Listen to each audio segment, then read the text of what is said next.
make a piece, but the ugly player killing me. It's anarchy, homie, but yes.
Well, I was talking to you guys about how awful that was the whole time, but apparently my dumbass forgot to unmute. So yeah, that's complete and utter fucking dog shit. Yeah, that Fulbright's fucking bad. That's just like fog. It's like, yes, we'll make the game foggier, so like the fog will help you see the game better. Like what? Makes no fucking sense, but okay.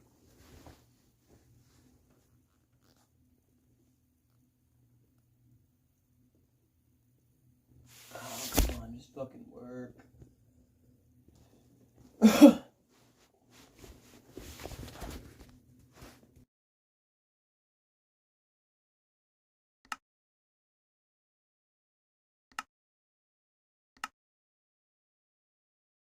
I guess I'll just have to use a fuck ton of torches or some dumb shit like that right now. I like to just make the cave and then go through afterwards and put the torches down, but yeah, apparently this is just not working right now, so I'll have to do that.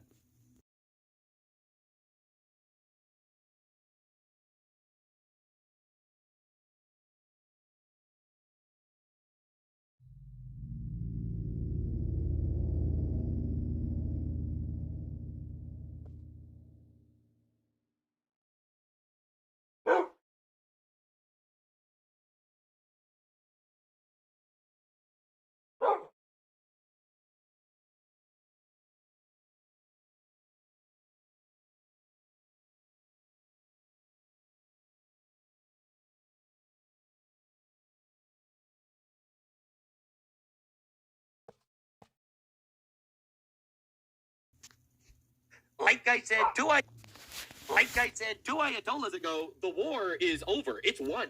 Iran completely folded. They're trying their best to just survive. They're offering us literally a 5% cut on every single bit of money they make from their oil. The British and the French finally decided, yes, they will be the ones policing the Strait of Hormuz. ICE agents are carrying out mass arrests throughout every single airport in the country, and the leftoids are starting to appreciate ICE presence, admitting they were lied to about them. White liberal women are crashing out, trying to sue everybody and literally make up lies about them. It's a terrible year for white liberal women, I'm not gonna lie. Tucker Carlson says that Islamic countries are better than Western countries, and Hassan Piker is likely going to jail. He's back from Cuba. insane deep dive on the docket today. It'll take a couple of Ayatollahs until we finish, but oh diggity, it is worth it. Insane stuff happening. Definitely subscribe, because this is the deep dive that we do it. We do it every day. We cover all the things. Lock in, boys and girls. There's so much to talk about, and some of it is stuff you quite literally will not hear anywhere else. President Trump has declared victory.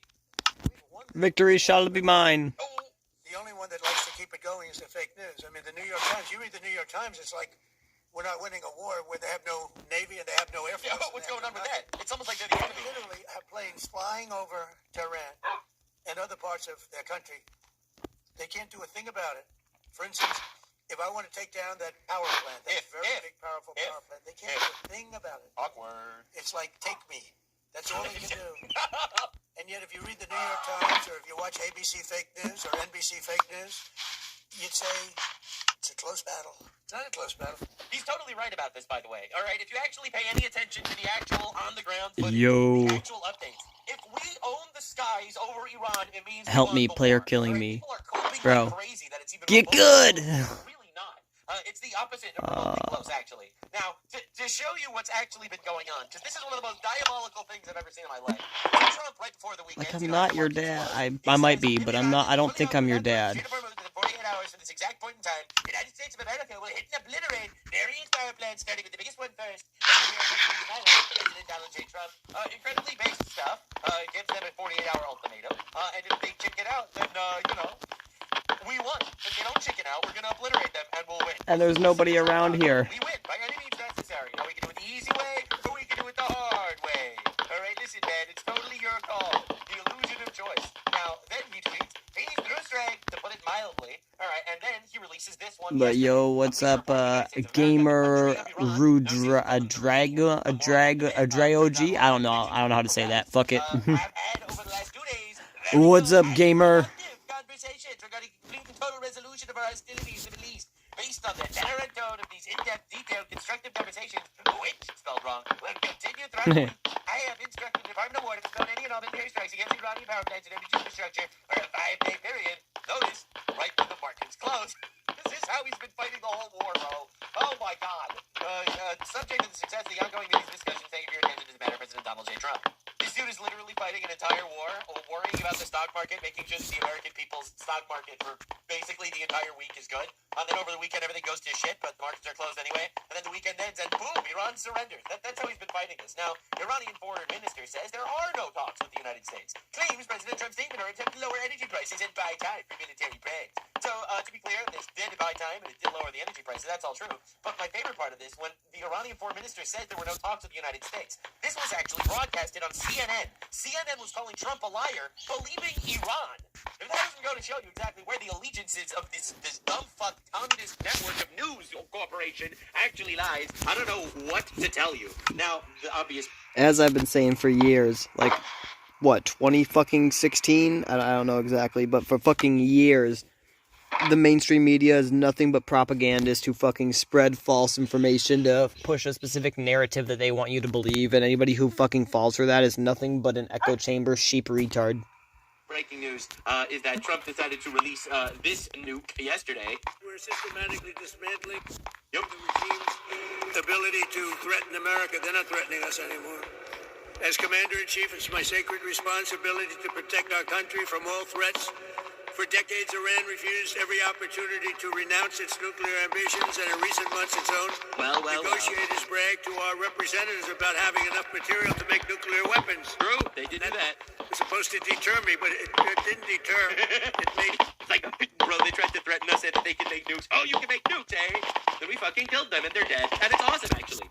me Yeah, it is. more anxious and much more important. This mission that we're all on together is much more important, and we did it quicker. Iran's missile capabilities were also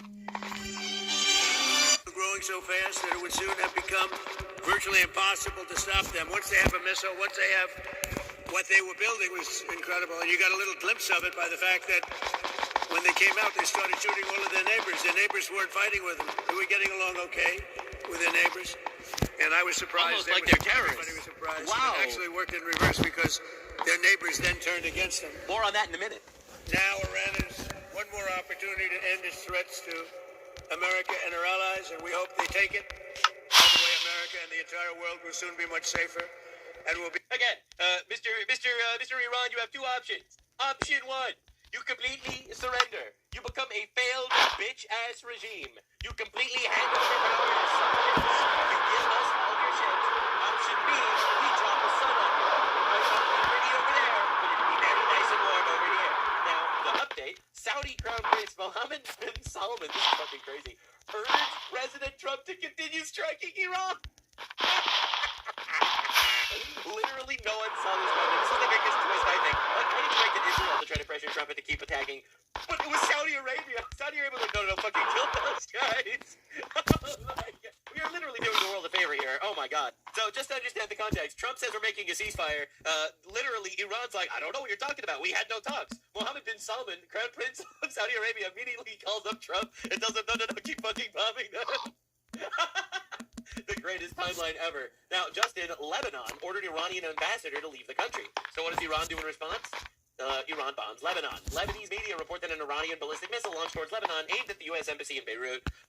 Classic Iran stuff. It never ends. Now, of course, Israel is still doing their thing. Israel says construct the IRGC intelligence headquarters in Tehran, Iran. Right, so I really like this whole peace treaty. I said this the whole time, literally from the beginning. This is a good cop, bad cop situation. Where ironically, Trump is the good cop. Trump will say, hey, we'll make peace, we'll have a deal. Meanwhile, Israel is still taking out their intelligence officers and military commanders. Israel will strike their oil, and Trump will be like, no, Babala, we are friends. Why would we strike your oil? We're not going to do that anymore.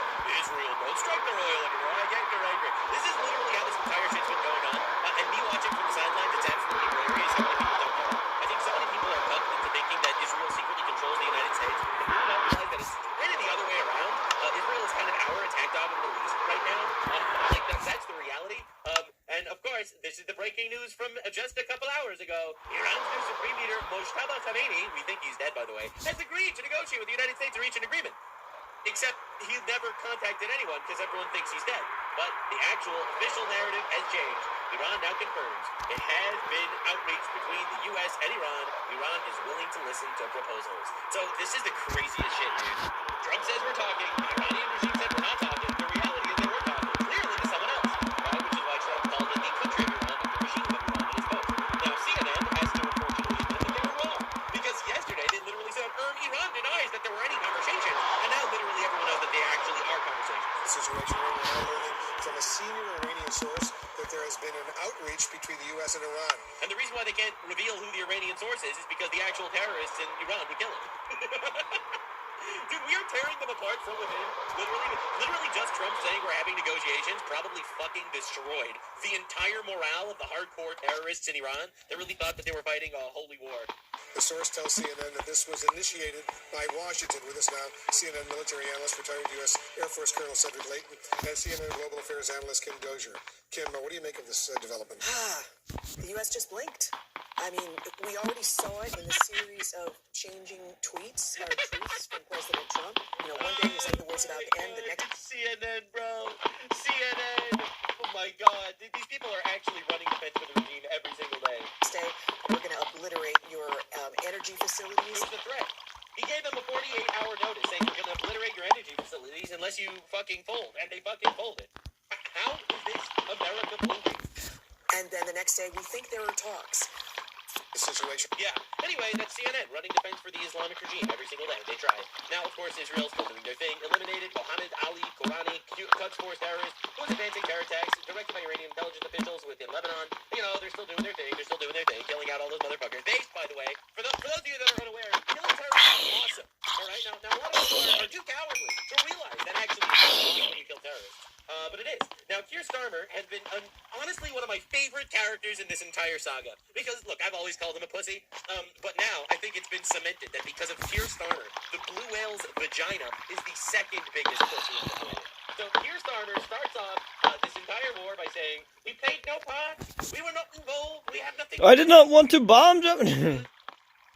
Earlier this morning, I did not want to bomb Paris. States and Israel struck targets in Iran. Iran has since launched indiscriminate strikes across the region. So they're terrorists. I know the British people and communities across our country All the Muslims. will be deeply concerned about what this means All right. for security and stability For the record, there have been multiple Iranian-backed terror attacks on British soil, including one yesterday, right, blowing up a couple of ambulances. Literally, I covered it in my previous video. An Iranian-backed terror attack on British soil, and these dumb fucks are still sitting there saying, it's not our problem. And for the fate of innocent people across the region, which for so many of us includes friends and family members.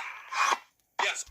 Yeah, he's talking to the Muslim community whose family members might be getting killed in Iran. So whilst the situation is evolving very quickly, I want to set out our response. Okay, I'm ready. The United Kingdom played no role. We're not involved, please, don't be mad at us. Why are you doing Islamic terror attacks at all borders if we weren't even involved? Been clear. The regime in Iran is... What a bunch of cuck-made ass bitch beta males who should go fuck their moms in hell. But I'm not involved. Don't kill me. Take out your rage on underage white girls like you've been doing until now. Don't get Yep. me involved, but that's Basically what they're saying. It's like this ultimate pussy response. It's diabolical. In fact, this was Keir Starmer literally yesterday. All right, the Times of Iran is trying to make believe that that he's being based and cool here, standing up to Trump.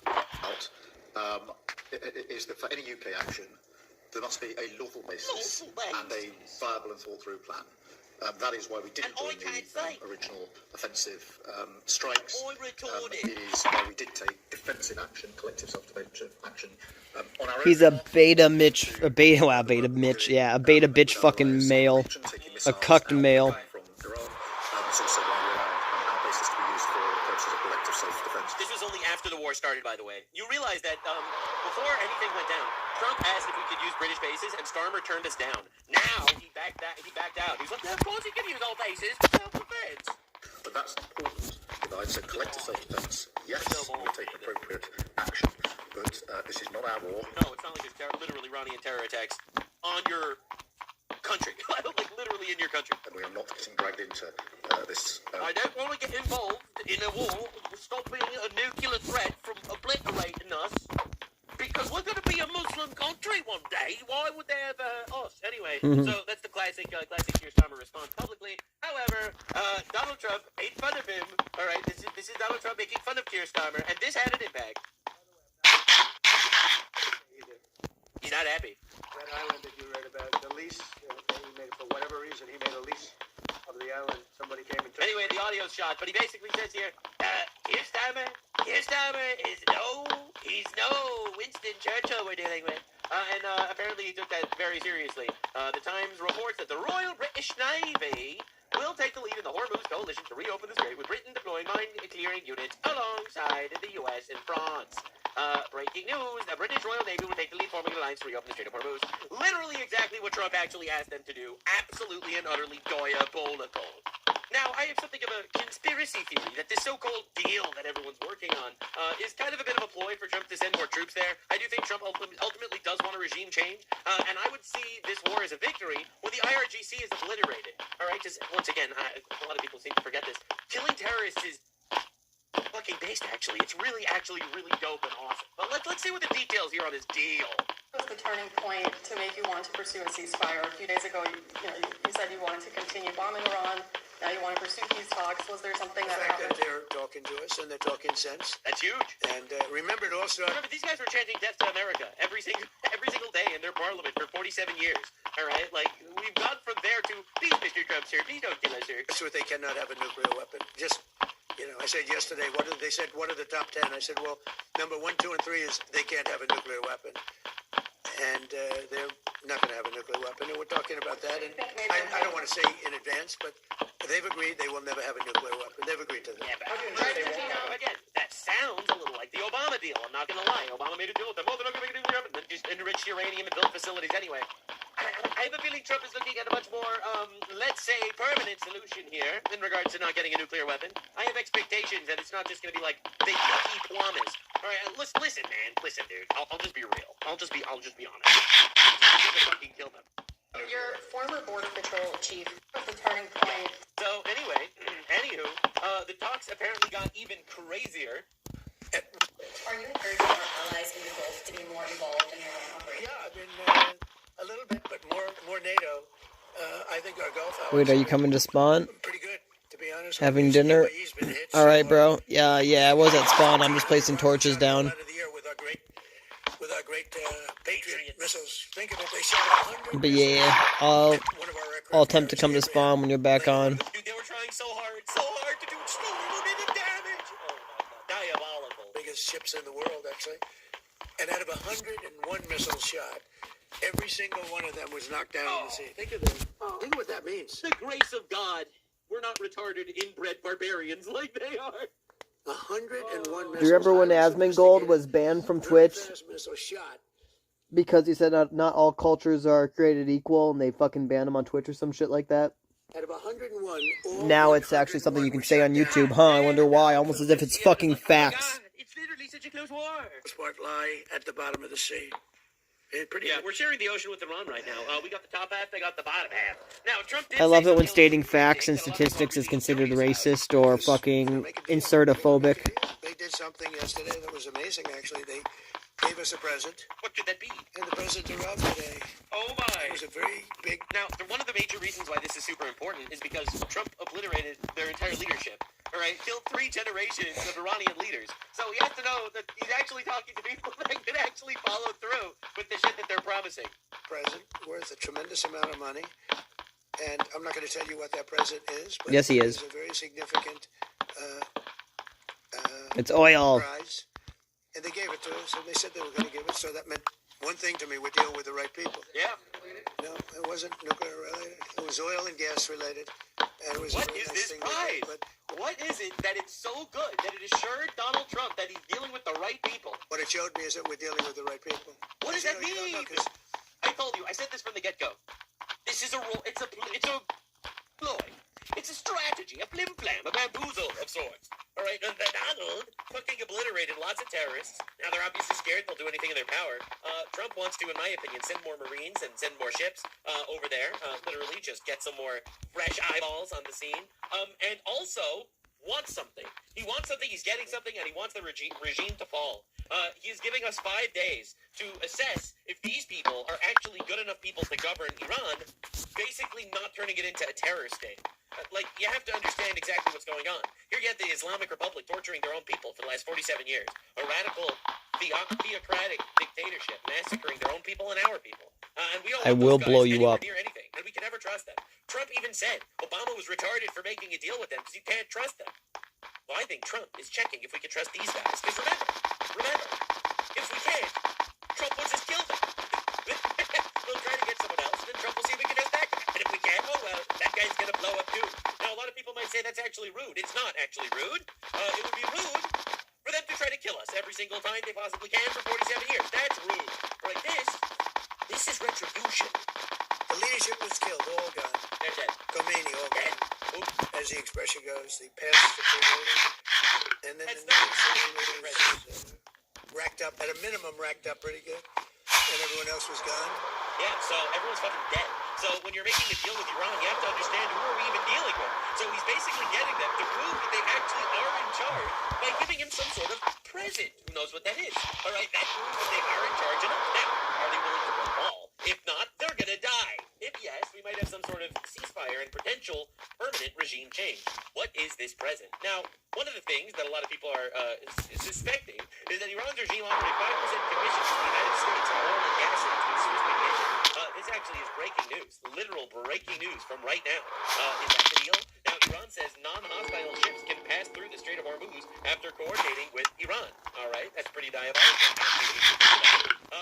The reality is we don't know exactly what this is, but we do know things are changing. We do know the people that Trump is actually talking to are not actually the people that were in charge of Iran a little bit before, because, they're in hell. They're currently getting raped by demons or whatever the fuck goes on down there. Now, the reality is, Pete Hegseth decided to say a couple of very choice words. So, Earth Iran had a modern military.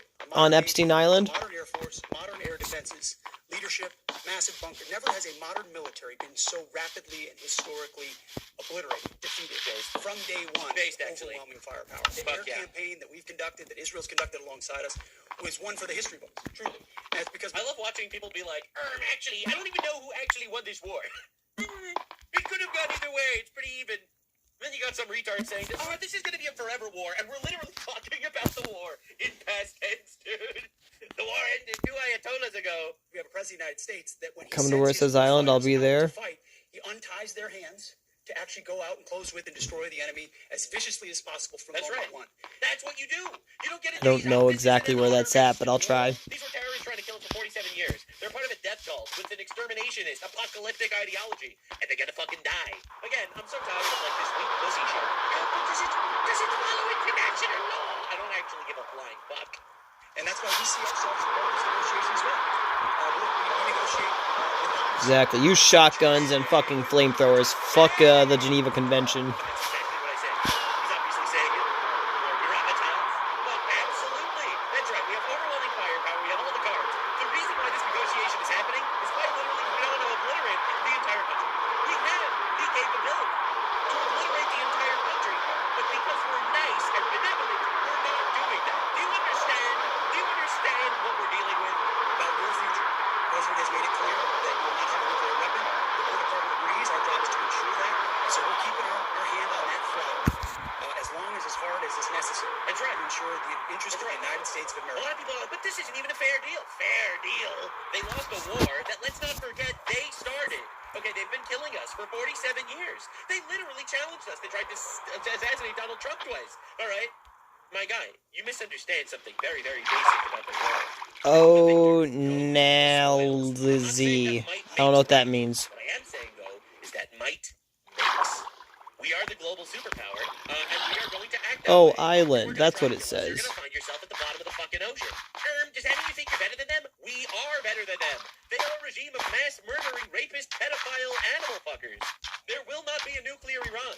We can either do it by just obliterating the terrorists, or we can do it by obliterating the country. I obviously don't want that to happen. I'm actually completely rooting for the Iranian people to rise up and overthrow their oppressive regime that's been torturing them for 47 years. I pray that that's the result every single day. But whether it's by diplomacy or by force, Iran will not have a nuclear weapon. Now, Iranian accounts on Twitter are still trying to make it seem like they're, winning the war. Tel Aviv is being erased as we speak. Burn, baby, burn. This video is recorded in Jeddah, Saudi Arabia on March 25th, 2022. It's Houthi terrorists attacking a facility belonging to the Saudi Arabian oil company Aramco. That's not that's Houthi terrorists. But now, just when Ukraine strikes Russia's largest oil port, this was a pretty insane escalation of literally everything. Because for those of you paying attention to what's actually going on, Iran closes Strait of Hormuz. Russian oil is back in demand. Russia provides intelligence to Iran. U.S. warns Russia. Ukraine strikes Russia's largest oil port. Seems like all of our enemies are getting absolutely ass-fucked while we conquer the globe or something. Now, the funniest thing is, CNN is still trying to make believe Obama's deal was better than Trump's. And by Trump's deal, I mean killing Ayatollahs. Miles, do you think that the Ayatollah prefers his life Under Obama or under Trump? Look, probably Obama, yes? The Ayatollah's dead. Exactly. You heard it here first. There it is. Yes, sir. Yes, sir. And that's a pretty fundamental difference, I say. Now, everyone's worried about the money, but let's just say Kevin O'Leary, all right? You might recognize him from Shark Tank. He's a billionaire. He went on, I'm pretty sure CNN, not Fox News. But he actually went on to talk about how he's not actually worried about the economy at all. He actually thinks this is going to be great. View and the long view here could be just 60 days. Remember, to affect the U.S. economy, you need oil. I'm talking about recession talk or hurting the economy or damaging small business. You need oil at above $93 for 3 months. We're only 1/3 into it. So everybody, chillax and let this thing play out. There's a really big opportunity here, a huge one. And everybody gets the upside, including all our trading partners. That's right. Where you at, homie? To Saudi Arabia. We're selling it to the UAE. We're selling it to Asia. We're selling it to Japan. This is a huge opportunity. I just see it for what it is. It's history being made. All right, Kevin, appreciate you being here. There's a lot to watch there, and the markets obviously are super sensitive to any bits of news we get. I'm right there. And that's why we've seen all that volatility. Yeah, so, oh my God, the market. Bro, you got Mr. fucking Moneybags over here saying that he's not worried about the market. Shit's gonna bounce back. All right, that's pretty diabolical. It really is. Now, Tucker Carlson has been on quite the tear lately. He is out there every single day publishing a new 2-hour-long I just saw you go past. interviewing another guy who hates Israel for a different reason. It's honestly diabolical. This time he interviewed Abraham Berg, former Speaker of the Knesset. All right, he was an Israeli politician, interim president of Israel. He was never the president of Israel. Why Netanyahu can never settle, only kill. All right, so this is Tucker Carlson, America First, never talks about Israel, doing an entire show with some random old-school Israeli politician on why Netanyahu is evil. Now, I'm not going to make believe I understand what Tucker Carlson's motivation is or anything. I do think he's trying to hostile take over the United States through this gigantic psyop, as I pointed out many times. But for those of you who are unfamiliar with Abraham Berg, If you're not familiar with Israeli politics, he is literally a communist. Former Knesset Speaker Berg joins far Bro, you left. can't even hit this fucking faggot down here. Berg, former Speaker of the Knesset Jewish Agency Chairman, officially joined the Arab Jewish Communist faction Daesh. Channel 2 reported. Alright, he literally is dealing with... this guy is more of a communist than Bernie Sanders and AOC. People don't realize what they're dealing with. They're dealing with the most ego-woke communist ever. And Tucker Carlson, alright, based right-wing traditional free market decided to get that guy on to talk about Israel being bad. Yes, obviously the radical left... Come back to the Cape, bruh. ...are unhappy with winning wars. They literally hate their own countries. No one is surprised about this. But bro, like, a new law is what I would say if this wasn't the actual new law. Tucker Carlson did a 5-minute segment on his show. Tucker, there's not a single Western city that's thriving. Sharia law has made Islamic societies more advanced than the West. First of all, this is just objectively retarded. Second of all, what is happening? Anyway, you gotta hear this. It's worth every minute to understand exactly what we're dealing with here. There's not a single Western city that's thriving. And they're all degrading exactly the same way. There's a lot of it just a moral, or is it actually true from everything? It's a lot of things, but it's self-hatred. Every city. Crazy. Every European city, every American city. It's just what people lose their What's the problem? culture, their values, their religions. Is it an empty book in Quill? Some secularists. I don't know about that. I mean, I think that... And what do you want me to do? I don't know. I don't use book in Quill. Their kids Christian. I'm not exactly sure what you're referring to. To have children, it's all gone. I mean, it's not gone with everybody, but I mean, in the cities, you really see it. It's like the people who built this. Yeah, the communists. The communists that But are yeah, coming hold up. to quite literally subvert your ideology and make it seem like actually it's a good thing to not have children and abort your babies and stuff. Those guys are fucking evil. But why are you not even going after those guys? You're going after Western civilization. And they don't care enough. I got another 40 for you. There's a lack of self-respect. It is disgusting to me. It has text in it. I have contempt for it. I don't. Sweet. It doesn't bother me to be hated. I saw right, so I didn't know if it did or didn't. If you hate yourself, Bruh. how are you going to treat me? That's correct. Oh man, I don't like it. So I notice it because I travel outside. I mean, at least you said that there, but like, bruh, don't show this on stream as I open it. It's amazing. It's amazing. I'm not Muslim, obviously. I'm like Christian, flat out Christian. My ancestors are from Europe. And so I'm not. I have Alright, hold up. comment on that level with the Gulf. I'll put it with my rockets. And it's incredible to be in a place that has pride in itself, that believes in its religion and culture, that thinks we're... Donka, good sir. You realize Christians are not allowed to be... I didn't check it yet. They're literally used for slave labor, right? But it's in my rockets. Or the UAE. Are you aware of that, sir? Yeah, I didn't flip it, but I was like, bruh, don't look on stream. Like, okay, that makes sense. I like opened it and first thing I saw is don't read on stream. I'm like, but then yeah, like, I'll flip, okay, but yeah. Not the women that are abused. What are we even talking about? Look, I'm no feminist, don't get me wrong. But I don't think you should be able to beat your wife and chain her into her home, not allowing her to ever leave. No, I don't actually like that. What? I don't think they're very happy, to be honest. What?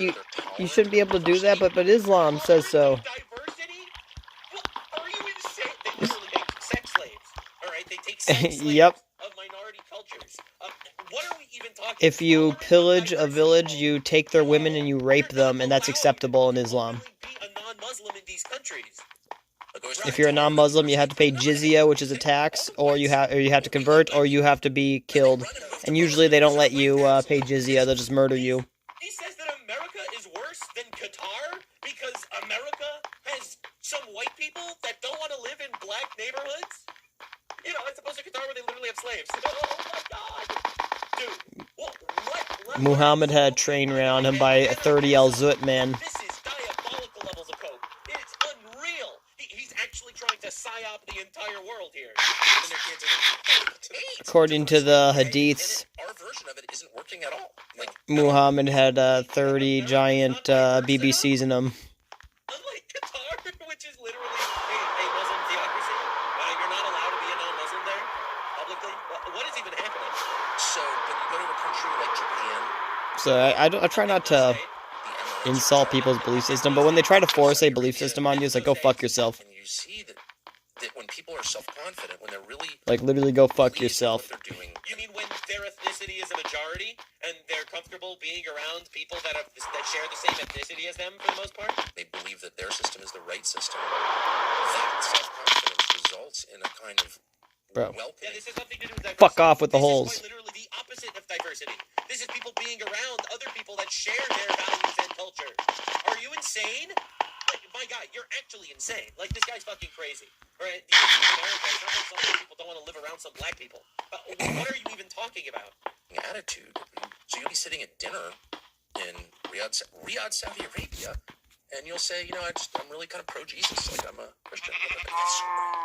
And they don't have... No, not really. I love how he even whispered in his response. That's because you're not allowed to say it out loud. Because you're not allowed to be a Christian. You're allowed to be pro-Jesus, but you're not allowed to be a Christian publicly in Saudi Arabia. The same. Well, they mean it. Yeah, they don't have the same belief. No, they're Muslims. They're Muslims. It's a country governed by Sharia law. Right. You know, they Tamed wolf can teleport. Them if they go out with their hair uncovered. They burn journalists alive, and they make fun of the prophet. But you know, it's so much better than America. The prophet fucked a child. Good for you. Yeah. It's great. And you notice He like, stole in her the when she was 6 years old and fucked her when she was 8 or 9. Muslim He had 11 extremists, wives. They're all from like He couldn't read. He was a caravan robber, and he was fucked by 30 men at once. Like, my guy, what are we And this is doing the here? quote-unquote perfect moral of conduct for them. dominated by colonial powers. Oh, colonialism is the problem. That's right. Muslim terrorism isn't an issue. It's colonialism. It's Western civilization that forced the Muslims to start doing terrorist attacks. I'm not going to lie to you. Tucker Carlson and Hassan Piker have, like, the same worldview at this point. It's horrifying. Degraded, and that's why they're so angry. Right? So there's something about the ISIS terrorists are just angry, broken little boys committing terror attacks. It's certainly not because the religion is a little bit threatening. being degraded that turns you into a violent nutcase extremist. You're seeing a lot of violent nutcase extremists in our country. Not surprising, because the country's being degraded. Correct. So in a country with self-confidence, people are tolerant and open-minded and happy. Shut the fuck up, you dumbass, bitch-made-ass faggot. Terror attacks in Saudi Arabia is because they're open-minded and happy. They execute dissidents, right? Like in Singapore, there are Like, that's level of coping I've never heard before. Holy shit. He's just making shit up as he goes along. It has absolutely nothing to do with self-confidence, and it has everything. He's like, I watch Disney shows, and the villain always has a bad backstory, so therefore that must be what real life's like, too. Lack of law and order. We have woke judges letting people out from jail so that they can do the same shit again and again and again. Illegal aliens that come into our countries that we don't deport because we need to have empathy for these retards. All right, now, in Wanna bet? Arabia, you don't play that shit. They will castrate you and kill you. Oh my God. And in a country where people are told to hate themselves, they start to hate others. Duh. This is all like very obvious, but I don't hate myself. I don't think a lot of people in this country, at least. Hey, white people have been told to hate themselves forever, and do we hate ourselves? A leftist grooming machine. Yep. Convincing white people to hate themselves. And quite literally, I don't think it's conservative. Get off your propaganda, Tucker. because I've traveled a lot. Stop tucking her, Tucker. And I am naturally Untucker, Tucker. open-minded. Like, just because you don't do it my way doesn't mean it's bad. Like, I really feel that way. It's where they're into things that I'm not into, like, I don't know, polygamy or Islam.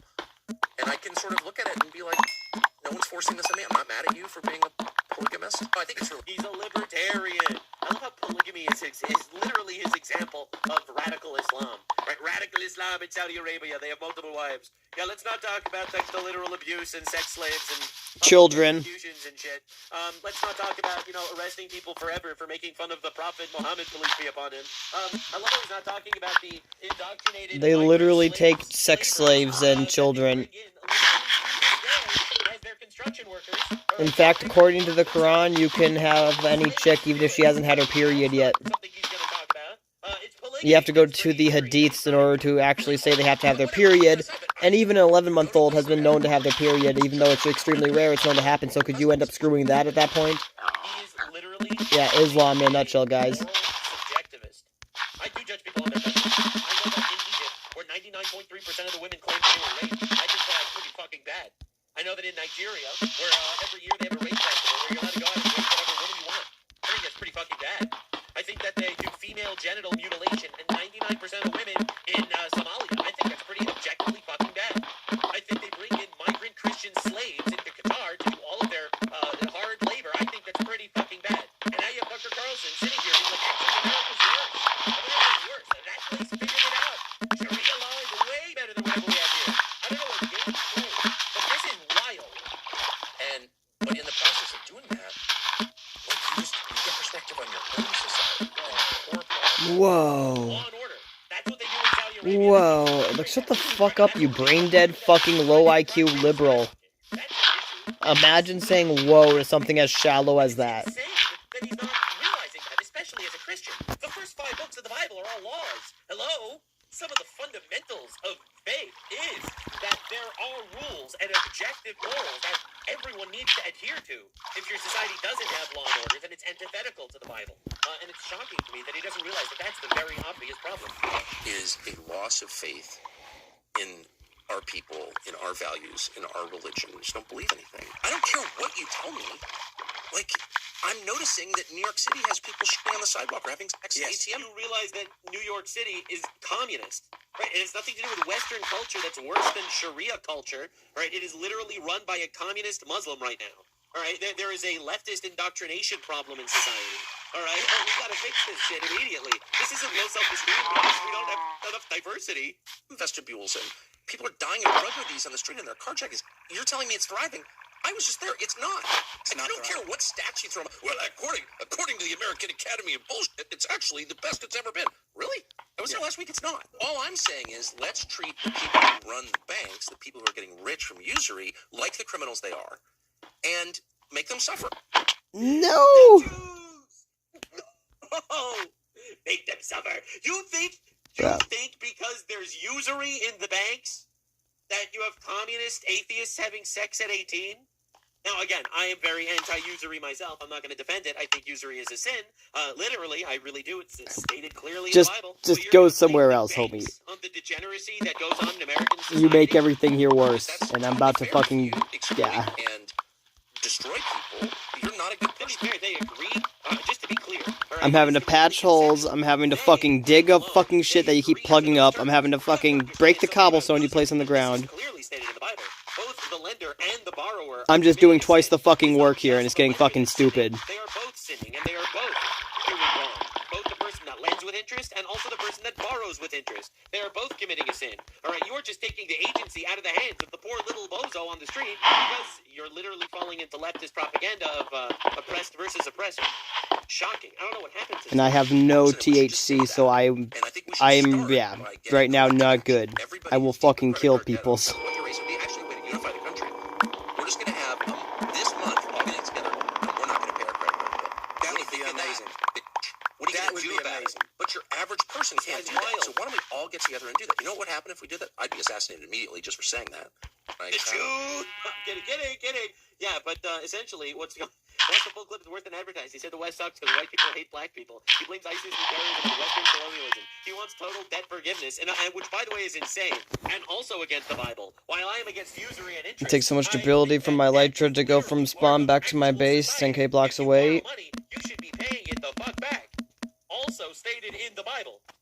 Psalm 37:21. The wicked borrows but does not pay back. The righteous is generous and gives. Proverbs 3:27. Don't withhold repayment of your debts. Exodus 22:14. If a man borrows anything of his neighbor and it is injured or dies, the owner not being with it, he shall make full restitution. Yes, usury is a sin, but not paying back your debts is also a sin. This dude wants total debt forgiveness? Well, that goes against the Bible. Yay and nay. I don't know how he's literally just sitting there preaching Sharia law literally all day. No, yay and nay. Doesn't the Bible say something like, basically you to forgive the debts after 7 years? I know that's Old Testament information, but this guy's referring to Old Testament. He's Jewish, so according to the Old Testament information, does it not say that after like 7 years of being in debt or paying back a debt, that it should basically be expunged or paid off or whatever? Like, you know, you don't pay any more on it. At least to my knowledge, but I kind of get what he's saying. But, like, yeah, I think there is something about actually getting rid of debt after 7 years, at least in the Jewish tradition.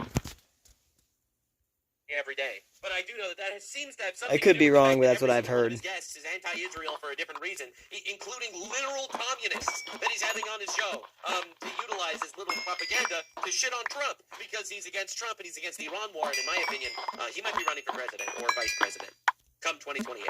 I think he's a CIA agent. I think he's a Fed. I think he's compromised. I think he's literally dangerous as fuck. And I think people are scared to call him out because he's on our side. Unfortunately, I don't actually care about anything like that at all. So you can make fun of me or disagree all you want. I'll still say what I believe. And that is why you should subscribe. Because you only get the unfettered, honest, blue retard over here. Hey, keep an eye on you got the black and red retard over here. So not the only diabolical stuff that's been happening today, Mark Wayne Mullen is now sworn in as the DHS secretary. All right, this is insane. This dude, by the way, is quite the beast. All right, leftoids are terrified. Ice agents are in airports. We got to see what's going on today. She's a good kid.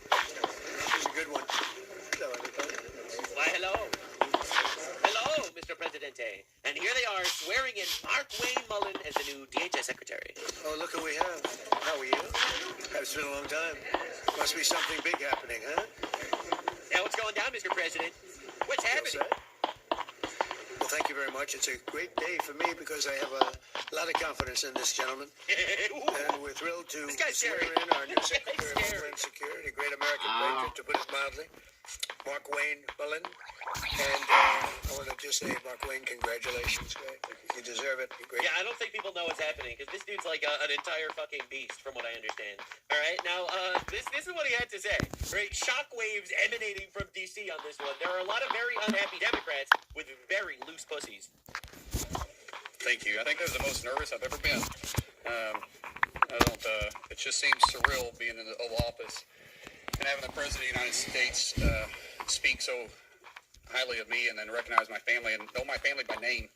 It's humbling, and I never take it for granted. That's the opposite of what humbling is it not? That's more pridefulling. I don't know what to call that, but yeah, that'd be more prideful. Like, yeah, the president knows my family. And we will do that. So, the leftists, we need to defund every single government office and torture Americans as much as possible. We don't care that they're literally running terrorist attacks on our soil. The right, I don't care what color your state is, we're gonna fucking help. I wonder who the good guys are and who the bad guys are. Someone told me that it's really not black and white. I'm really trying to find shades of gray. I'll fight every single day. Today I got the privilege of meeting so many of the employees at DHS. These employees have been there for 30 days without pay. Damn. And Democrats shut down. If you need anything to know... Don't say they're evil. I'm sure there's some good ones. No. There are evil ones and there are retarded ones. There are no good ones. All right, let's understand. Dedication to show up and still protect the homeland that you and I enjoy and the freedoms that we're experiencing. They're working with for free because of political politics. That's all I need to know. I don't want people coming to my base other than you. I'm using that one PvP kit you gave me as my block shulker. Nice. That's right. Failure is not an option. So that's right, thank you so much, Mr. President, for this opportunity. I won't let you down. Good shit. I have faith. All right, listen, I'm sure that some crazy stuff is going to happen. Now, from the Democracy docket, former Trump official Steve Bannon suggested the president deploy ICE officers to major U.S. airports as a test run, using them in upcoming elections. Oh my God. So is it possible that sending them to airports is a test run to put them at polling places? And here's the best part. Limit. We need a bunch of more people. He said, oh my God. But then the illegal aliens that aren't allowed to vote won't be able to vote to steal elections. Oh! But then we'd have to have a fair democracy. Called out for just slamming leftists, as a whole. I've been literally so much worse. Bro, I got canceled for literally bunching all leftists into one group, and I just kept doing it. Yep, because fuck them. You want to fucking cry about it? Then you're clearly doing it. You know, Islamic extremists. Prove me right by fucking censoring me. Oh wait, 10 years on YouTube, 1,000 subscribers, they did that. Anyway, here's just a little nice little compilation of leftoids saying the quiet part out loud. Senator Chris Murphy, all right, when asked, who do you care about more? Illegal aliens or American citizens? The negotiation didn't have a path to citizenship. It was entirely on their terms in order to get the Ukraine fund, right? Well, I mean, Chris, that's been a failed play for 20 years. So you are right that has been the Democratic strategy for 30 years, maybe, and it has failed to deliver for the people we care about most, the undocumented Americans that are in this country. So what? The people you care about most who?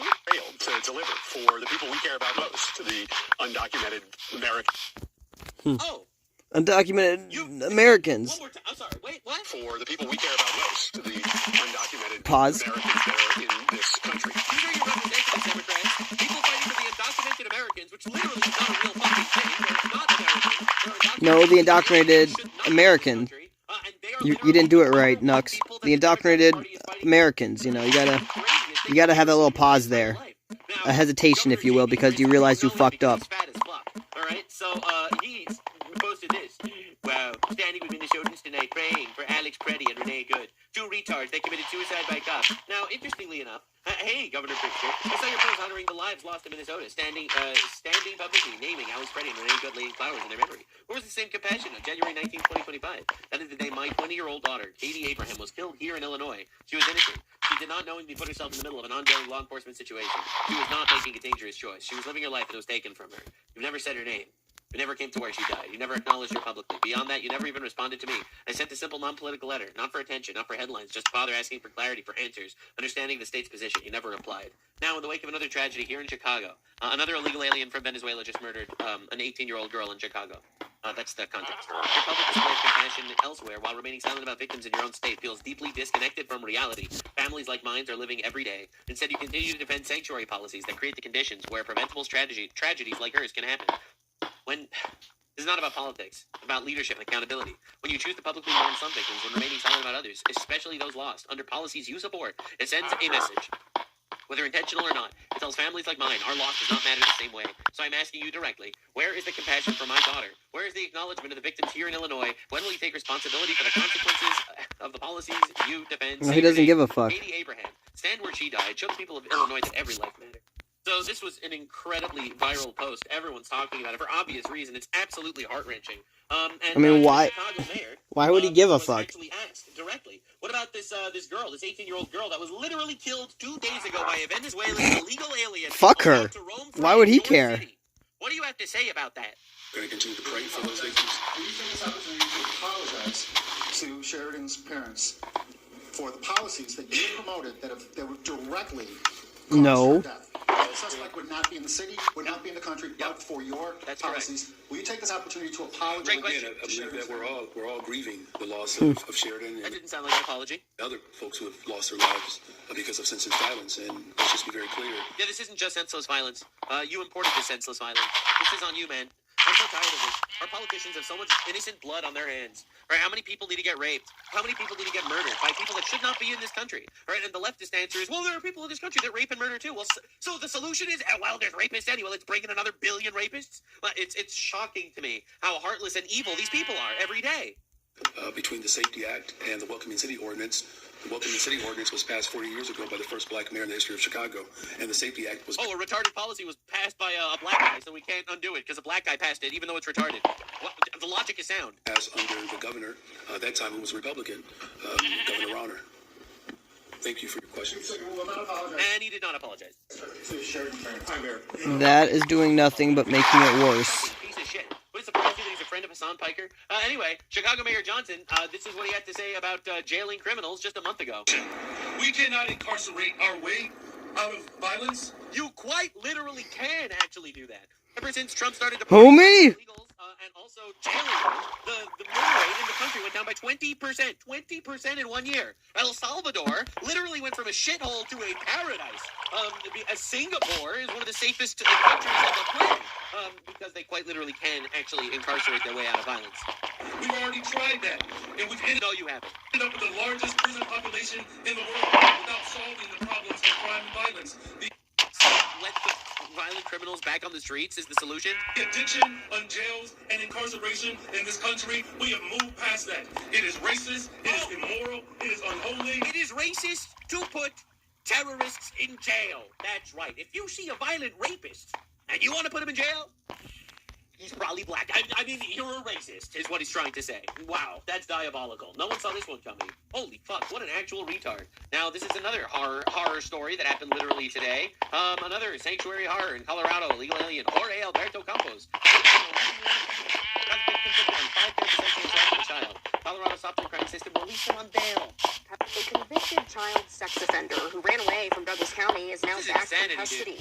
Prosecutors say This is like every day. 45-year-old Jorge Campos ran off before his day in court on Friday. Dan Grossman joins us tonight. And Dan, it was a team of media as well as viewers who saw this story and law enforcement who were all able to put Campos behind bars. Yeah, so the only reason that Campos is back in custody is because someone saw our Denver area coverage of this case and then called in when they saw him at a... So a citizen So an actual concerned citizen is why this guy is in jail, not because of the judge that literally released him. Bus stop in southeastern New Mexico. So that is when authorities showed up and they arrested Campos at an Allsup gas station. It is in a tiny town around 20 minutes from the Mexico border. I'll get to the whirlwind of events that led them to Campos in just a second, but I do want to touch on that verdict that you mentioned. Today, District Attorney George Brockler referred to Campos as an animal who deserves to be caged at a press conference in Douglas County. His office prosecuted the case that found Campos. I mean, if you're going to rape fucking 5-year-olds or whatever the fuck she was, yeah, I think you need worse. I think you need to have your fucking dick cut off in public and you need to be fucking hung. That's what I think personally. There's no other option. All right, quite literally no like other fucking option. public execution, cut their fucking dick off and hang them in public. Basically everything have been sent to airports around the country because they've all been defunded by the Democrats, right? The evil retards. All right, so here you have a pretty funny side-by-side. Everywhere ICE goes, trouble follows. We've seen that. And it is highly likely the airports will be no exception. No one trusts that ICE is going to make things better. Once again, ICE agents have arrived here in Philadelphia, but I do want to point out, this is an empty line right now. We are standing in the middle where travelers come to check in for TSA. Yesterday, this was all the way back to the garage. So good news today, lines aren't too bad. Wow, it's almost like ICE agents are getting the best PR job of all time, of all time ever. Now, speaking of ICE agents, we need them everywhere. They're out there saving lives. All right, this is a police officer asking an illegal alien who cannot fucking speak English, who has a driver's license, to read signs. Salida. Salida, exit. This is an exit sign, right? Salida derecha. Can you say it in English what that means? What does it mean? How good is your English? Entiendo algo poquito. Poquito. Any English? No, speak no English. What does that mean? Yes. What does it mean? No. What does it mean when you go down, you see the sign? What does that mean? What do you have to do? They literally cannot read the fucking signs.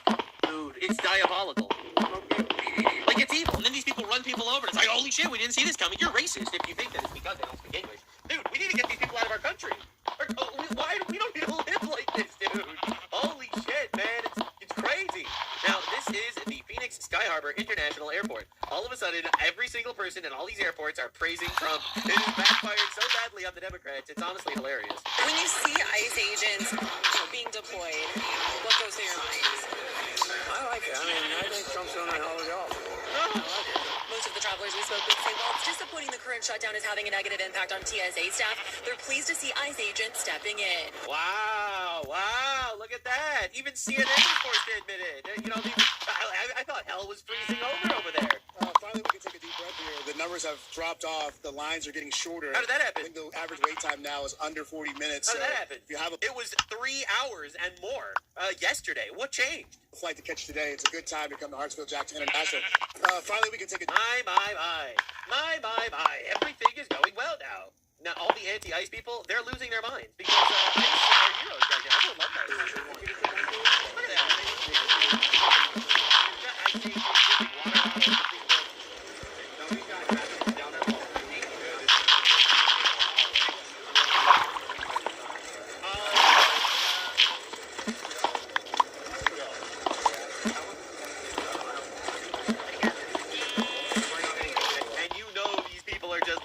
That have the grin and bear it. Rio. Oh my god. All those paid protests yelling fuck ICE, and then it's all completely My favorite part is when leftists are just beautifully racist on the timeline. So many non-white ICE agents is wild and disturbing. It's almost like it literally is not a racist entity, and they're just trying to keep our country safe or something. And you, dumb fucks on the left, have to turn it into some sort of racist. Just like saying words. And it's so cucked that people can't say fucking words. You know, the definition of racism, in my opinion, is saying that somebody can or can't say a specific word based on their skin color, or they can or can't do a specific thing based on their skin color. Isn't that the definition of racism? Because you have a prejudiced opinion against somebody based on their skin color? Like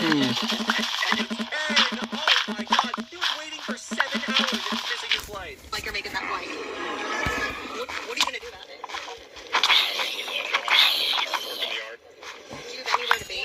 It's important where you're traveling. Yeah, I had a reunion with my high school buddies. And now you're forced to miss that? Is that frustrating? What's that feel? Yeah, it's a bunch of dumb fuck Democrats want to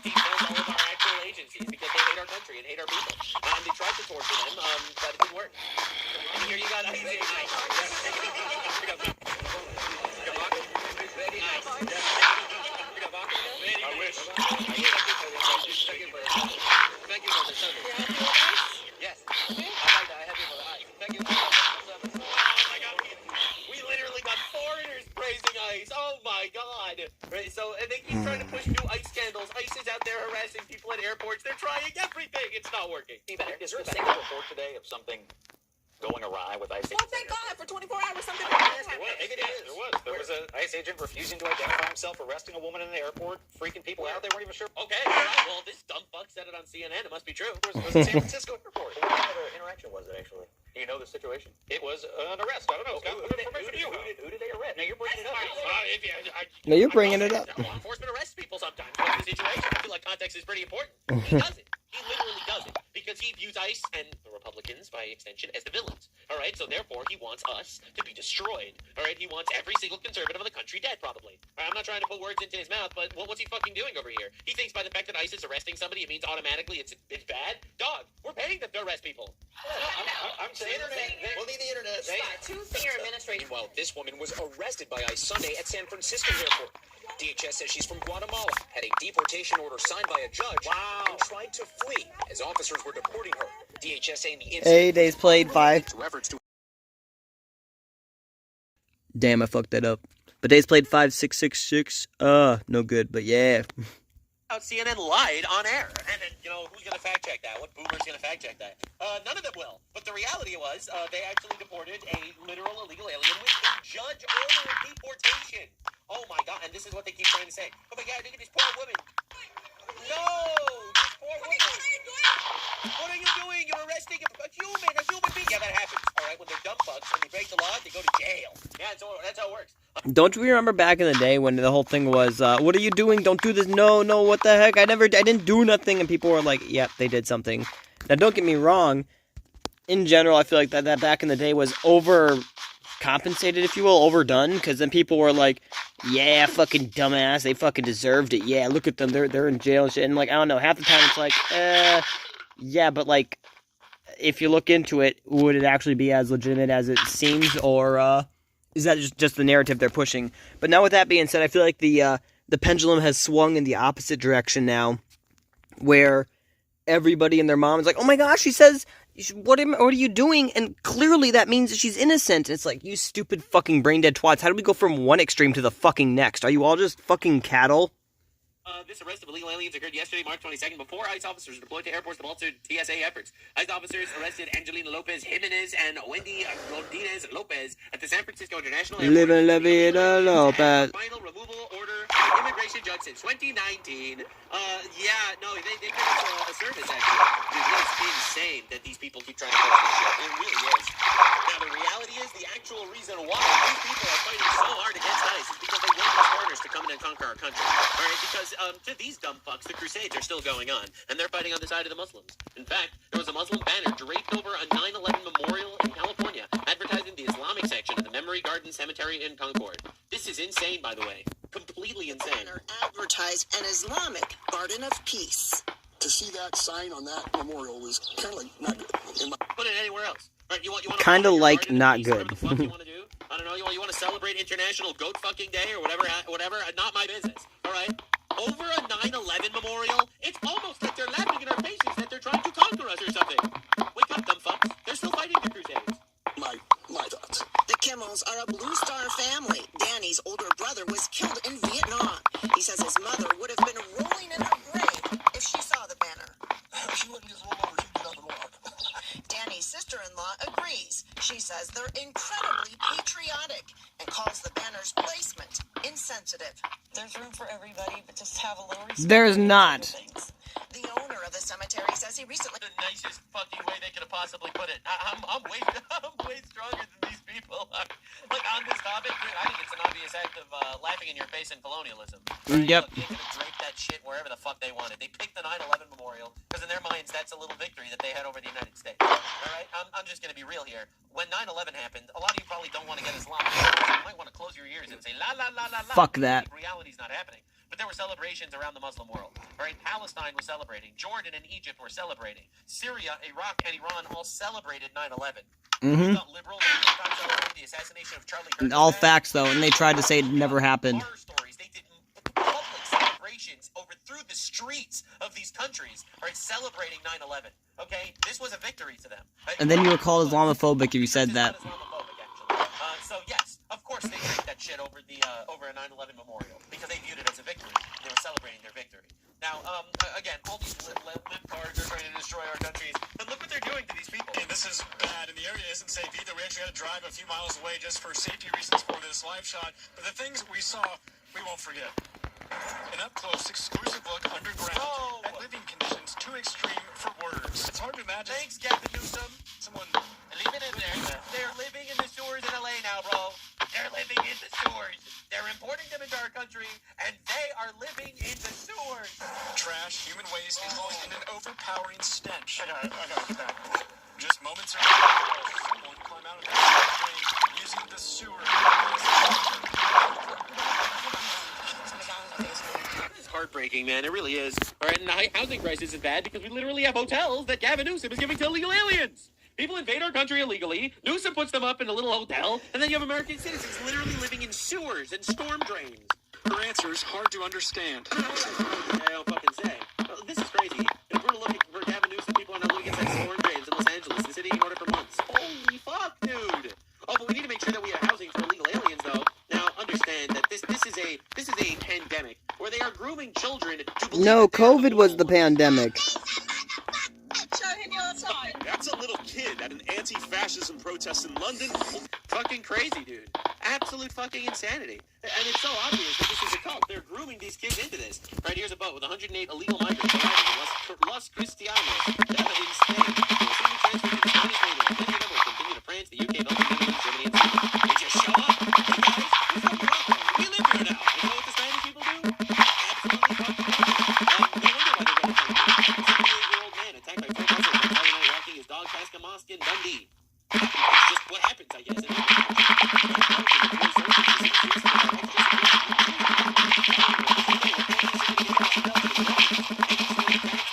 Firebombing and blowing up schools and synagogues. I wonder who could have done this, all right? Guess which terrorist did it, all right? Was it Antifa or was it Islamic? Who knows? Who knows? I know. Did you lock in your answer? It was Muslims. Anyway, obviously. Now, the reality is they're just trying to win this propaganda war. They've been pushing all sorts of propaganda how actually white people are the problem. But they hate us, and they want us dead. The BBC is running straight propaganda. Not coming to you. Propaganda on the capture tonight. Okay, here we go. Let's watch it. Mom, it looks like Bitlock got hold of those Home Office documents via Freedom of Information requests. He made a total of 9 requests during his time in prison. 9 Freedom of Information requests? It accused the government of covering up the true stance on undocumented migrants. An obsession for the last.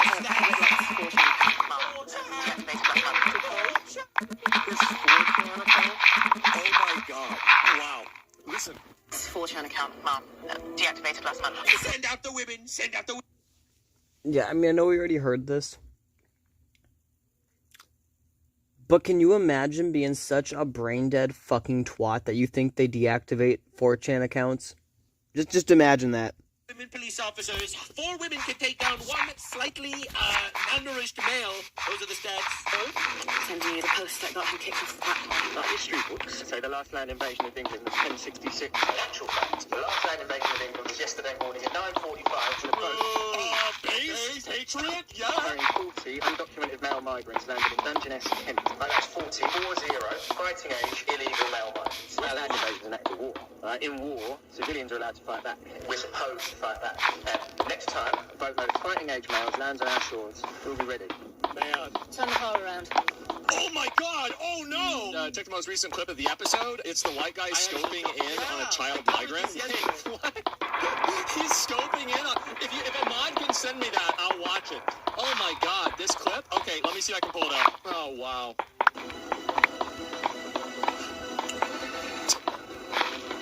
He's just giving... Bro, how can anybody watch this and not see how obvious it is? So out of all the guys, it's gonna shoot, well, let's shoot the baby. Oh yeah, wow. Yeah, that's right. And so I see this kind of stuff. Oh my god. So this is the stuff that they're feeding people over in Europe to get them against any sort of immigration reform. Well, right. Why am I not surprised? Keep in mind, nobody on the show is discussing whether the migrants coming over is okay. Well, of course not, because it's just presupposed to be okay. The people that have done this have sold out and betrayed their entire country, and they've done it just really for no reason other than to achieve a political goal. Even the normal people are waking up and noticing. This is diabolical, right? See, Esmico's not like anti-Islam or anything like that. He's not Islamophobic. He's just your average guy, and he's like, wait a second, these people fucking hate us. Well, I'll tell you a little bit more. They also want to kill us. They don't just hate us. They also want us dead.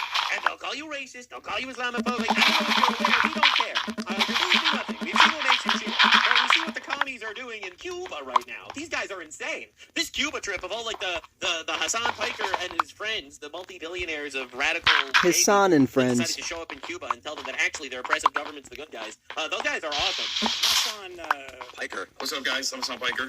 Everyone's making fun of these guys. I'm here in Havana, Cuba. He just isn't very bro. Ending every sentence with bro. But I watched his stream. He is on the best Cuban internet. It was very hard to watch his stream. His level of internet is like unbelievably good. This might be the best internet on the freaking island. Like, let's be real. Yeah, the Cuban Communist government is literally using you as propaganda. So they're taking the electricity away from hospitals so that fucking dumb fuck dog shocker over here can stream. Very productive amount 2.0, which back to gross. Wait, what? What do you mean? You can't hear what I'm saying? I want those glasses. Are you kidding me? They're $1,300 Cartier glasses. Probably just on him, his outfit is like $5,000. And he goes to this decrepit Cuban hospital and says it's decrepit because of what America has done. In 60 years of dictatorship and mismanaged economy, because Cuba was a fantastic, almost perfect Marxist state where everybody earned the same thing, which was nothing. Douglas Murray. which is nothing. Because he could go into Gaza with the Israeli military. And every one of these people said, we can't trust him. It's under the control of the Israeli military. I agree. What do they allow you to see? They're not allowing you to see everything. And then they do the exact same trip, but it's for the Cuban dictatorship. And oh, it just doesn't sound very good. Now, Hassan Piker, he's back, right? He's back. And he had a lot of things to say about his Cuba trip. This dude's cope was unbelievable, because the level of pushback he got was honestly insane. I basically landed in Cuba and spent every moment that I had. I didn't participate in a lot of the stuff any of the stuff really that the Progressive International was doing, which is why it's also like additionally funny while they're on the one hand they're lying about like the events that took place. Here, look, I covered the Cuba trip a little bit so far, so I'm happy Hassan is going to clear the record. So you went there for humanitarian purposes, and what did you do there, Mr. Hassan? And to keep saying I was, a principal participant of these events that took place, I wasn't. I was actually hanging out. You were hanging out. You took a humanitarian trip to Cuba to hang out. I didn't do anything with Progressive International, even though I love those guys and they did fantastic work out there, because I locked in with Belly of the Beast, the independent news outlet in Cuba, one that I really, really leaned into. I mean, they're fucking incredible. Basically, what did they do? What happened? I spent every moment just conducting interviews, like talking to regular Cubans. Regular Cubans, as opposed to those bad Cubans. To people. In other words, you spoke to the pro-communist regime people, and you didn't speak to the anti-communist regime people. Talking to people that are doing incredible work and investigating, like how he was an investigator. He went to Cuba to investigate. This complex system of restrictions has actually harmed Cuban production every step of the way. You don't think it was the communist dictatorship that was harming production every step of the way? DCAP is a band that also went to humanitarianly help Cuba. They're also terrorist supporters, just like Hassan. Participated in one of the many daily festivals that they did. Daily festivals in Cuba happen during the day. Okay, that festival that they participated in had Cuban musicians that were also participating in it. It was so they went to Cuba to party. It's free for all Cubans to attend, and it was overwhelming. Wow! They literally didn't even make the literal poor people that can't afford food pay to go to the show that they were doing. Wow. Overwhelmingly Cubans that were there. It blows my fucking mind that these people can be so cynical and so gross. That they think that like regular everyday Cubans don't want to experience fucking joy. That's right. Me criticizing Hassan Piker for going out there and throwing cookies into the crowd of Cubans, saying, dance and I'll throw another cookie into the crowd. Right? When I criticize him for that, it's actually because I don't want the regular Cuban peasants to experience joy. Why haven't they been experiencing joy, Hassan? I don't know. Cuba looked beautiful 100 years ago, and now Cuba's a shithole. Did something happen? Was it perhaps communism? Blows my mind. You just don't even want to think. Like, you literally can see it. You can see it in real time. You can see Cubans dancing, singing. Wow, real life Cubans dancing, having a good time. And you're like, oh, they must be brainwashed. Someone was claiming that they were being bribed with treats. And then no one said that. You were literally throwing cookies at them. I come back and I see people on the sidelines trying to do their very best to continue justifying the asphyxiation that we implemented on this island. Yeah, no, they were asphyxiating themselves, actually. Cuba's a communist dictatorship, and they tortured their own people, all right? And they hate America, and they've literally sent terrorists all over the world, all right? They've started all sorts of little dumb fuck rebellions everywhere, all right? They worked for the Soviets. They attacked Israel in 1973. They attacked us a couple of times, all right? I don't think you realize the Cuban government is incredibly hostile to us. Why should we let us do business with them? And because we don't do business with them, they're dying.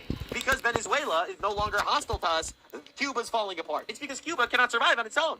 Because it's a communist dictatorship. You know, the system that literally never works. The people died because you morons threw a giant party and sucked up all the electricity. These are fucking Cubans, man. These are everyday Cubans having a great time. Yeah, I don't care if we killed some Cubans in a hospital because we used up the electricity. These other Cubans enjoyed our little gay party for terrorists. Yeah, you idiots. On a free concert that was thrown together. And it wasn't just kneecap. It was like, Cuban artists that were also participating in it. Whoa. That makes it so worth it that the hospitals didn't have electricity, Hassan. I didn't think about it before, but there were Cuban artists also taking the electricity away from hospitals? Holy shit, you're so right. I say you're a fucking insanely indecent person, and you should really think hard about why you're repeating obvious moronic lies that MAGA is spamming on the timeline, vicious scumbag.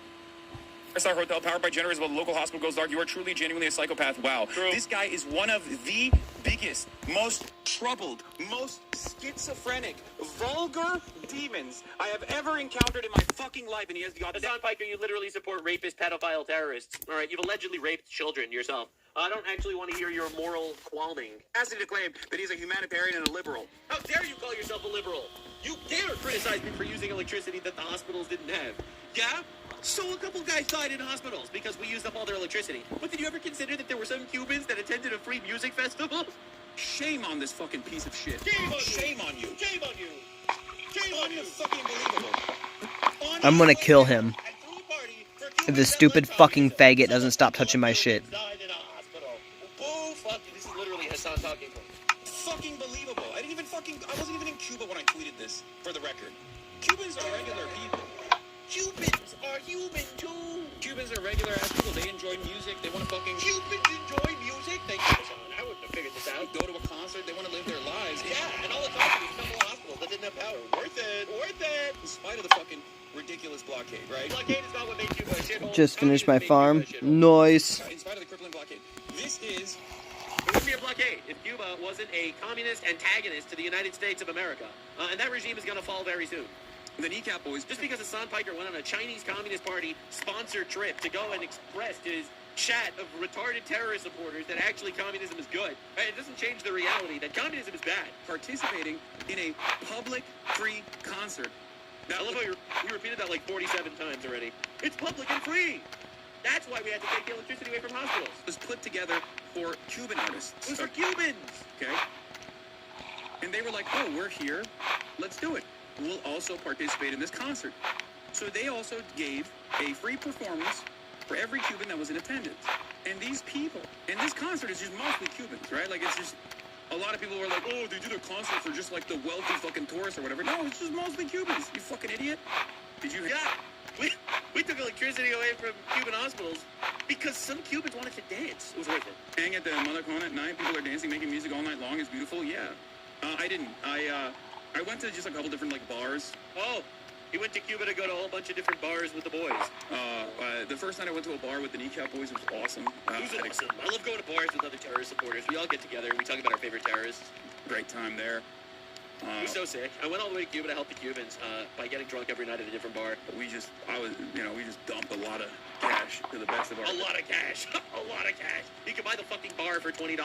Place is such an economic shithole. We didn't dump fucking anything. Oh yeah, the reason why we went to bars to get drunk every night is because we really wanted to prop up the local restaurant. We went to bars every night because we wanted to help the nightlife. Okay, we wanted to help Cuba. Everyday Cubans.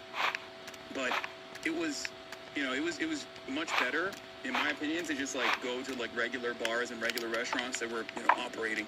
Yeah, so we decided to just party hard, but we paid for our food, so we were technically propping up the Cubans. Who's worth it? Anyway, so that was literally his response to this entire shit show. It's honestly insane. Now, this is another guy, Nas Daily. He's a YouTuber that seems like is also making a video in Cuba, and he bumped into Hassan's entourage while there. He is actually a Palestinian. Right, he is a Palestinian guy that, does not like Hassan, because Hassan supports Hamas. And Hamas is a terrorist organization that started the war that killed all these Palestinians. Hamas are the bad guys. Actually, believe it or not, the terrorists are actually bad. So this guy, Palestinian, fucking hates Hassan Piker, and he released this little video. So this is Cuba. Total blackout. There is no electricity anywhere, because there's no oil, there's no energy. You know, because they're communists. And this is what it looks like. Except that hotel, because it's a 5-star hotel. That's it. And that's where Hassan Piker is. Everybody else is in the dark. Wow, holy shit. I'm so happy that this guy was there at the same time.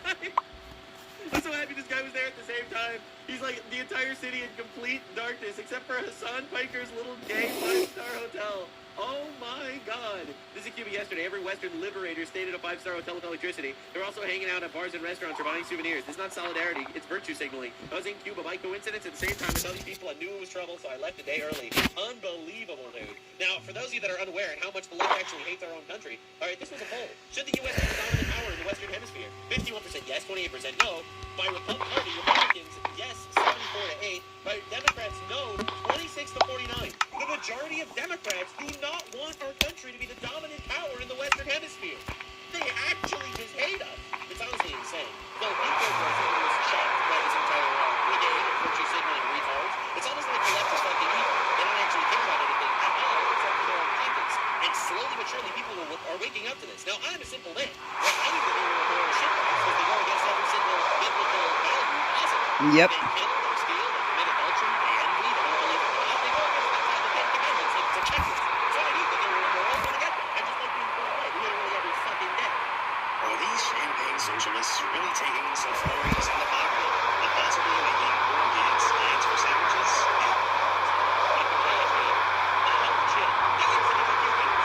These rumors about his Cuba trip are getting outrageous, and nobody knows what to believe right now. But this new brand of propaganda tourism is getting sick. Funded by the Chinese Communist Party, by the way. When these rich idiots somehow found that COKTilYouDrop can only be monetized. It's like fake Mr. Beast videos look like the most ethical shit on the planet. I made 500 Cubans fight over a cent. Subscribe to Hassan Piker for more content. When utilized in anti-American propaganda as this pink. I shocked my dog with the remaining electricity in all of Cuba.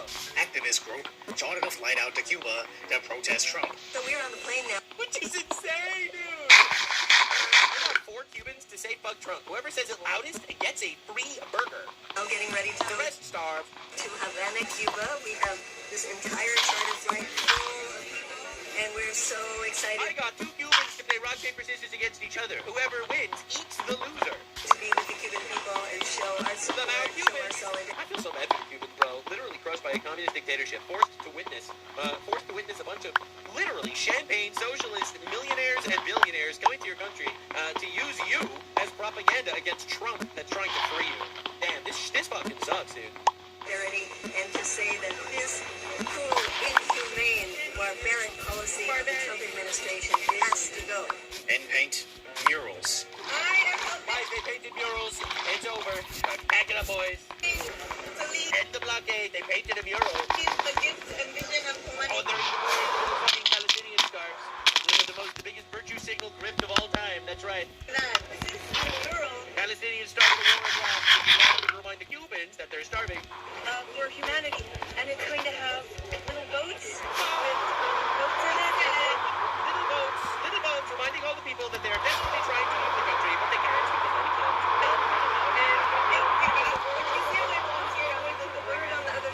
Oh, she drew a picture of a bird. They've liberated Cuba with that one. Fishes and sea life here.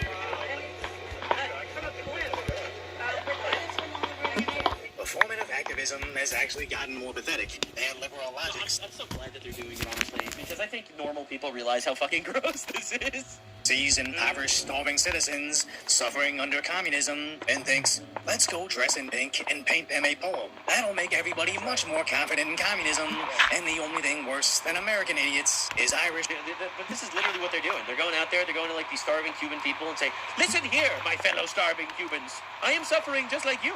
This says the billionaire. I am suffering under the cruel, oppressive, fascist regime of Donald Trump. Meanwhile, this person's literally starving, dying on the street. Let me tell you a poem. He who eats many prunes sits on toilet many moons. I hope that wisdom inspire you. Anyway, go on, live your life. Rapper. At least you're not under Trump. Is holding a Cuban concert about Palestine.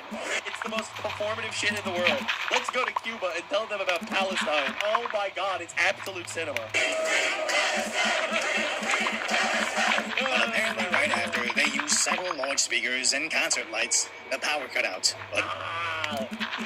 But to be fair, they freed Palestine.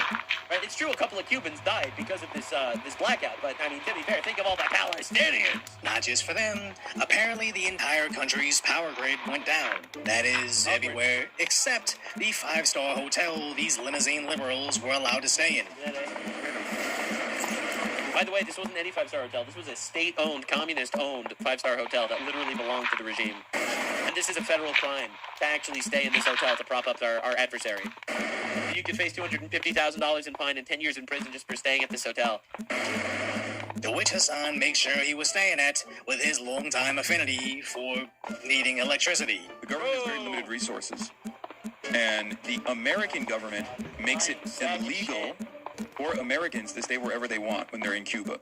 They have to stay in what... You literally can't fund our adversaries. Fucking duh. I love how he says this like it's like such a inhumane thing. I can't believe the Americans are not letting us fund their adversaries. I can't believe they would do such a thing. They've declared as 5-star hotels, right? And it's true. There are businesses Americans are barred from staying in, but his specific 5-star hotel is on that list. You couldn't get caught in lies faster if you tried. But the saddest aspect about this is Hassan is getting first-hand experience on the failures of a communist regime. Nobody's making believe it's not communism. It's American Western imperialism that's actually the problem. From the countrywide blackouts to AT&T simply rationing his internet. But my phone is basically just a non-functioning brick at this point. AT&T shut off my account because I was using too much data in Cuba. Yeah, it's a shithole. For my own safety, I guess. But does he learn anything? No, he somehow blames MAGA propaganda. That's right. It's Trump's fault. It's Israel. Did you not know? It's actually Israel's fault that Cubans are suffering under communism. And on how the local doctors lost power mid-surgery, not understanding how much worse it is that the government prioritized providing electricity to his propaganda tour over medical... Duh! It's communism. China probably coordinated his whole fucking... thing. Facilities. Now, there were claims that everybody on ventilators died that night, blaming the Irish rappers, Code Pink, and Hassan's hotel visit for diverting resources. But the left is blaming Trump and his oil blockade. But Cuba's power grid has been going down for years now. And when the Cubans protested the shortages... Yeah, nothing debunks your communist propaganda talking points like literally any historical evidence. The communists blamed Biden. So I'm not saying left-wing performative activism is creating all their problems. I'm just saying it isn't actually helping anything, as they're trying to teach Hey, they painted murals with boats and birds.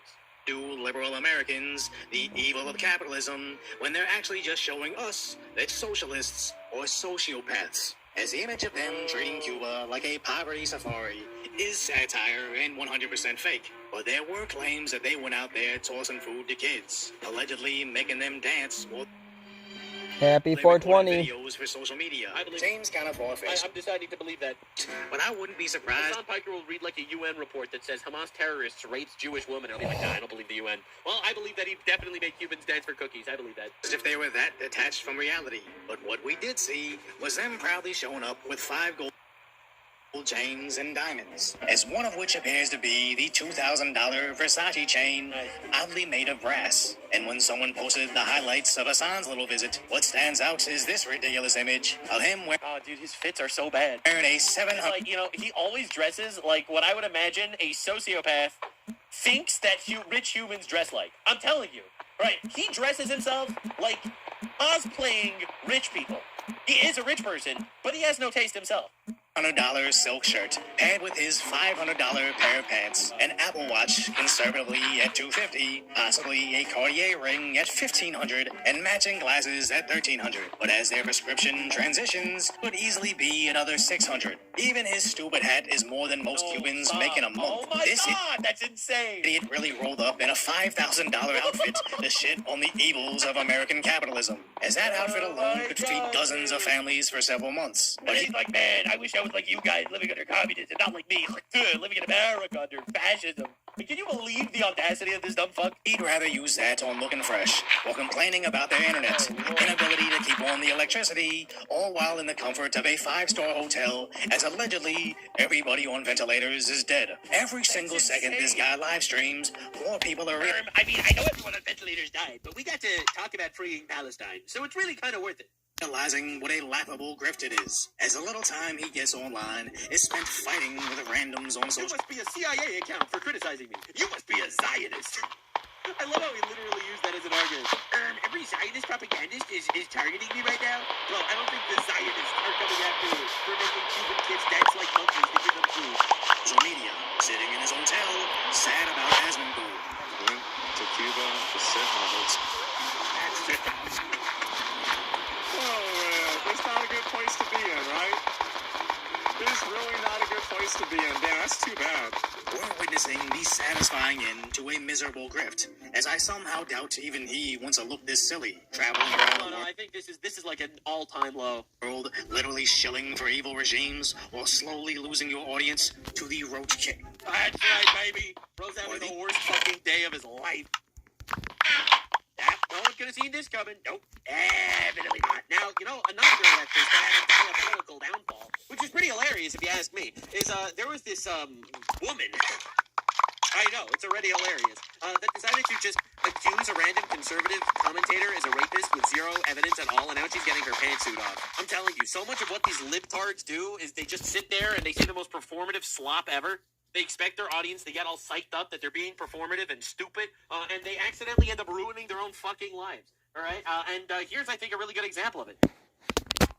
Tilly Middlehurst recently made some extreme allegations about Andrew Wilson. I don't know who this Tilly Middlehurst here. This is the blonde woman here on the left. I don't know who she is. Apparently she's like a leftist debater.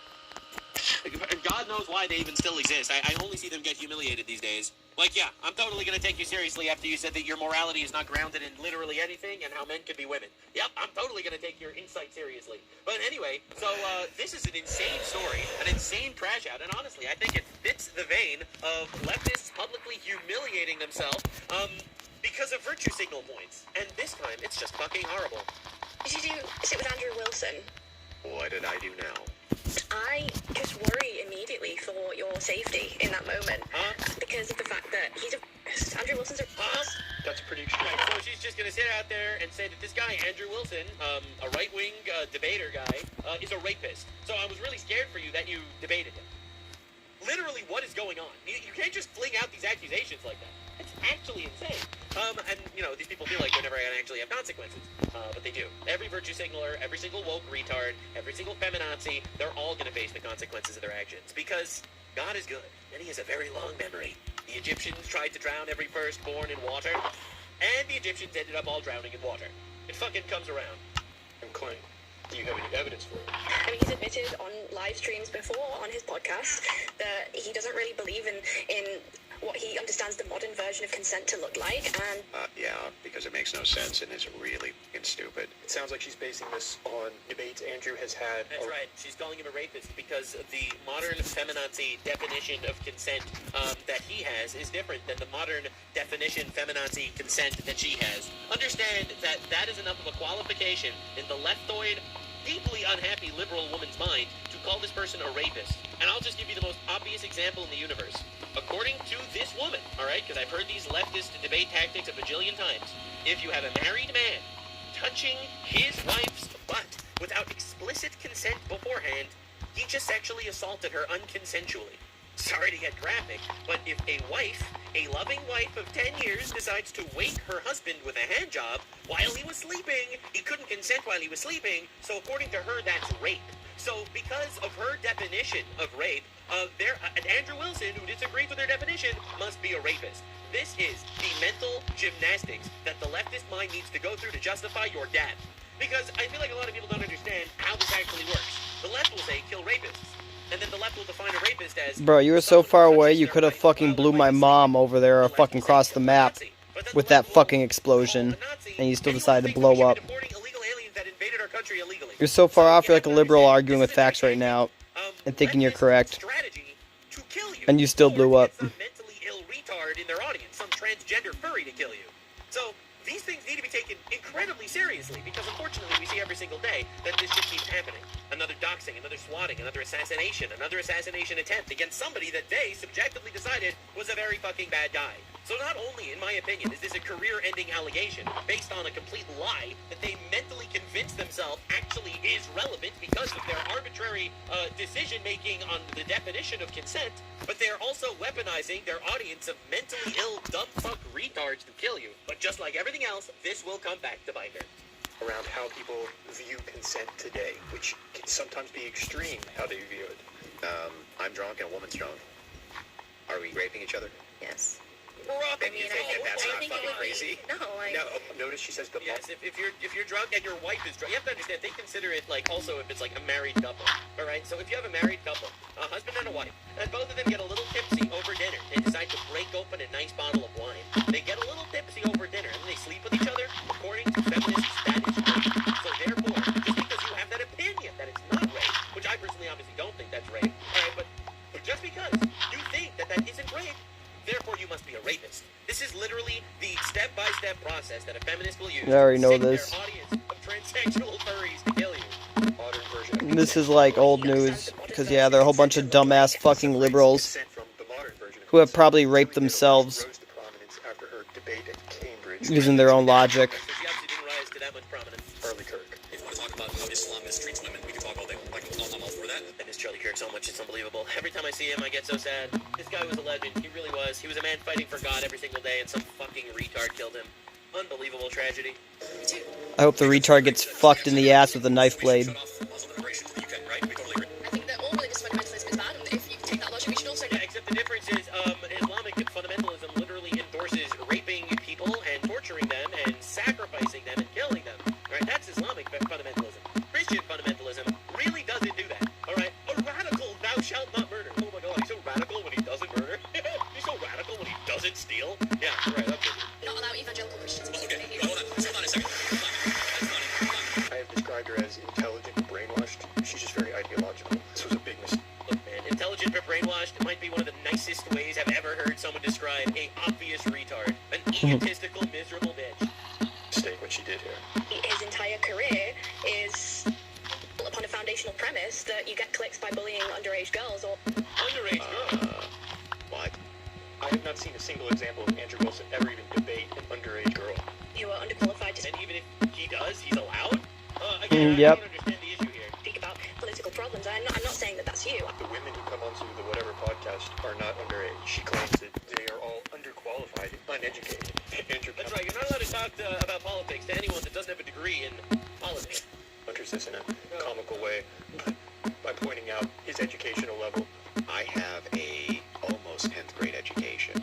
Almost. He never went to college, and he put together this little montage of... I just have to say, all right, if you have a guy that never went to college and he is fucking eviscerating the worldviews of like these 140 IQ feminists with a degree in lesbian tap dancing and underwater butt He's sex, probably right. that really says a lot more about the college education system than the guy. And he's probably right, but yep. Has debated to counter this logic. She has an undergraduate in psychology and a graduate diploma in psychometrics. Is Naima. She's a senior at USC. Dude, I've seen these people debate before. Like, they're all retarded. Charlie. She received a master's degree in fantasy literature from the... A master's degree in fucking nothing, and now she's taking $500 to debate guys on a podcast. University of Glasgow, and a BA in English from California State University. She's going to do nothing with these degrees, by the way.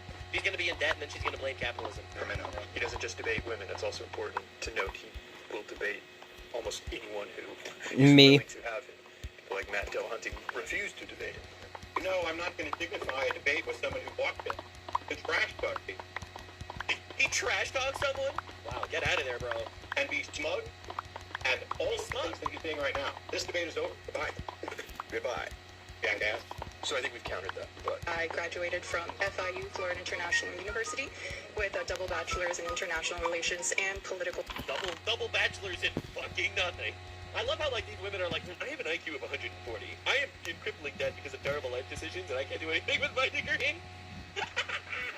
It's like it's such a self-defeating premise. Science. I'm a feminist. I'm very strong and independent. I'm in crippling debt. I'll never actually, pay back my debt in my entire life. I'll complain about capitalism because I am in debt, and I have a degree in nothing, absolutely fucking nothing, that I can't do anything with. So I'm here on a podcast surrounded by hookers debating people. And this is the most diabolical shit I've ever seen. I don't know what it is, man. I don't think that is you at all, and I think that he went out on a limb when he debated you, because that's not usually the type of person that he would engage with. she received bachelor degrees in psychology and creative writing. A bachelor degree in creative writing. Dude, you're not going to be the next J.K. Rowling. Because you're retarded. From Ivy League school, University.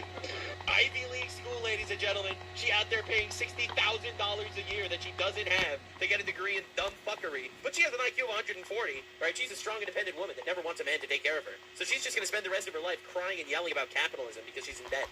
And she plans to pursue a graduate degree in public policy. Oh, a degree in public policy.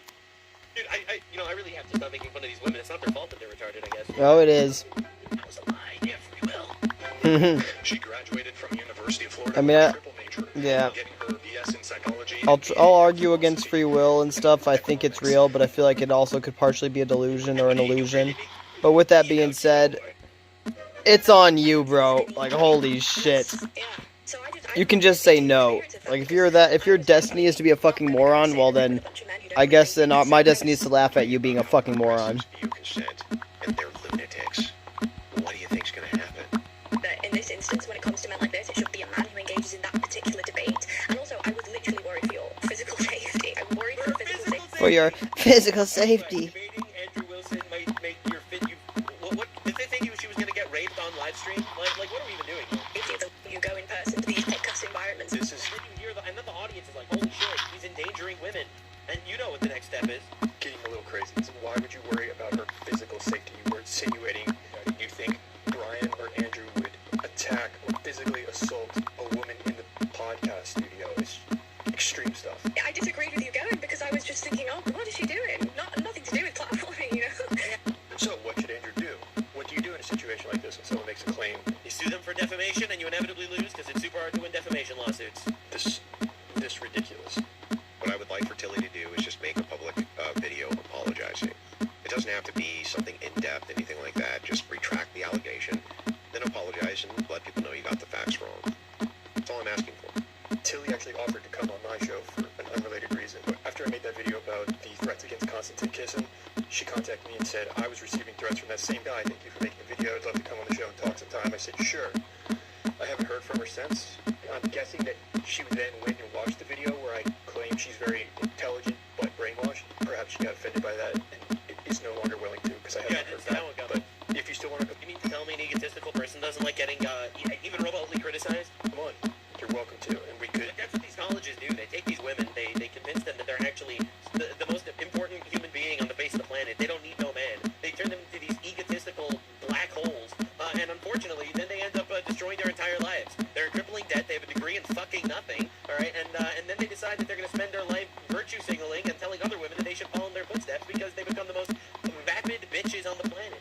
Desperately lonely, unhappy, miserable women without a husband, without a family, without children, and they need to convince the next generation that actually, because they have such a big ego, that actually they made all the right decisions and they should also follow in their footsteps of oblivion. Right? It's heartbreaking. Also because they want someone to feel like they did. Needs to be addressed. And the only solution is... Misery loves company. No, you can't go have the conversation because you're physically in danger by having the conversation. Because they don't want a conversation. They want you dead. Right? So many people are refuse to engage with the reality. Right? The reality is they want to kill you. Okay? That's the reality. We saw them celebrate the murder of Charlie Kirk. Okay? They killed the negotiator. They killed the guy that was willing to have the conversation.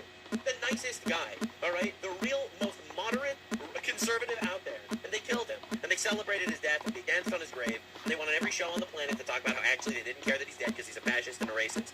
All right? They want you dead. All right? They're masking it behind all of these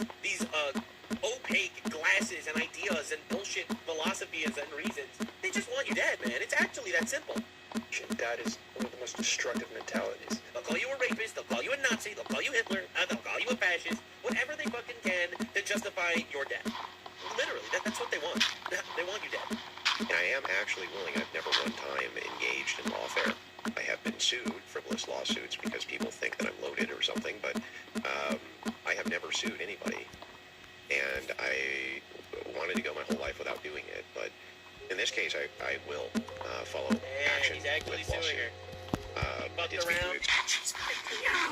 I'm telling you, man, they all find out at the end, every single one of them. And it usually is because of their own actions. All right? Almost every single one of these egotistical freaks ends up doing something that destroys themselves. It almost never comes from an external force. It almost always comes from them themselves. Because they are a black hole. Attorney, I think I have a pretty good case, but I'm going to be completely honest with everybody. If it is the case that I raise money for this lawsuit, do not get your hopes up. It is more likely than not, even Andrew will not be able to take this to court. So the main issue is, so he might be able to take it to court, I just don't think he'd win. And the reason for that is in the United States, it's really hard to prove defamation because you have to prove that she lied. You also have to prove that she was malicious with her lie. All right? And, you know, that she lied on purpose knowing that it was a lie.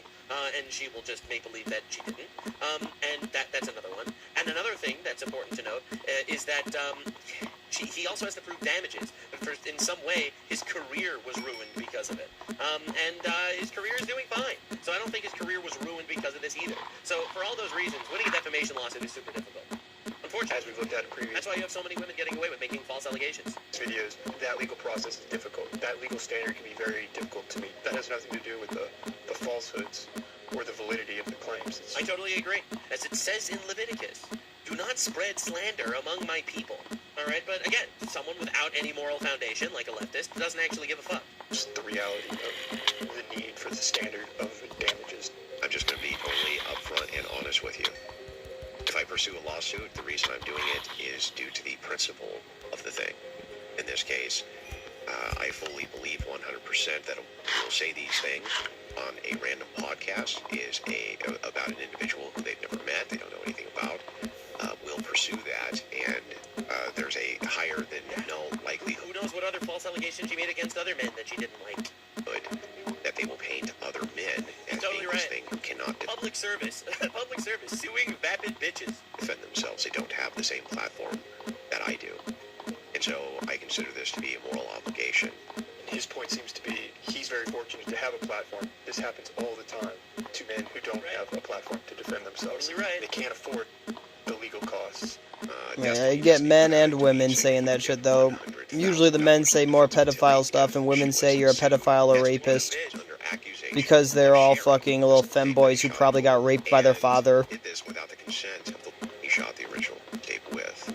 It is more likely than not, even Andrew will not be able to take this to court. However, what I will give my word on is that as long as there is an avenue for pursuing legal recourse, because I believe that there's a moral obligation to do so, I'm going to do it.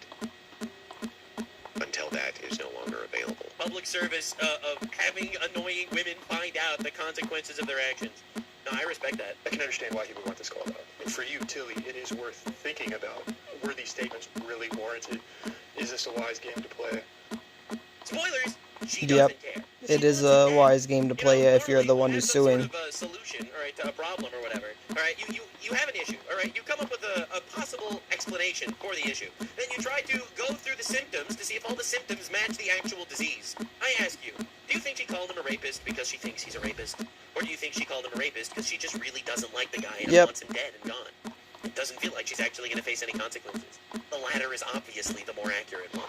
Now, if you're watching my videos, you probably don't think of your opponents in the same fashion, but that's because you probably are also a relatively conservative individual that actually has a moral foundation based in some sort of actual truth system, all right? She doesn't. She's a communist. She believes the revolution is justified regardless of the means. Don't fall into the trap of thinking that everyone else thinks the same way you do. Some people are just fucking evil. Some people have demons whispering in their ear, and they don't have any moral or divine grounding foundation to tell them that the demons are actually demons. So I think people have to be aware of that, because we need to fucking destroy these people. Legally and without violence, but they need to be fucking destroyed. Anyway, that was today's deep dive on all of the things. Liberal women destroying themselves. Hassan Piker destroying himself. It's almost like the virtue signal never works. Deep dive into the geopolitical complexities of ICE agents deporting dumb fucks and Iran completely folding to the Donald. for being here. I hope you enjoyed. This was another deep dive. We do a deep dive every day. Lots of deep dives covering the topic to the utmost. I tried to do my absolute best to cover all the avenues on broader topics, on relevant things. Definitely subscribe to The Daily Show. And I really appreciate all the support recently, guys. You guys have been incredible. So I'll see you in the next one. Bye. Definitely a good one, guys. Fucking 100% dope. Released 5 hours ago. I'm gonna send you guys the link in the stream. Give it a thumbs up, check it out, watch it, the usual.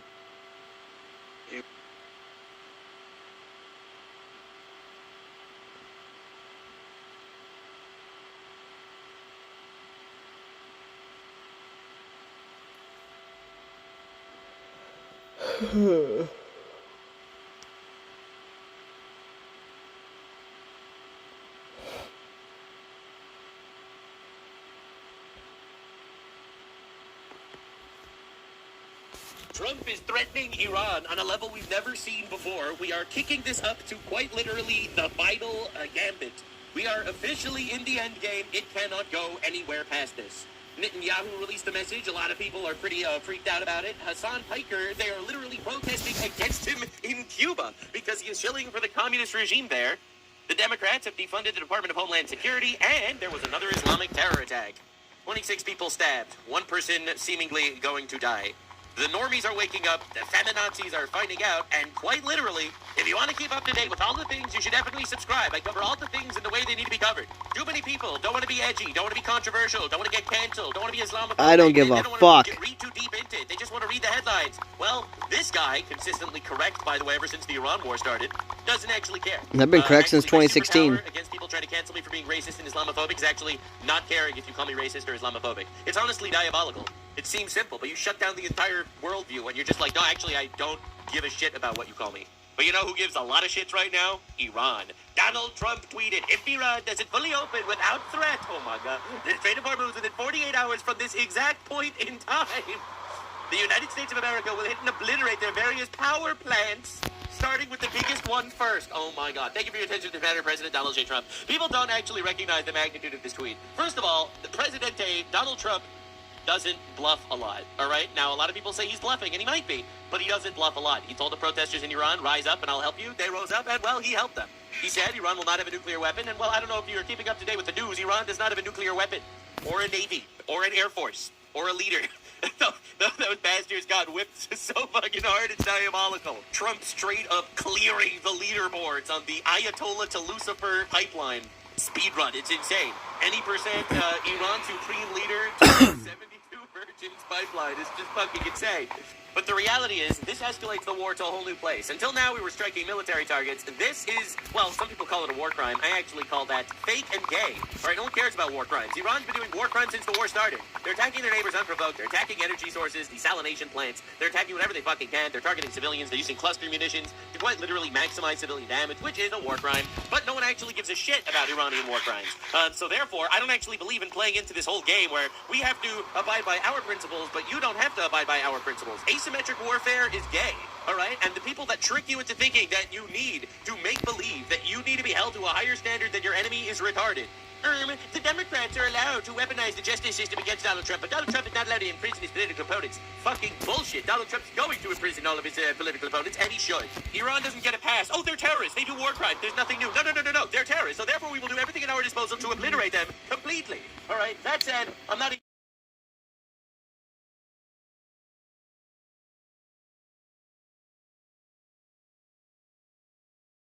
terrorists. They do war crimes. There's nothing new. No. They're terrorists. So therefore, we will do everything at our disposal to obliterate them completely. All right? That said, I'm not a huge fan of this idea of actually bombing their power plants. I'm sure Donald Trump has a strategy here that I'm not aware of, and I shouldn't be aware of it because I'm just a blue retard on the internet. I'm not actually some military advisor or anything. I told my Mossad operative to keep me blind, all right? My Mossad operative that's feeding me all the info, that keeps helping me get predictions right, he's been dead silent lately, so something insane is going on. And we'll see where it goes. I'm a little bit scared about this one, I'm not gonna lie. This is a bit terrifying. That said, Iran says it will target target enemy energy infrastructure and desalination plants. The U.S. strikes Iranian power plants. This is an unbelievable escalation from the United States, and this is an absolute nothing burger of a threat from Iran. Because Iran did everything in their power to destroy all of their neighbors. This is literally nothing new at all. Iran's been saying this forever. Iran's been targeting whatever they possibly can forever. I actually don't give a fuck about Iranian threats. They've been threatening something new every day to anyone paying attention. Everyone's freaking out about this. This is not something to freak out about. This is something to freak out about. Because the Donald has quite literally the ability and the willpower to do something fucking insane like this. And that's why we love him. Not just because he's orange and glorious, but also because he's orange and glorious. Now, yesterday, Iran launched an intermediately ranged ballistic missile on Diego Garcia, an island 4,000 kilometers away from Iran. This was massive. I covered this in my previous video in detail, but something insane happened. Alright, this means only 3... Hey, can my friend join? Yeah, bro. Anybody can join. It's free to join for anybody.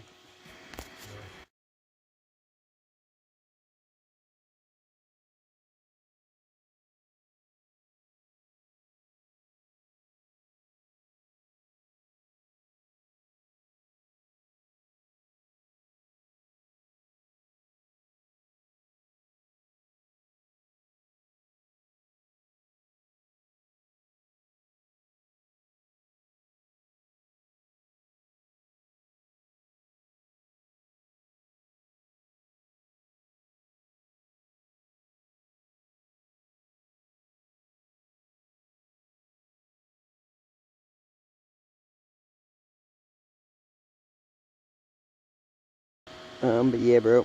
Anybody is, can you add him? Bro, the realm link is in the title and the description. He just has to put that in. Basically, I would need to add him, he would need to add me, I would need to invite him, or he can just click on the link and join, you know what I mean? Like, basically, it's free for anybody without adding me, if that makes sense. Whereas if it was a private world, then yeah, I would have to add him, he would have to add me, I would need to invite him to the world, or I would need to have it invitable for anybody to join, and then he could join, whereas for right now, I'm pretty sure he can join just by clicking the link or by putting the end of the title in the realm information, if that makes sense.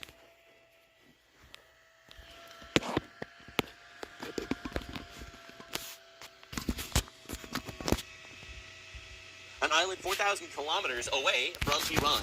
This was massive. I covered this in my previous video in detail, but something insane happened.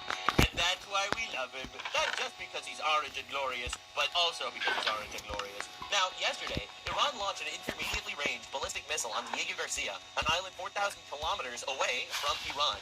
This was massive. I covered this in my previous video in detail, but something insane happened.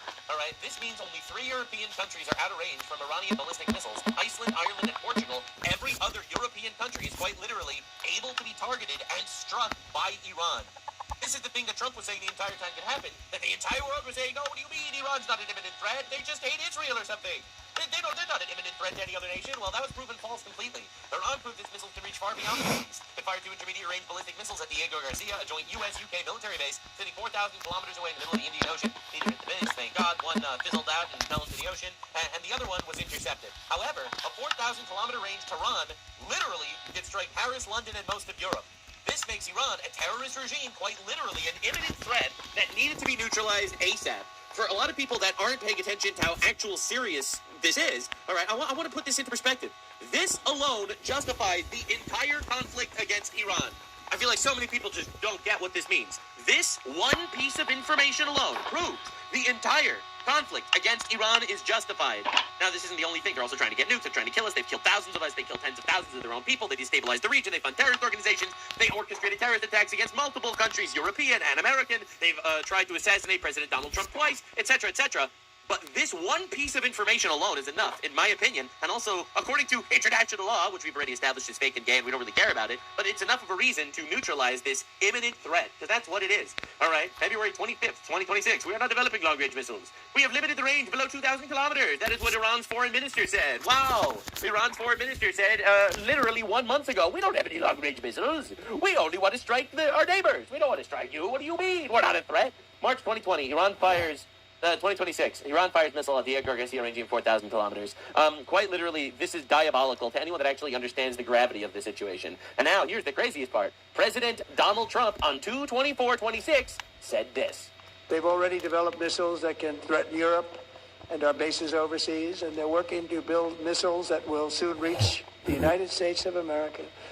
After Midnight Hammer, they were warned to make no future attempts to rebuild their weapons. They didn't listen. In particular, nuclear weapons. Yet they continue, starting it all over. We wiped it out, and they want to start all over again. Terrorists gonna terrorize. And at this moment, again, pursuing their sinister ambitions. They've already developed... Yeah, so when Trump gave this speech, and this was, by the way, long before this situation happened, the entire world attacked him. They said he had no information for this. They said he was lying. All right, counterterrorism operative Joe Kent retired and said that there's no information, that there are any form of credible threat to the European countries. They were all proven wrong. That Donald was right again. Honestly, this guy was right more times than Alex Jones.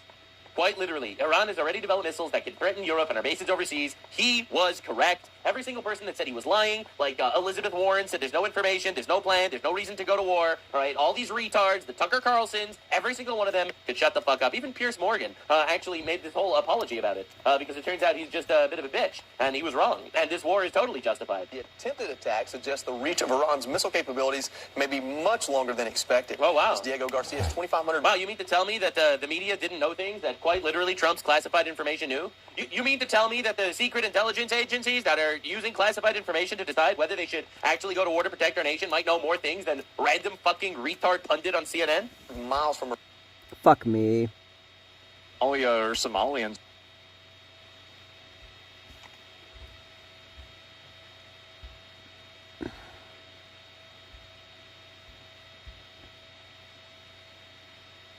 Miles from Iran.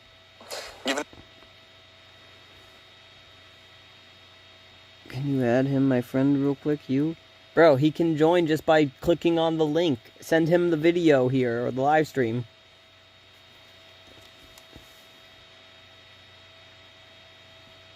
Like, literally, bro. It's in the title, it's in the description.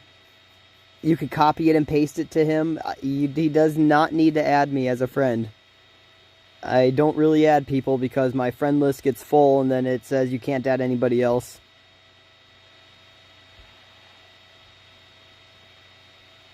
But if you click on the title, the code is at the very end. Oh my fucking gosh. Suck a dick in hell, I'm doing something. But yeah, the realm's the code's at the very end. And if you click on the description of the realm, it's also right there.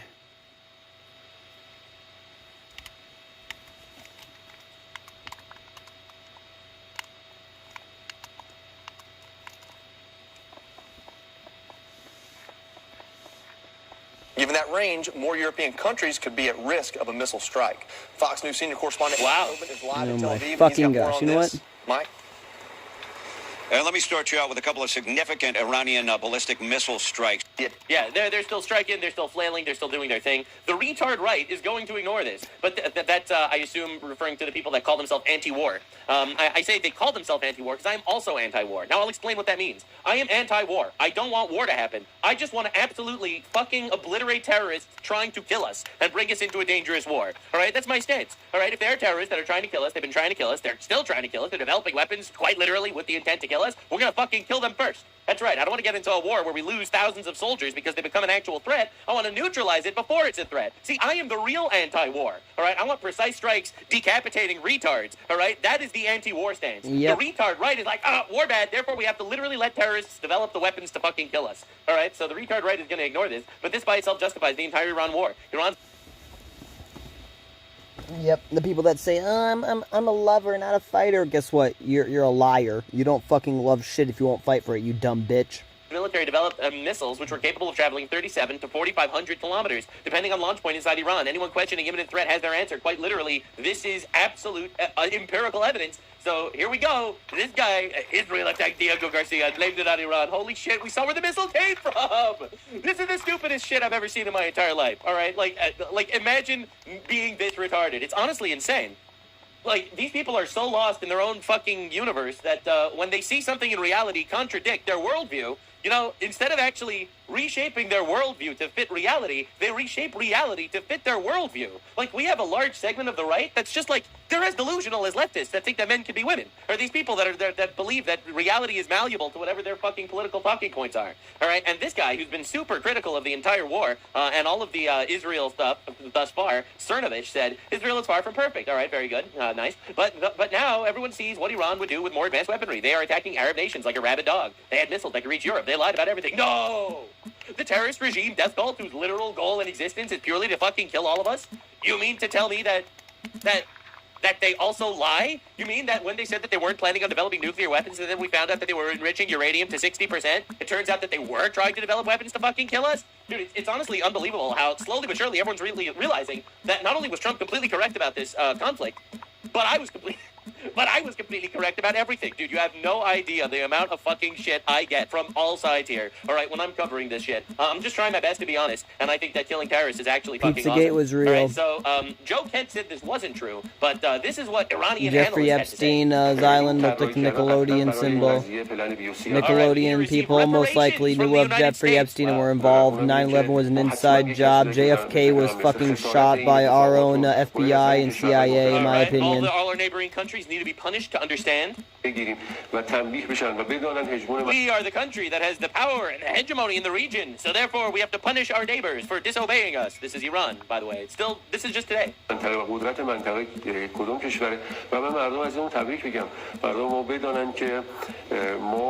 entered a new stage in the history of Iran. As an international power, we will be recognized as a global superpower. Wow. The impact of this war will definitely surpass that of the war with Iraq. And I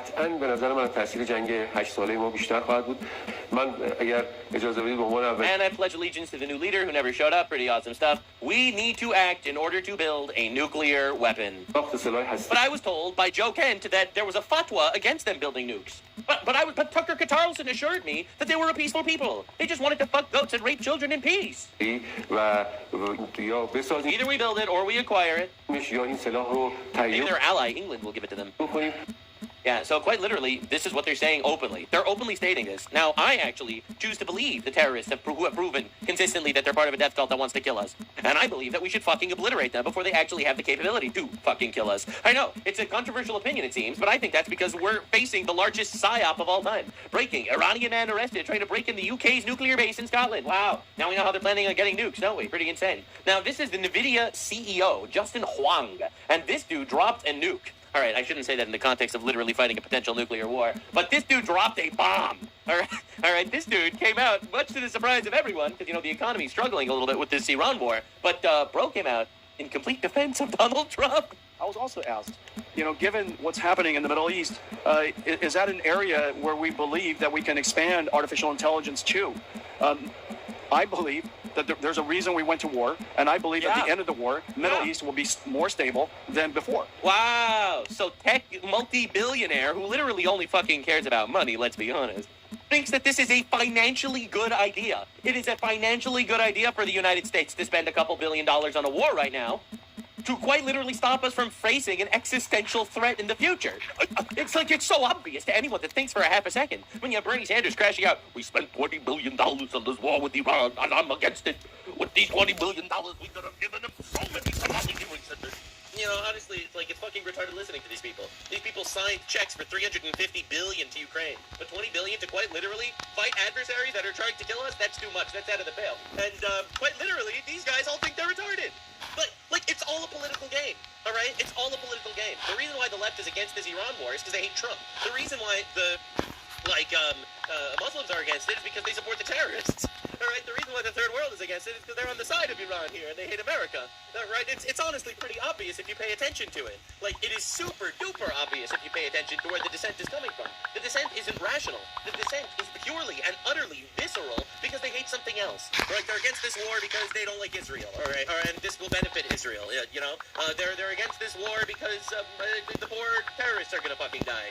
And obviously they support the poor terrorists. They're against the war because they want Trump to look bad, and quite literally this is making Trump Trump look absolutely awesome on the world stage. Everyone's praising Trump right now around the world. All right? Now, you look at the people complaining, and all of them have ulterior motives, every single one of them. Now, you know who does it? This fucking guy. This guy who just wants to make billions of dollars on AI slop. Okay? He thinks it's a financially good idea, because it is, obviously. And so, if we were considering it before, we should absolutely be considering it after. And so, I'm 100% in on that. Yeah, so this dude's totally in on moving to the Middle East. He doesn't care. He runs $1 trillion company, and he thinks the Middle East is going to be much better for business after this, obviously. Now, the Iranian regime devastated Arad and Dimona by deliberately striking civilians with missiles. Over 100 people were injured, including children, a blatant war crime, pure terrorism.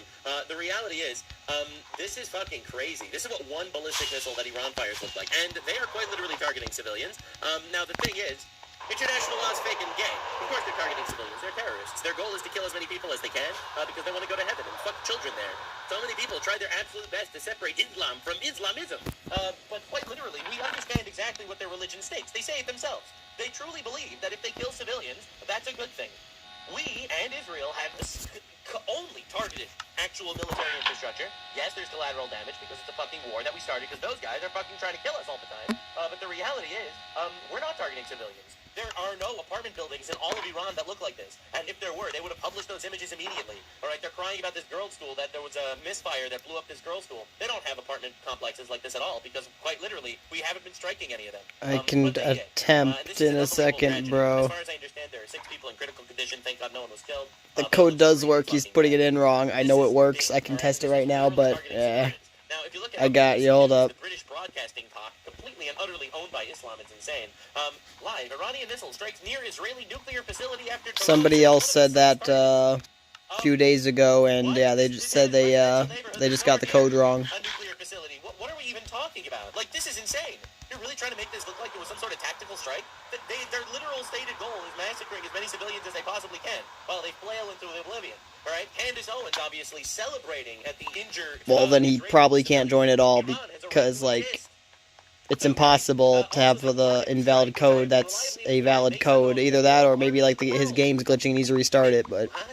When Israel takes out infrastructure that's owned by terrorists, they warn the people in the infrastructure to leave before striking that building.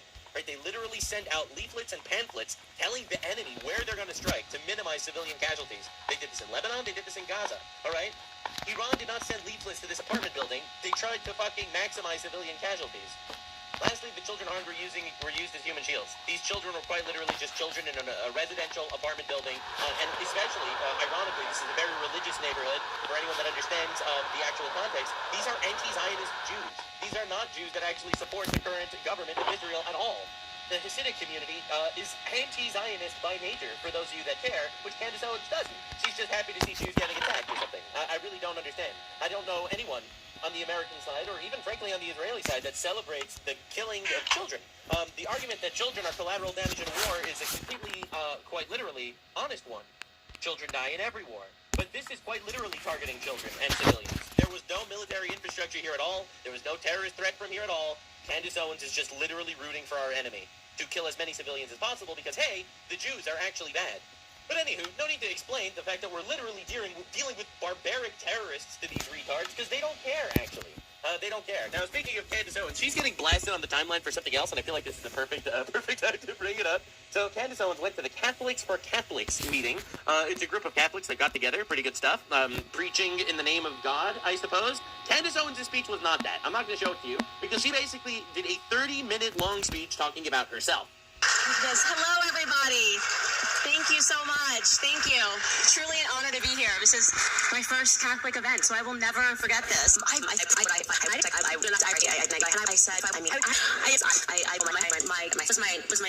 You know, I just had that Catholic excitement. Just me. I did this. Anyway, she references herself 357 times, and she references God like twice. For those of you paying attention to how she did at the Catholic for Catholic speech, honestly, this is embarrassing, and I feel bad for Catholics. I really do.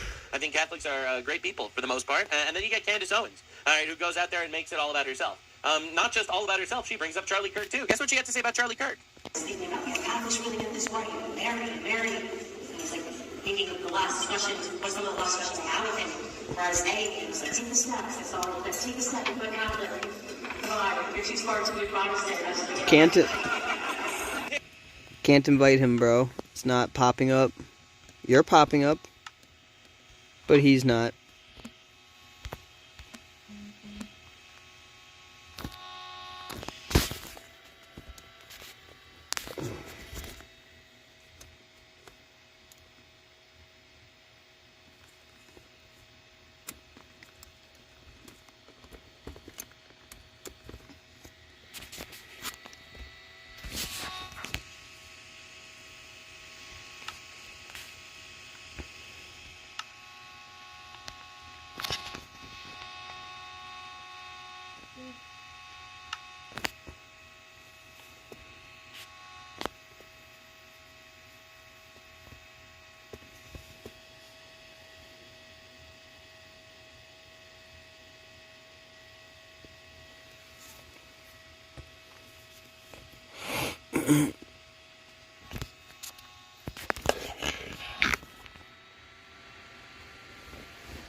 Holy shit, I'm dying.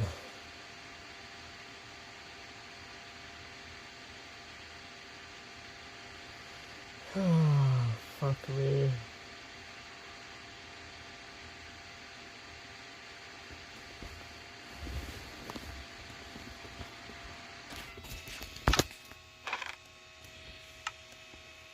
Add to favorite, mute, block, or report.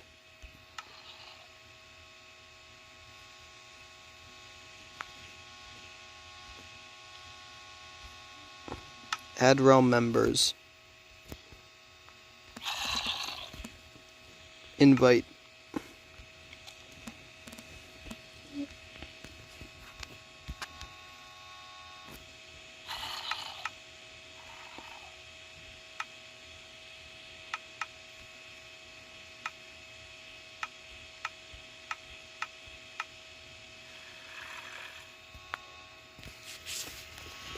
Bro went poof. Bro is back is the only person blocked so far.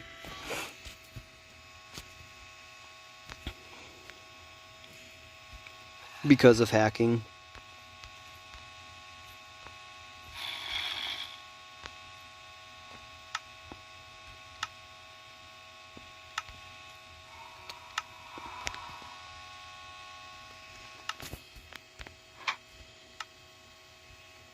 But yeah, I sent him an invite now, he should have it. Yeah, Charlie Kirk, you dumbass. You're way too smart to be a Protestant. Yeah. Part, and then you get Candace Owens, all right, who goes out there and makes it all about herself. Not just all about herself, she brings up Charlie Kirk too. Guess what she had to say about Charlie Kirk? Speaking about, God was really get this right. Mary. I was like thinking of the last discussions, what's some of the last discussions I had with him, where I was A, and was like, take the steps. I saw the clips, take the step, become a Catholic. Come on, you're too smart to be Protestant. I just, Yeah, Charlie Kirk, you dumbass. You're way too smart to be a Protestant. Yeah, honestly, this is insane shit. I don't know, bro. Like, this is insane, dude. Candace Owens, the person who thinks that dinosaurs are fake and space was fake and invented by the Jews, thinks that Charlie Kirk is too dumb. Because if he was smart, he would have left Protestantism. I don't know, man. Like, she's just been on a tear lately. Netanyahu visited Arad. This is the site that was struck by the Iranian terrorists. And this is what he had to say. If you want proof that Iran endangers the entire world, the last 48 hours have given it. In the last 48 hours, Iran targeted a civilian area. They're doing that as a mass murder weapon. Oh, wait, I forgot. Oh, my God. Maybe this video's AI. Oh, I was told reliably by Joe Rogan that Netanyahu's actually dead. Luckily, no one was killed. Thank but that's God. due to luck, not their intention. That's due to God, BB. That's due to God. God looking out for his children. Us, people, human beings made in the image of God. That's who God is looking out for. Luck, he says. All right, man, you know, I have my gripes with old BB over here. Their intention is to murder civilians. Yeah. Second, true. They fired on Jerusalem right next to the holy sites of the three monotheistic faiths. The Western Wall, the Church of the Holy Sepulchre, and the Al-Aqsa Mosque. And by dint of a miracle again, none of them were hurt. Miracle. There we go. BB with the proper word. Sorry, I shouldn't be going too hard on Beebster. He's in the middle of a war. He might even be dead, according to Pakistanis. But I saw the devastation of that blast. All right, I watched videos. Okay, two apartment buildings were taken out by cluster munition ballistic missiles. Okay, and the fact that 100 were wounded and no one was killed is a miracle. The holy. Just like it's a miracle thank God. All right, this is going to be a bit of a tangent. It is a thank God, an unbelievable miracle that God gave us the unbelievable ability to not be inbred, retarded dumb fucks that are part of a death cult like the Iranians. That, you know, our military, the American military, is the best military on the planet. All right, that we have managed to develop an unbelievable offensive firepower, the likes of which have never been seen before. That God gave us and Israel the ability, the smarts, and the techniques to develop quite literally some of the most advanced counter-missile systems in the history of the world. Well, not just quite literally, literally. I mean, imagine, we're firing missiles, taking missiles out that are fired at us. That's insanity. It's unbelievable. And God gave us that ability and that knowledge. And we're up against barbarians that want to destroy us, and they can't fucking do it. Yo, what's good, bro? Sites of the three major monotheistic religions. Third, they fired an intercontinental ballistic missile on Diego Garcia. That's 4,000 kilometers. I've been warning all the time. They have not. Damn, bro. Netanyahu ends up getting justified at the end. He was warning. He was like, hello, Iran could target Europe. And everyone was like, no, what are you talking about? They promised that they didn't have those missiles. Well, old Bibi got justified on that one. Reached deep into Europe. They already have fired on the European country, Cyprus. They are putting everyone in their sights. And fourth, they're stopping a maritime international route, energy route, and trying to blackmail the entire world. What more proof do you need that this regime that threatens the entire world has to be stopped? He's right. Israel and the United States are working together for the entire world. He's right. And it's time to see the leaders of the rest of the countries. Yeah, it's time to see the Eurocucks get on their knees, grovel, and apologize that we were right about everything. All right, it's time for these fuckers to actually stop taking the free shit from our country and being leeches and parasites, and recognize that we are literally propping up their entire survival. Join up. I'm happy to say that I can see some of them beginning to move in that direction, but more is needed. President Trump's call to have the international community confront this terrorist fanatic regime of zealots. That is a call not only for the security of America and the security of Israel, it's for the security of the entire world. And it's time for them to act. I don't know why I flew all the way back here, honestly. We're responding with great force, but not on civilians. We're going after the regime. We're going after the IRGC, this criminal gang, and we're going after them personally, their leaders, their installations, their economic assets. We're going after them very strongly. What does victory? Going after the money. Bro's pulling the most Jewish technique of all time. We are going to kill them, and we are going to light their money on fire. It's going to be diabolical. Jew warfare, never before seen. Look like in this campaign? Well, we've defined two clear goals. One is to break completely their nuclear program, break completely their missile program, break completely their capacity to produce the components for both of these programs. We are well on our way on achieving it. We've also set a goal of creating conditions for the Iranian people to overthrow this tyranny that is tormented them and made life miserable, and is making life miserable for the entire world. Yeah. I hope we achieve that too. Overnight, President Trump said that if in 48 hours the Iranians don't open the Strait of Hormuz, that there will be... Dude, I bet that tweet sent him for like a spiral. There's no way he saw that coming. Power grids in Iran. Will you participate in those... Like when I saw that Trump tweet, I was like, all right, Trump is sitting on the toilet, he's scrolling through Twitter, something pissed him off. He decided to release the ultimate threat. Strikes, and what do you think should happen next in this campaign? I think President Trump knows exactly what he's doing. And that's whatever right. we do together, and as far as possible in confidence. Thank you. Thank you. Yeah, wow. Anyway, yeah. But I was reliably told that Netanyahu is dead and currently in hiding, and he fled the country and shit. Here he is literally at the place of missile strikes. Wow. The reality is, for those of you that are unaware of what life is like in Israel right now during this war, life is moving along completely like it normally does. Literally. This is the biggest strike that Iran had since the war actually started. From what I understand, the anti-missile system failed or something, malfunctioned, and this missile hit and impacted. Thank God no one was killed. But the reality is, Israel is just moving along and everyone is doing their own thing there. People are going to work, kids are going to school. The war is, for the most part, not really felt, aside from the fact that people need to run into bunkers like 5 times a day. The notion that Iran is winning is laughable. And I hope you guys are paying attention to what Netanyahu was saying, because according to Candace Owens, this is the President of the United States of America right here. Now, Pete Hegseth said something diabolical and sent the entire Muslim world into quite the frenzy. In Afghanistan, name the Islamist enemy, whether they are Sunni or Shia. Oh, shit. This is a Shia regime, Sunni or Shia. And Iran's been willing to harbor them as long as that group is willing to try to kill Americans. True, by the way.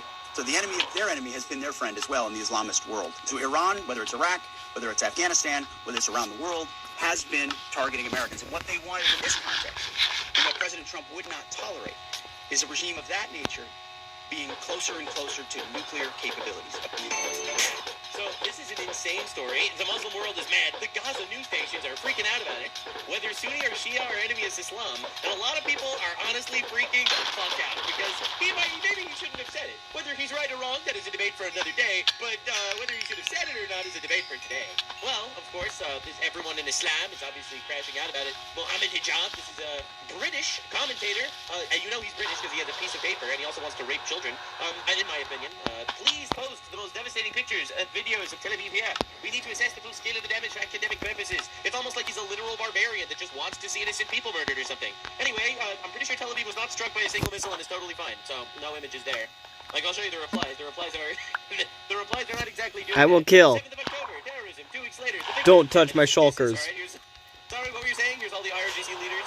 Oh my God, what's this? Oh, that's not Tel Aviv. That's just Cairo. It wasn't even attacked. It's just a shithole. Oh wow, that's insane. Yeah, so anyway, so you did not exactly get the. Like, I'm not gonna lie, bro. They're killing you in the fucking comments, my guy. Third world, once again, not exactly winning here, it seems. Now, here's a pretty controversial statement. TMZ says New York City Mayor Zoran Mamdani's wife. Sick of threatening. Next time I'll just fucking blow up. Controversial post, eh? Well, she literally was praising suicide bombers and terrorists. Like, that's not controversial. This is insane. Yes, the controversial post of literally glorifying terrorism, many such cases. Now, this was an unbelievable tragedy. A family gathering turns violent in Sydney, Maryland. Wow. In woke Australia, where they're literally inviting ISIS members into their country, diversity strikes again. The fight broke out Sunday afternoon on Mark Street. Well, don't. Marking Ramadan's end, involving up to 25 people armed with metal rods. Possible hammer. I don't trust people. Suffered multiple stab wounds taken to Westmead Hospital, while the other 2 victims with serious injuries went to Westmead and Blackton Hospitals. Police from Cumberland Police Area Command are treating it as a domestic-related incident. Totally not an act of terror. Good evening. 3 people I've already had people steal shit. I don't trust anyone. gathering erupted at Maryland's. Wow, my family gatherings don't usually end with stab wounds. That's so weird. Maybe our cultures are incompatible or something. It was meant to be a celebration at the end of Ramadan, but a fight over food And they celebrated in the way they know best. triggered a massive brawl. Guys, look, this is normal. This is just Australia, all right? Is there a reason I'm throwing shit down there? They've integrated into society so nicely. From family Do you know? Because if we don't, that means that we don't have empathy. That's right. gathering to near-fatal food fight. Are you a bigot? Do you not want your child to get raped? Well, you're pretty bigoted, aren't you?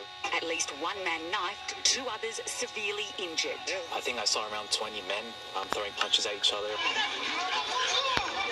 The brawl triggered, witnesses say, when uninvited guests from around the corner converged on the Mark Street home at We need to deal with this shit in our countries, dude? Maryland's. What? Some were armed. I did see some like metal rods, maybe a hammer. Maybe they were armed. I don't know. Anyway, they all have stab wounds. 3 people taken to hospital, 1 man with multiple stab wounds to the back. Wow. 2 victims sent to Westmead, a 3rd to Blacktown. This is totally normal, guys. They sent literally less police officers to this situation than they send when someone posts a offensive meme on Facebook. Able to speak on camera. Who came here and who... I know English, please. Police shut... I know English, please.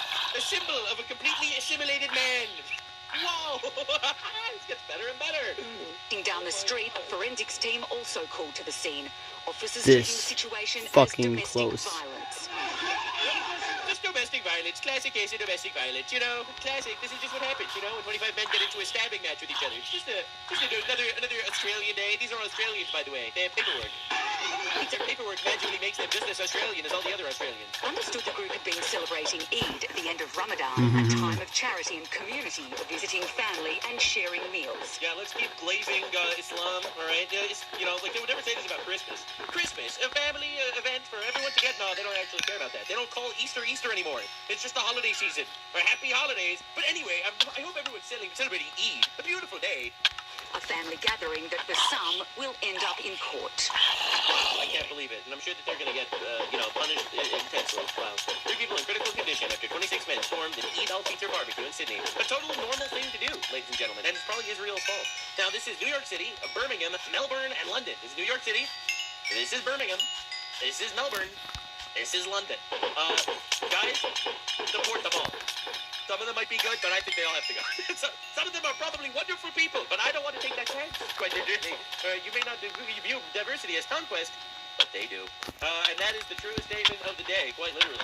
They know exactly what they're doing. Now, a lot of Muslims are going out there debating people. And I'm not going to lie, these guys are not exactly the intellectual masterminds that we are used to rhetorically tangle with. All right, I'm not going to lie. All right, I've seen some debates online, but every once in a while, you see a Muslim debater go up there and just get absolutely fucking walloped. Are you a goy? Shut your big ass up. Son of a bitch. Actually, you can help, bro. I've been learning the Quran for Ramadan. Oh, and I'm asking, what sounds nicer, in English or Arabic? So that's beautiful. He's going to say the Quran to us in English and in Arabic. Start with the Arabic. وَالْمُحْصَنَاتُ مِنْ النِّسَاءِ That's beautiful. إِلَّا مَا مَلَكَتْ أَيْمَانُكُمْ. It's beautiful, no? That is beautiful. Mm-hmm. So, that's nice, yeah. How about this?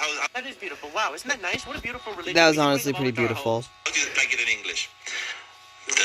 It's forbidden to sleep with married women unless they're slave girls you capture in battle. I like the Arabic better. No, I don't know where that says that in the Quran, mate. Yeah, all right, okay, dude. Al-Nisa, Surah Al-Nisa. How about this one? All right, here we go. فَإِذَا لَقَيْتَمُوا الَّذِينَ كَفَرُوا فَضَرْبَ الرِّقَابِ.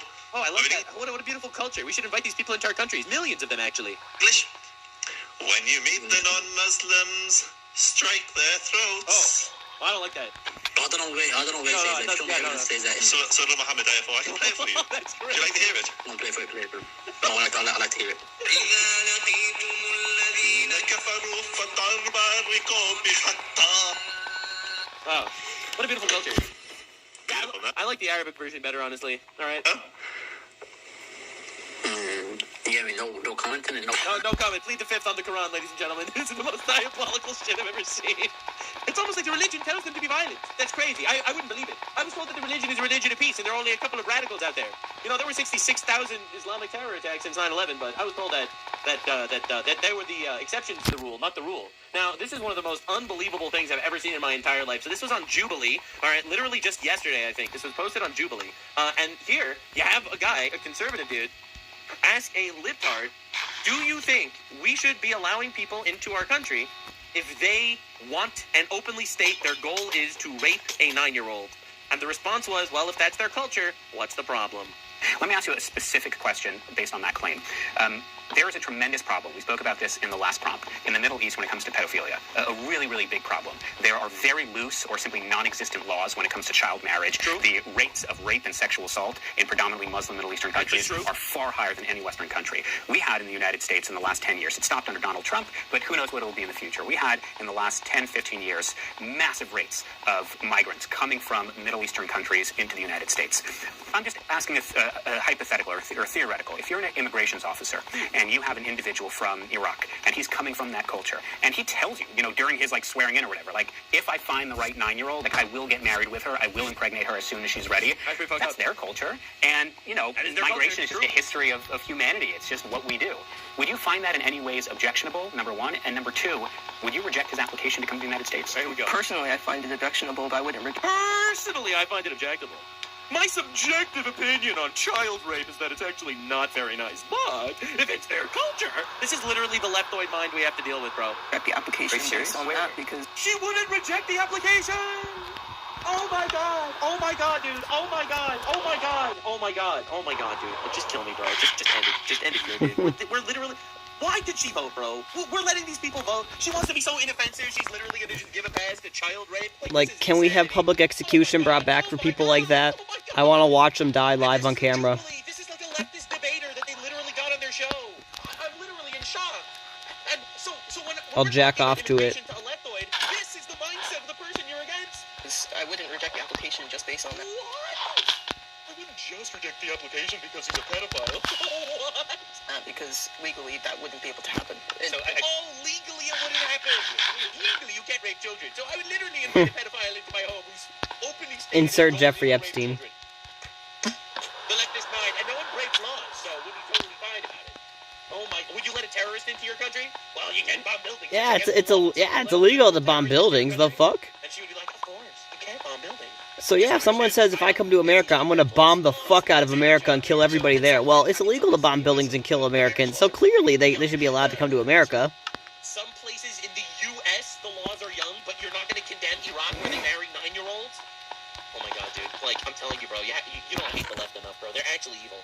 So, again, I just want to understand. I just want to understand your position. I'm not going to attack. I just want to understand it. Bro, So, we are witnessing a rare Jew W on the timeline right here. I tell you definitively, like, I am going to find a 9-year-old because, you know, in my culture, it's what we do. It's totally normal. I'll even invite you to the wedding. I'm going to find this 9-year-old, and I will impregnate her. You're telling me it's illegal? Okay, so arrest me. I'm going to do it anyway. You're saying that you would still... Hang on. You're saying that just based on what I tell you alone, that would not be grounds for rejecting my application. Is that correct? Yeah, that is what I'm saying. Okay, so I think that is a profound disagreement between my ideology... No. You need to be in a cage, woman. Get her out of here. Get her out. Repeal the 19th. That's it. It's over. It's over. I'm done. I'm so done. This is literally the mindset of the people we have to deal with. She doesn't want to offend the child rapist, so she'll literally bring them into our country. Oh my fucking god, dude. This is perfect. I'm so happy this was recorded. Conservatism and the ideology that you purport to represent. Her ideology is the pro-rape party.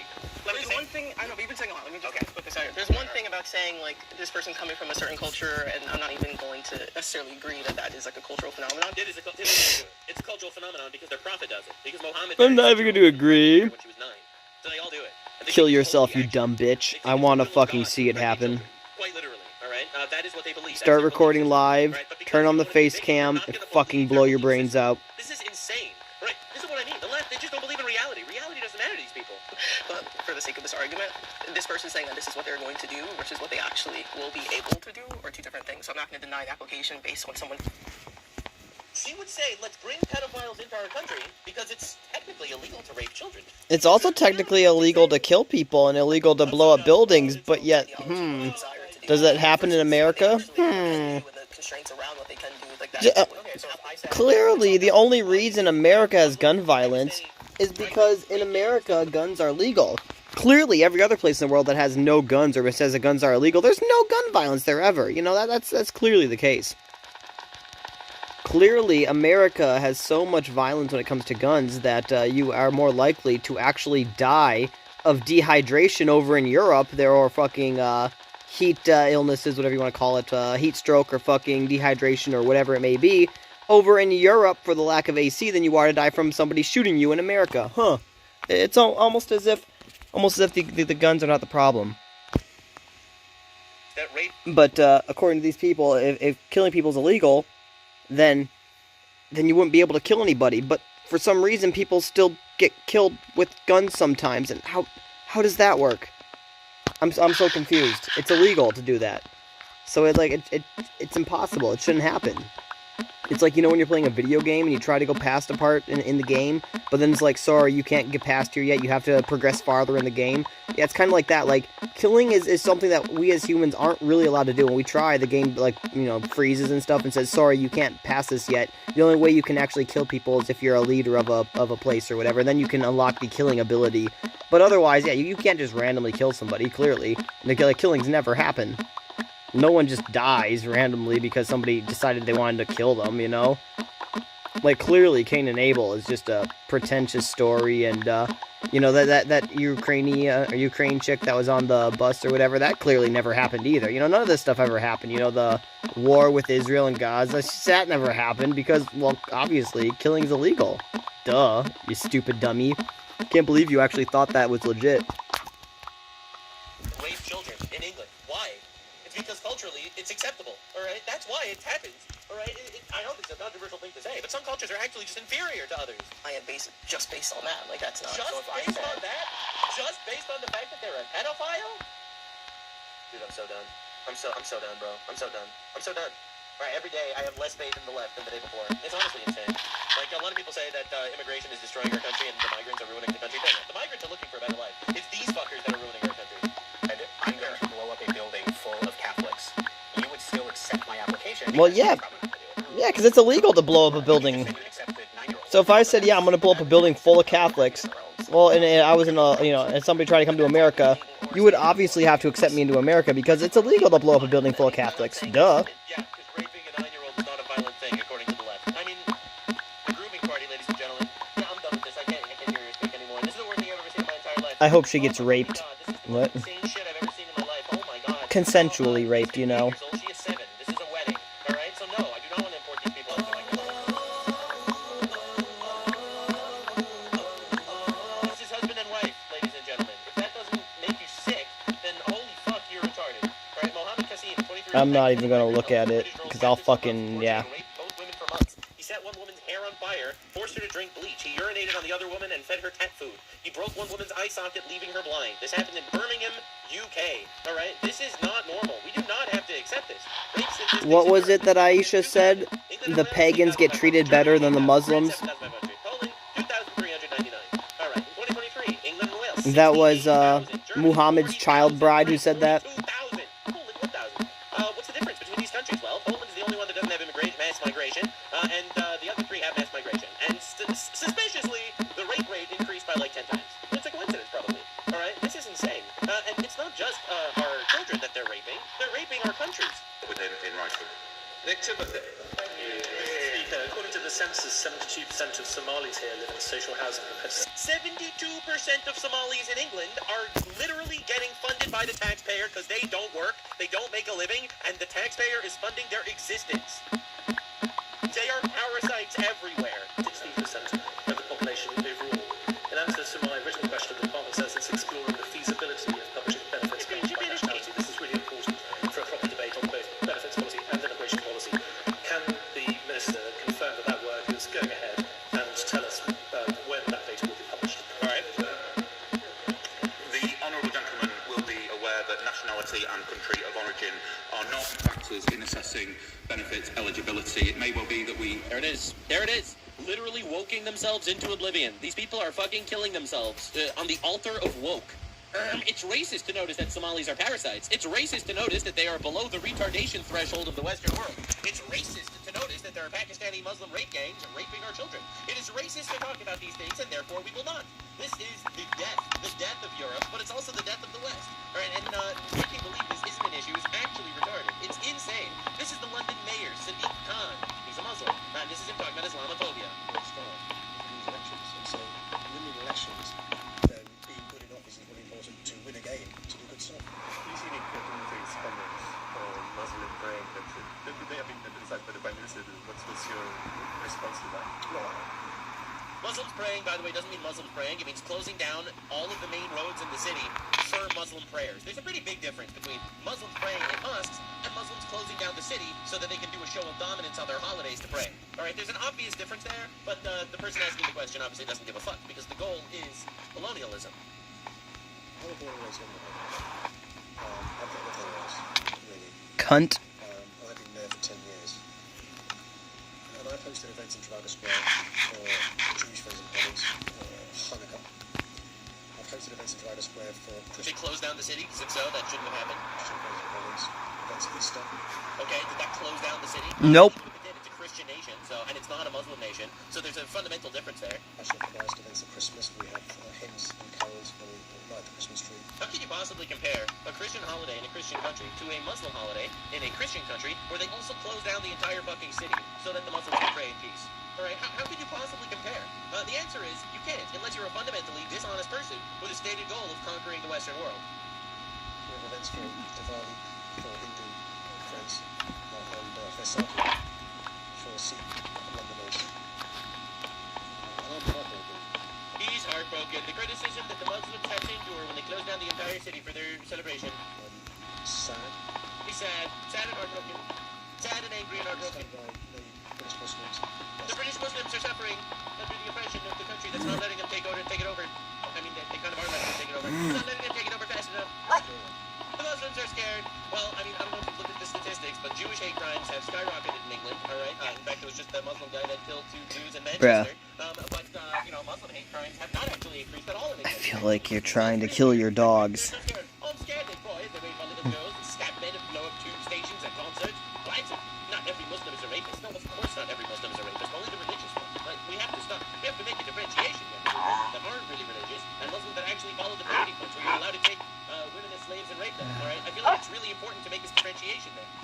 The radical Muslims are the ones that aren't very religious. Alright? And this is what we have to deal with everywhere. I'm pretty sure this is in Seattle. Alright? This isn't Make your dog sit. Or I kill it.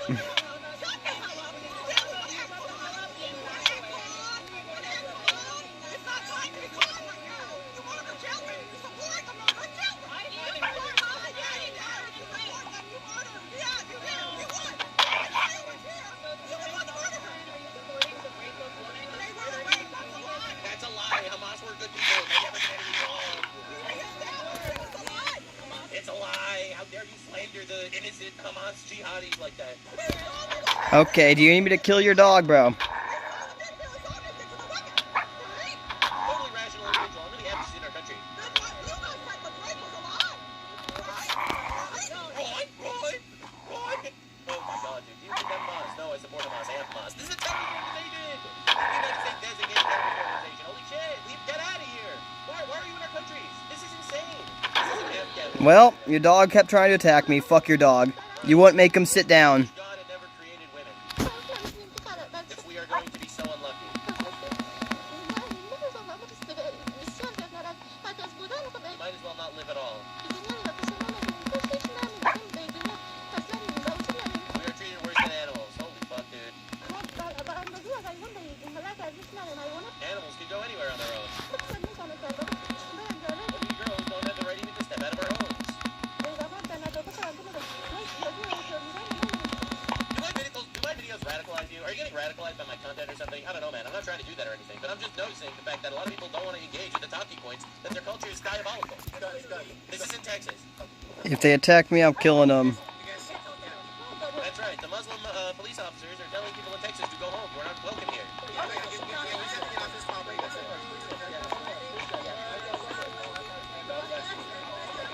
They're out there trying to build super mega mosques. Muslims yell, go home, as police take the side of the Muslims and remove the Christians from Texas. Wow. Isn't that interesting how that keeps happening? This is England's second largest city, Birmingham, alright? And the reason why I'm showing this to you is not just to show you that obviously... Holy hell, this stupid fucking game. The criminals on our side that are letting them conquer us. The traitors within.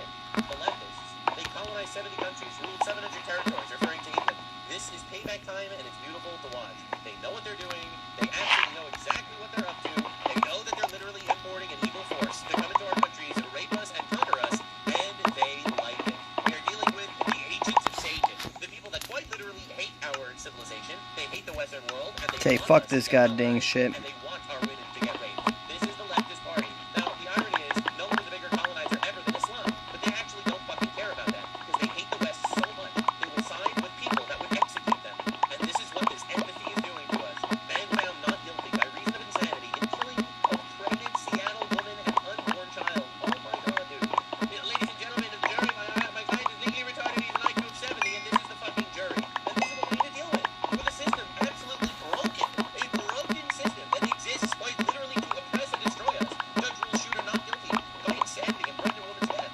Friday, King County Superior Court district judge found that Coosby not guilty of reason of insanity in the 2023 Belltown shooting, accepting a plea where both forensic experts agreed he did not understand the action. Or know right from wrong under Washington law.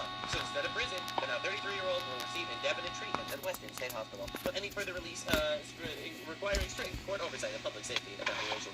The ruling followed the unprovoked attack that killed the restaurant owner Kwan and injured her husband Sung, leaving their young son behind amid the community grief and the questions about mental health accountability. Alright, this is the story. Steals a gun, sees a random Asian woman, shoots her, kills her unborn baby, overwhelming evidence, admits to doing it, ruled insane, found not guilty, maybe released soon. This is fucking insanity. Liberal logic, right? The empaths of the world want this to happen. This is an insane story that just happened yesterday. No one is even talking about it. We have to go up one block, okay. Early Thursday morning while out on a walk with her friends near her college campus. And now police reportedly have the man responsible. That according to the Chicago Tribune, reporting that police have arrested a 25-year-old man. Fox News Digital adding this quote, the Tribune said it had obtained the arrest report and was not naming the suspect, who sources tell Fox News is a migrant from Venezuela. Venezuelan migrant murdered somebody, and I feel infinitely worse for her than for Alex Preddy and Renee Good and all these libtard, Karen dumb fucks that are getting themselves killed fighting ICE agents to deport these people. Witnesses of the shooting say the masked suspect fired one shot towards Gorman's group, killing her. The Tribune also reported that the suspect was ID'd minutes later in videos due to his, quote, distinct lip. Yeah, and we have to live with these people. All right, and we're forced to live with these people because the left has convinced us that actually they're the good guys. Quite literally, fuck this death cult ideology. All right, we are tearing this shit to the ground. These people are evil, and they need to be destroyed. I will not unite with them. I will not unify with them. They're fucking evil. We need to humiliate them and obliterate them. Legally, and not with violence. But we need to fucking win. By gigantic margins. You can't let this emotional blackmail hang over their head while they pollute our countries with third world shitbags to quite literally rape and kill us. Our culture is great, our country is beautiful, and the enemy is within. Now, the people that celebrate this actually, ironically, like the country. Alright, so we have to talk about the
that are simping for the regime that's killing all their people. I'm not exaggerating. Multi-millionaire, all right, champagne socialists are sailing from the Western world to quite literally tell the Cuban people that no, actually the communists are great. I'm not kidding. Weird how communists need capitalist countries to survive, right? So you're sending them all sorts of humanitarian aid because they can't take care of themselves. Well, why can't they take care of themselves? Their country was a fully functioning country 100 years ago. It was a beautiful country 100 years ago. It looked great. I've seen so many beautiful images, pictures of how it looked. It was beautiful. What happened to it? Communism happened to it. Now, the F in communism stands for food. Now, Ilhan Omar's daughter is currently in Havana right now with Hassan Piker. That's right, ladies and gentlemen. The multi-millionaire communist nepo babies getting funded by the Chinese Communist Party are going to Cuba to talk to people about how actually everything is good. To literally broadcast to their audiences of retards that it's America's fault that the people in Cuba are poor. I'm not even kidding. This is a gigantic op.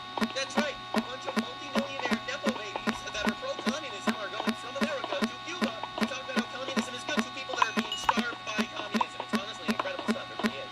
All right. Now, Greta Thunberg is also part of this entire event. Now, she's pretty impressive. She started off as being anti-oil, and then she became pro-Islamic jihad.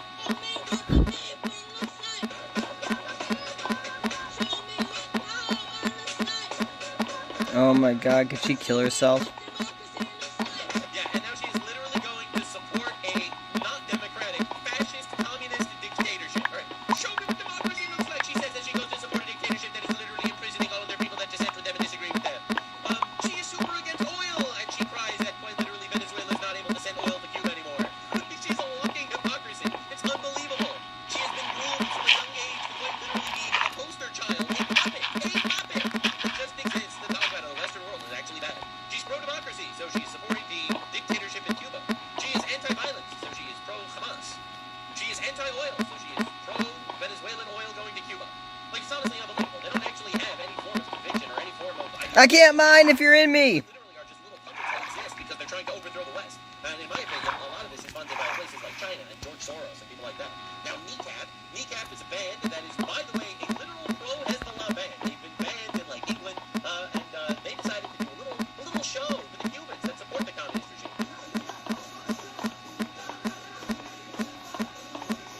Yeah, look, they say, fuck ISIS, they're so cool. Anyway, so Kneecap goes to Havana to play the show. It's pretty awesome stuff, honestly, pretty insane. I'm not going to show you, and this is awesome. So grim that Kneecap is able to host a concert in Havana while the Cuban dictatorship rations power and denies electricity to its own people. This is the most dystopian shit of all time. And to also understand a little bit more, this was not actually even a concert. Alright, this guy said... We got 2 rows you could be doing, bro. The fuck is wrong with you? Why the fuck are you always on top of my fucking dick? I'm getting fucking pissed at you. Champagne socialists that went on their little selfie cruise to Cuba. We have 2 areas we can mine. Why are you on fucking top of me? To the Cubans to save them from unbelievable poverty that was imposed by them by the communist government, while they support the communist government that is imposing poverty. If you want to mine right fucking here next to me. The Cuban communist dictatorship had to cut off power to impoverish peasants so Kneecap can do a humanitarian performance. I can't play it or I'm gonna get copyrighted by these dumb fucks. But this is unbelievable. Think about it this way. Alright, an extra 15 Cuban peasants are sitting in the dark today because the communist dictatorship needed to power up a pro-Hezbollah concert. Like, you have to understand, not just the hypocrisy, but the absolute shame that you should be feeling. This is diabolical. This is the most unbelievable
downfall and blackouts across the country. All right, for those of you that are unaware. All right, just to understand, Cuba announces nationwide blackout. All right, currently there is a blackout over the entire country of Cuba. Okay, just understand what they're dealing with there because of communism. Now, get a load of this video. This is gonna shake you to your core. This is the hotel that all the communist billionaires are staying at. You notice anything funny? No lights in any of the buildings. No lights in 90% of the hotel. Literally blackout across the country. No lights from anywhere. But, literally just the hotel that the communist billionaires are staying at, has lights. This is fucking demonic. It's unbelievable. I wouldn't believe it if I didn't see it myself. All right, they get to enjoy electricity thanks to a generator with 99.9% of Cubans are without electricity because of a nationwide blackout. This is a fucking insanity. All right, Hassan decided to tweet this. All right, live from Havana, Cuba, monitoring the situation. None of us are free. Cosplays One Piece.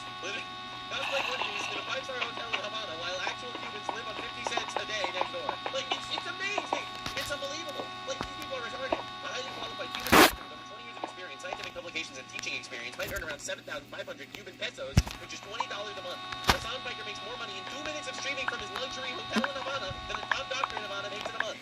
None of us. Alright, dude. Yeah, we see you, bro. Meanwhile, this is Hassan Piker in Cuba. Alright, look at his glasses. These glasses cost $1,400. These are $1,400 glasses where he goes to Cuba. This is fucking insanity. And here they are in a nationwide blackout. Breaking. Cuba's entire electricity grid collapsed again across the country. Communism is keeping 11 million people in the darkness tonight. And this is them. Literally in darkness. No air conditioning, obviously. Alright. Socialism in theory. Socialism in practice. Wow, so beautiful. It seems like it worked so well. No, it doesn't. It just wasn't tried yet. It wasn't tried yet. Breaking. Hassan Piker's luxury state-run hotel. By the way, this is a communist hotspot. In Havana, the only place in Cuba with electricity right now. The rest of the country's in a nationwide blackout. Right? The actual Cuban people, the saviors. The actual Cuban people, the communist nepo babies that are fighting literally for the sake of the communist cartel regime. Isn't that beautiful? Now, I'm really glad people are making fun of Hassan for this, because he needs to get fucking humiliated a lot. Went to Cuba to sit in a hotel. Oh, man, that's not a good place to be in, right? Oh, this Cuba trip. Oh, my God, this Cuba trip. Here we are, on our way to Cuba! Whoa, we're going to make millions of dollars through donations, where we try our absolute best to destroy Donald Trump by propping up the communist dictatorship that's killing our people. Woo, let's go! Leftists, they're evil. Imagine being a brutalized Cuban peasant, living under crushing communist dictatorship your entire life, then having to put up with Western socialists flying out to your country in order to... You probably can't even imagine what, like, your average Cuban peasant feels like. Right? This dude is there hoping the regime will fall. All he sees is a couple of multi-billionaire champagne socialists fly over to talk about how Trump is bad and actually we need to prop up the Cuban communist regime. It's the most unbelievable shit I've ever seen in my life. By the way, this private plane that they chartered is the flotilla. Right? They call it a flotilla. Like they're going on a little route. They literally chartered a plane because they're all billionaires. Prop up that dictatorship while ranting about how oppressive their own infinitely freer society. Trump is a fascist actually. Trump is so bad. Did you hear about how Trump killed Alex Preddy? He was a nurse that tried to kill an ICE agent and now he's dead. And he died for fucking nothing, trying to protect pedophiles, and now he's dead. We are literally living under oppression. Meanwhile, these people are literally going to jail for voicing their protest in public. They are starving. They are poor. They have no electricity. They have no oil. They have no cars. All right, this is unbelievable. It supposedly are. And it's pretty obvious why he felt... in my opinion, it's very obvious why this is going down. It's because Hassan Piker, in my opinion, is funded by the Chinese Communist Party to be a literally disruptive influence within our own country, doing his absolute best to promote these regimes that quite literally are antithetical to our belief systems, because he's trying to destroy us. I think that's his actual goal. I think his actual goal is to be a disruptor, and I think he needs to be denaturalized and deported or jailed for treason if we actually discover some sort of link to our political enemies. But hey, that's just a blue retard dude. Hassan explains why he's staying in a 5-star hotel in Cuba. Poor Hassan. Why he's staying in a 5-star hotel in tourism is the lifeline for the Cuban economy as it stands currently. Yes, you know why? Because it's communism, and communism cannot survive, because they don't produce anything, because communism turns every country into a shithole. You know, I heard that same thing about Maine, you know, where apparently Maine gets most of their money from people visiting it and stuff, or, you know, all the people fucking, you know, coming out for the summer shit or whatever, but, with that being said, it seems like Maine's also a very democratic-ran place when it comes to the, well, not to the actual people there, but the fucking, people in power, if you will. Which makes you wonder, you know? Makes you wonder if they're trying to start, or trying to do that fucking whole, you know, socialism shit or whatever in liberal states or whatever. Like, oh yeah, well, let's have Narcan free, and don't get me wrong, I do think that should be free or whatever, but let's have, like, healthcare fucking shit free or whatever. Let's have all this and that free. It's like, what the fuck?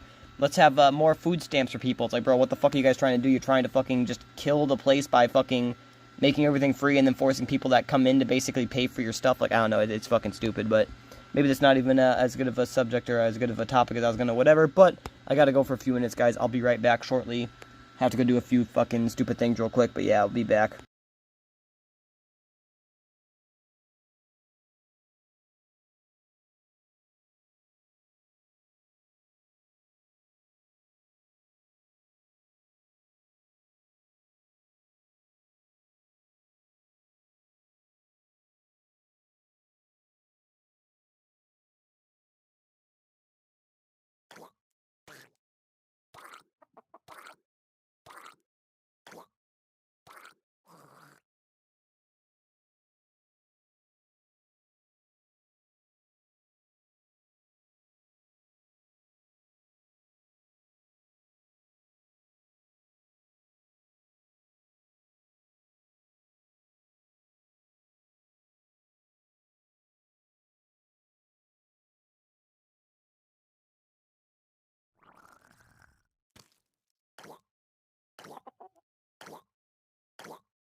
No.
A happy days played 5, 6, 7, 8 guys.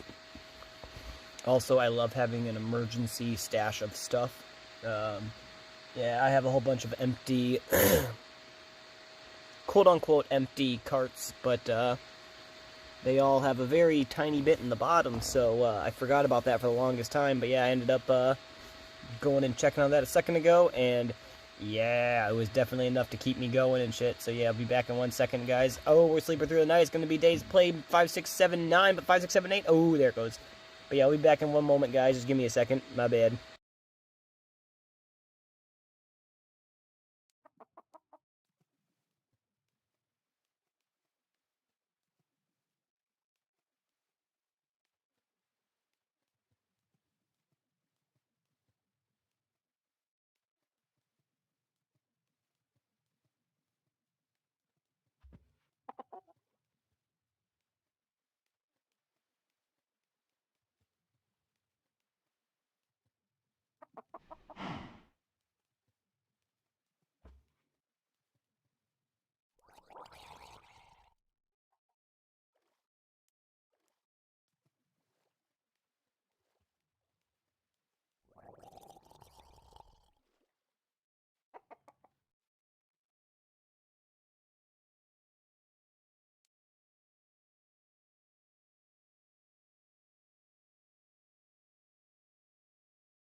Alright, I may or may not be back after a long time. It's correct, he'll play tomorrow, we had to get off. Alright, sweet. Hi, Ben Nick, what's good, homie?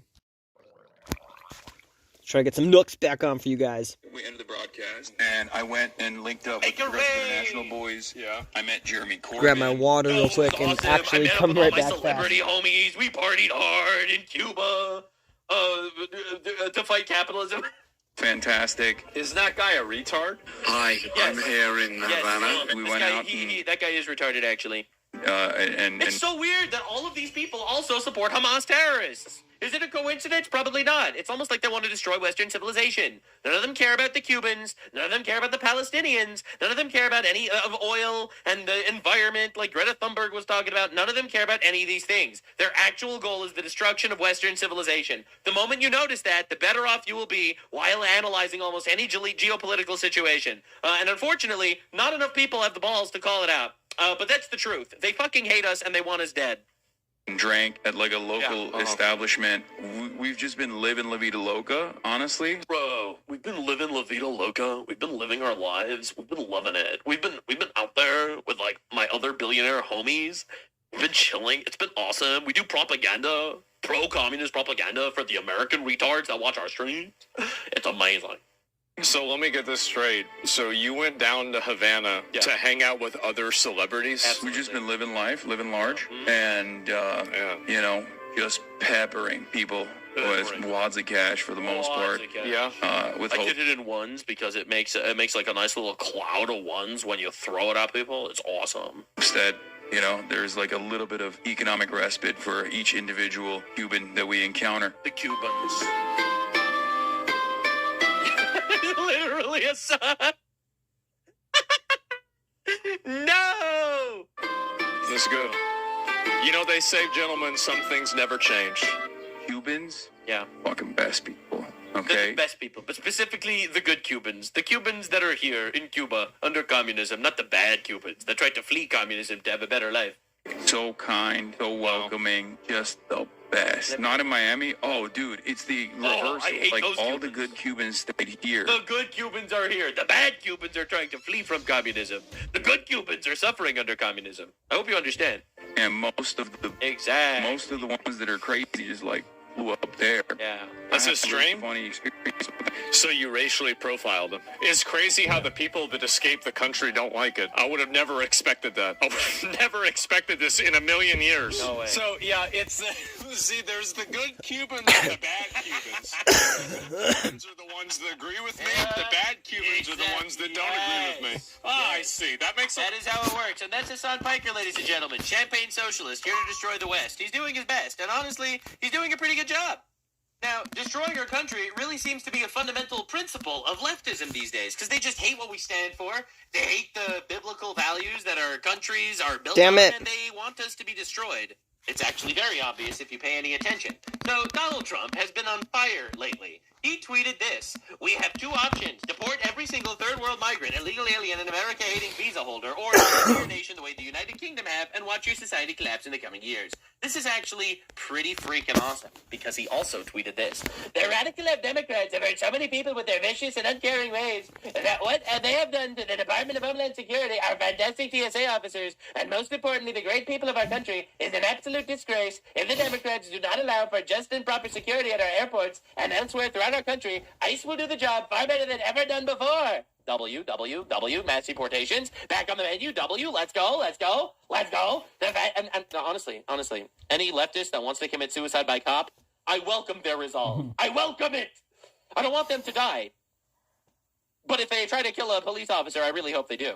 The fascist Democrats will never protect America, but the Republicans will. Just like, oh my God, he called them fascist space. Just like the radical left allowed millions of criminals to pour into our country through their ridiculous and dangerous open border policy, the Republicans closed it all down, and now we have the strongest border in American history. Likewise, I look forward to moving ICE in on Monday, and I've already told them to get ready. No more waiting, no more games. President Donald J. Trump. Yeah, bro knows how to cook. Bro, is Donald Trump the first female president? Because he knows how to cook. The left is screaming about feminism, screaming about feminism, and then we got this guy in the kitchen, and everyone's running scared. Which makes sense, because why would a man be in the kitchen? That's hilarious. That's clearly not the man's territory. You know why women get cold so often? Because they're supposed to be in front of an oven or a stove, and when they're not in their natural habitat, you know, they just get cold easier. But anyway, the reason for all this going on is because the Democrats have defunded the Department of Homeland Security. And because they defunded it, there are a lot less employees, there are a lot less people working, and airports, every basically government operation is not operating at full capacity. In fact, it's so bad that there have been multiple attacks, cases of terror taking place on United States soil where we can't do anything about it because, well, the Democrats decided they're going to defund the Department of Homeland Security. I think there's many reasons why they're doing it. They want Trump's Iran war to fail so badly. They quite literally want to empower terrorists in our own country to kill us because I think they want us to die so that they can blame Trump. They're evil, actually. You know, we saw them celebrating the murder of Charlie Kirk. I think that they wouldn't give a flying fuck if a couple of us got blown up. You don't need to, but if you wanted. Their actual goals. And yes, they are fascist. The will of the people quite literally are voter ID. And these people have done everything in their power to go against the will of the people. They're evil, and they're trying to steal elections. And it's really obvious, actually. Donald Trump tweets, that White House tweets no games on this Donald Trump tweet. And it is happening. People don't realize, but it is happening. He wants to deploy ICE agents to airports. So, our boy, the baldest Jew in the administration, Stephen Miller, dropped a nuke. Here's something, Sean, that your audience may not know. At the beginning of this administration, we asked every state, red and blue, all right, to share with us their voter rolls so that we could scrub against the DHS files of illegal aliens to remove illegal aliens from their voter roll. Obviously. We have a country here. We have democracy. We don't want illegal aliens voting in our elections, obviously. Who would disagree with this?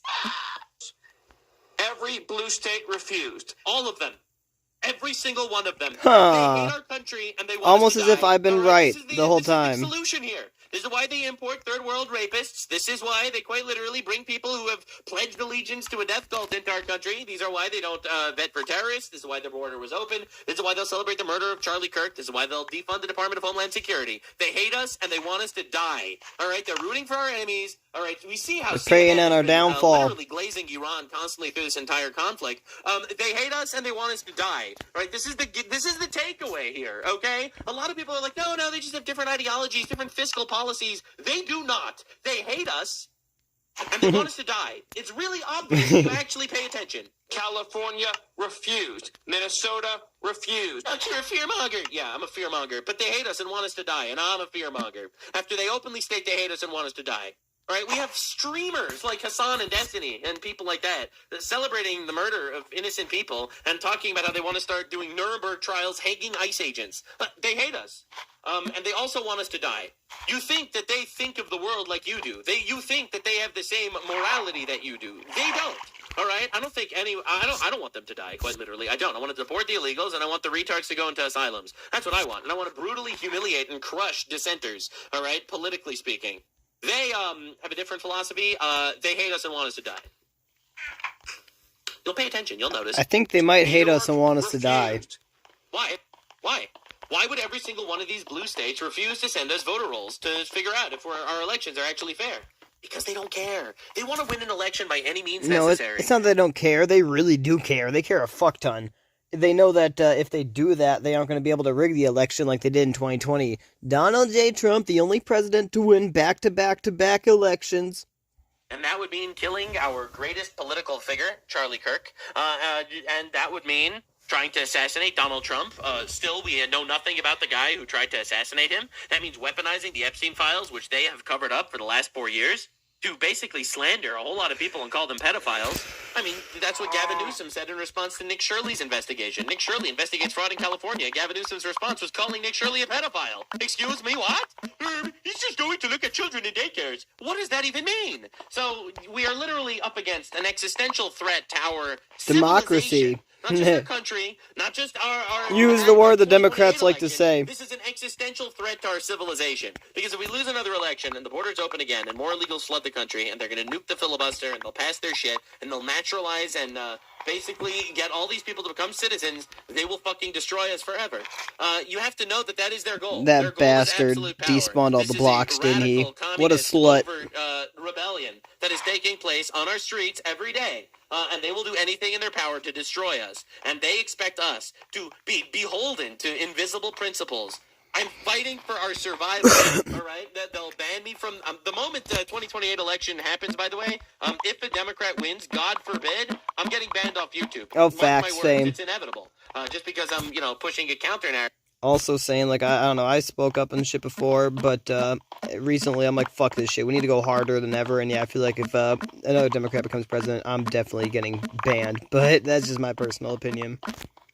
And they're going to say that I'm, being racist or something, and therefore prudent of being banned. All right, like they banned my videos on COVID for misinformation. Yep. They weren't misinformation, by the way. But this is literally what we're up against. In fact, they sued us to stop us from removing illegal aliens from the voter rolls. Not even deporting them. All right, they claimed that it was all about deporting them because it's inhumane, which it's not. Every single legal alien in this country has to fucking go. They had the ability to leave themselves. They had the ability to self-deport. They didn't want to. That's on them. I don't give a fuck how they leave. All right, we can stuff them into cannons and launch them across the sea. I'm totally fucking cool with that. They refuse to leave themselves. Fine, it's in our hands now. Habana unana, as they say. We'll launch them straight to Cuba. Let them live with the communists there, since it's so beautiful. But the reality is, they didn't even let us remove illegals from voter rolls. They sued the federal government that wanted to look into voter rolls if they had illegal aliens. What is the reason for that, if not literally to steal elections? Removing non-citizens from the voter rolls. That's not just the only thing. They don't want to get dead people off the rolls. They don't want to get felons off the rolls. Why? They don't want to get out-of-state voters off the rolls. Why? They don't want to get double and triple voters out of the count. Why? Because they want the fraud. Exactly. The huge takeaway lesson here is they want the fraud. They want to win by any means necessary. All right, whether it's through fraud, whether it's through insurrection, like you see these Antifa retards in the streets, whether it's through lawfare, what the suing fuck? The federal government. My phone's already overheating. Off the voter rolls. They want to win by any means necessary. This is a communist revolution of our days. All right, we are up against Bolshevism in its truest form. Here's something, Sean, and it's honestly insane that we need to deal with this. Now, the defunding of the TSA and the Department of Homeland Security is insane. This is an intentional Democrat shutdown, quite literally, to torture Americans. This is the goal. The goal is to torture Americans so you can blame it on Trump. All right? Look at this. Look at this, dude. Behind the camera this morning with me, Roger, give them this perspective. It's unbelievable. Thousands and thousands of travelers just trying to get through the main TSA checkpoint. They have wrapped this line through the baggage claim area over here by Delta. This is all the TSA line. The line. The kid crying in the background. Oh my gosh. All the way up there. It comes around here. All the way around. All the way around. All the way around. Oh my god. It snakes through here. But then you have to take the escalator over there down to the baggage claim downstairs, and that's how you end up down here. Dude. Right now, according to that board, dude, the lines in like the airports in war-torn countries around Iran aren't this long. All right, I've seen the lines of like the Israeli airports. It's not even close to this bad, and they're in the middle of a war, bro. This is diabolical. The horse pulled me. Not sure if that's accurate. Scores of TSA workers have been calling out sick due to missed paychecks. They're all calling out sick. The TSA workers don't want to go to work. Why should they go to work if they're not going to get paid? They're not going to get paid because the Democrats shut down the fucking Department of Homeland Security and paying all these people. Yep, that's what we're talking about. These people hate America. They literally hate us, and they're willing to sacrifice all of us for power. And that has slowed things. This is the commentary you need to hear. I'm so tired of watching like the bullshit talking points just saying, the Democrats have a shutdown. They hate us, and they want power by any means necessary. Understand why they're doing this. Down. This is what it looked like at LaGuardia earlier this morning. To be fair, LaGuardia is like the worst airport in the entire country. Even this is the pre-check line. This is supposed to be the easy security screening, snaking around Terminal B. And it's not just here. You can look at airports across the country, because if you go somewhere, you got to get back. You got to get through the security line in Atlanta, or Fort Lauderdale, or Raleigh, or Los Angeles. Flyers around the country have been dealing with wait times of up to 2 hours at some airports. This is because the TSA agents are wrapped up in this debate over how to fund the Department of Homeland Security. Wrapped up in the debate on how to fund them. Yeah, we need to fund them. How to fund them.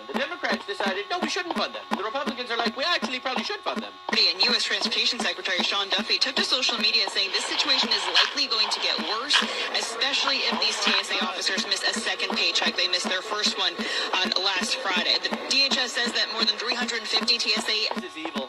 Right, to every Democrat crying about giving free socialism to retards, and they're defunding people that actually are working. It's honestly insane. It's savage. Breaking, TSA agents are celebrating as Elon Musk steps in to personally pay them during the Schumer shutdown. Elon Musk made this tweet. I would like to offer to pay the salaries of TSA personnel during this funding impasse that is negatively affecting the lives of so many Americans at airports throughout the country. This is 73 million views, 500,000 likes. For the record, this is unbelievably good. And this is an act of charity that I don't think the Democrats possibly can comprehend. They don't actually believe in charity, right? They'll constantly quote the Bible in regards to stealing our taxpayer dollars to put it in social programs that are bullshit, but they don't actually believe in charity themselves because they don't have a belief system.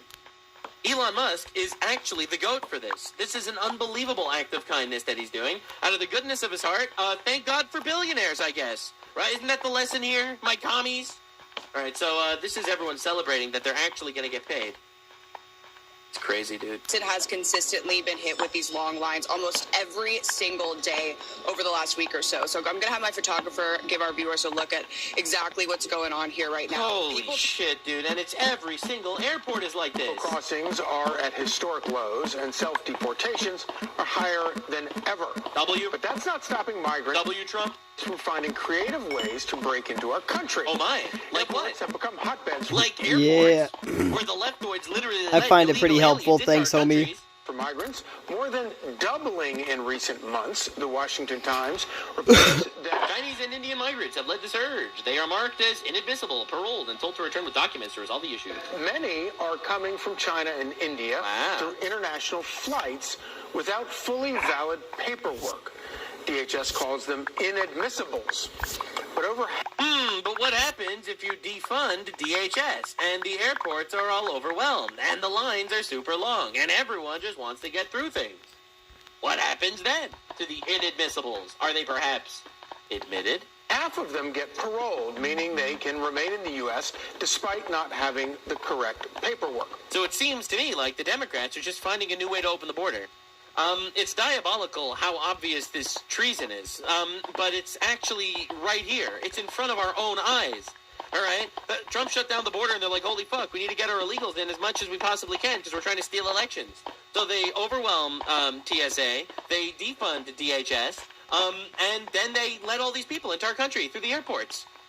All of this comes as the partial government shutdown strains TSA resources, making airports ripe for security Insane, dude. It's brutal. And it's also just so obvious. Stephen Dinan is Washington Times political editor, and he joins us now. So before we get into all my theories about what may be going on here and what may not be going on here, why don't you explain to us exactly what you have reported about this explosion of inadmissibles at international airports? And how are they so coordinated? How does China and India know to send their migrants now with this TSA shutdown? How are they so coordinated with the Democratic Party?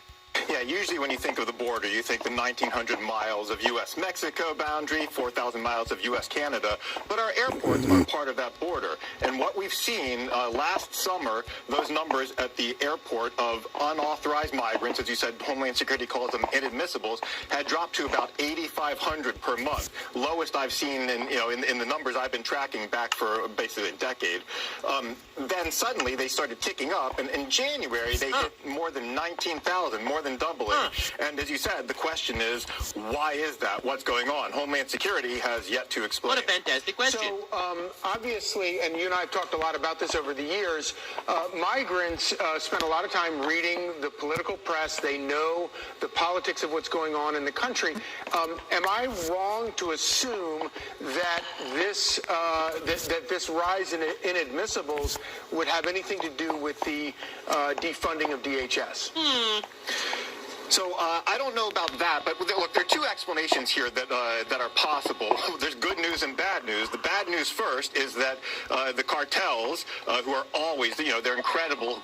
They may be brutal, they may be murderous, but they're really good business people. They they've spotted that they can get people through the airports. They can have them show up there, and they ditch their identities, and they show up and they ask for asylum when they arrive at the airports. Weird, the cartels may have spotted that and are pushing people to take that route. That's the bad news aspect of this. The good news aspect is it could be that Homeland Security, now that it's no longer dealing with those mass Biden parole programs that, where 50,000, 60,000 of those people arrived at the airports each month. Since the officers are no longer dealing with that surge of people, they have more time to scrutinize the regular passengers, and they're spotting more people that they probably should have passed and should have seen in the past. Right, so those are the theories. Either we're actually noticing people that otherwise under Biden would have snuck in, the cartels are getting really smart, or, and I think this is the most likely actually, the fact that these people are literally coordinating with the retards that hate our country. And they're literally coordinating with these dumb fucks and using the Department of Homeland Security shutdown to sneak as many people into our country as possible. This is insane. All right? Republicans control all three branches of government, is what the Democrats say. Democrats introduced 7 bills to fund the TSA. Each one was flagged by Republicans because they also included other shit that included funding migrants. Like, these people are evil and liars. Especially because if you do like one split second of research, as of mid-March 2026, the Senate Democrats have repeatedly blocked DHS funding bills, leading to a partial department shutdown while demanding stricter immigration enforcement. Guardrails! We have to stop funding ICE! That was literally what they said. They said, hey, we'll reopen the Department of Homeland Security if we stop all funding to immigration enforcement. It's literally like their goal is overwhelming our country with fucking retards from the third world to steal elections. That's how they survive. They groom. They can't actually reproduce, so they groom. This is some heinous shit, dude. It's unbelievable, bro. It's crazy. So, Trump decided to finally fight fire with fire. Posting this on Truth Social, quote, if the radical left Democrats don't immediately sign an agreement to let our country, in particular our airports, be free and safe again, I will move our brilliant and patriotic ICE agents to the airports where they will do security like no one has ever seen before, including the immediate arrest of all illegal immigrants who have come into our country, with heavy emphasis on those from Somalia who have totally destroyed, with the approval of a corrupt governor, attorney general, Congresswoman Ilhan Omar, the once great state of Minnesota. I look forward to seeing ICE in action at our airports. Make America great again. And that comes... Yeah, so Donald Trump decided to actually call their bluff. And he's like, oh, really? You're trying to shut down the Department of Homeland Security so that illegals can flood our countries? Okay. We will be deploying all of our ICE agents to airports. Everyone's gonna fucking get arrested. So this is a diabolical move by the orangest man alive. And the reality is, that's not where the voter fraud ends. All right, they found over 300,000 dead voters on these voter rolls. She was put back on the rolls, and I verified with that clerk. Can you see if she's active or inactive? And she checked, and that dead, deceased family member was marked active. Wow. Okay, so she had a dead family member taken off the rolls 20 years after this person died and then put back on the rolls. And meaning voted. Somebody was voting under the... I wonder who she was voting for. The fraud that never happened seems to be happening a lot. Remember when everyone was saying that Trump was like some conspiracy theorist nutcase when he said that elections were rigged? They said I was too. They're still saying that. Well, the reality is, this is what we don't want our country to become, okay? This was South Africa. Okay, and South Africa is America's future if we don't reverse course from this mass migration bullshit that the left keeps thrusting on us to steal elections. They want to destroy our country to have power. They want to be rulers over the ashes. Burn our country to the ground if it means that they could be in charge. All right, this is unbelievable. All right, this was a road in South Africa. This is that same road now. This was the road in South Africa under white people. This is that road now, the same road.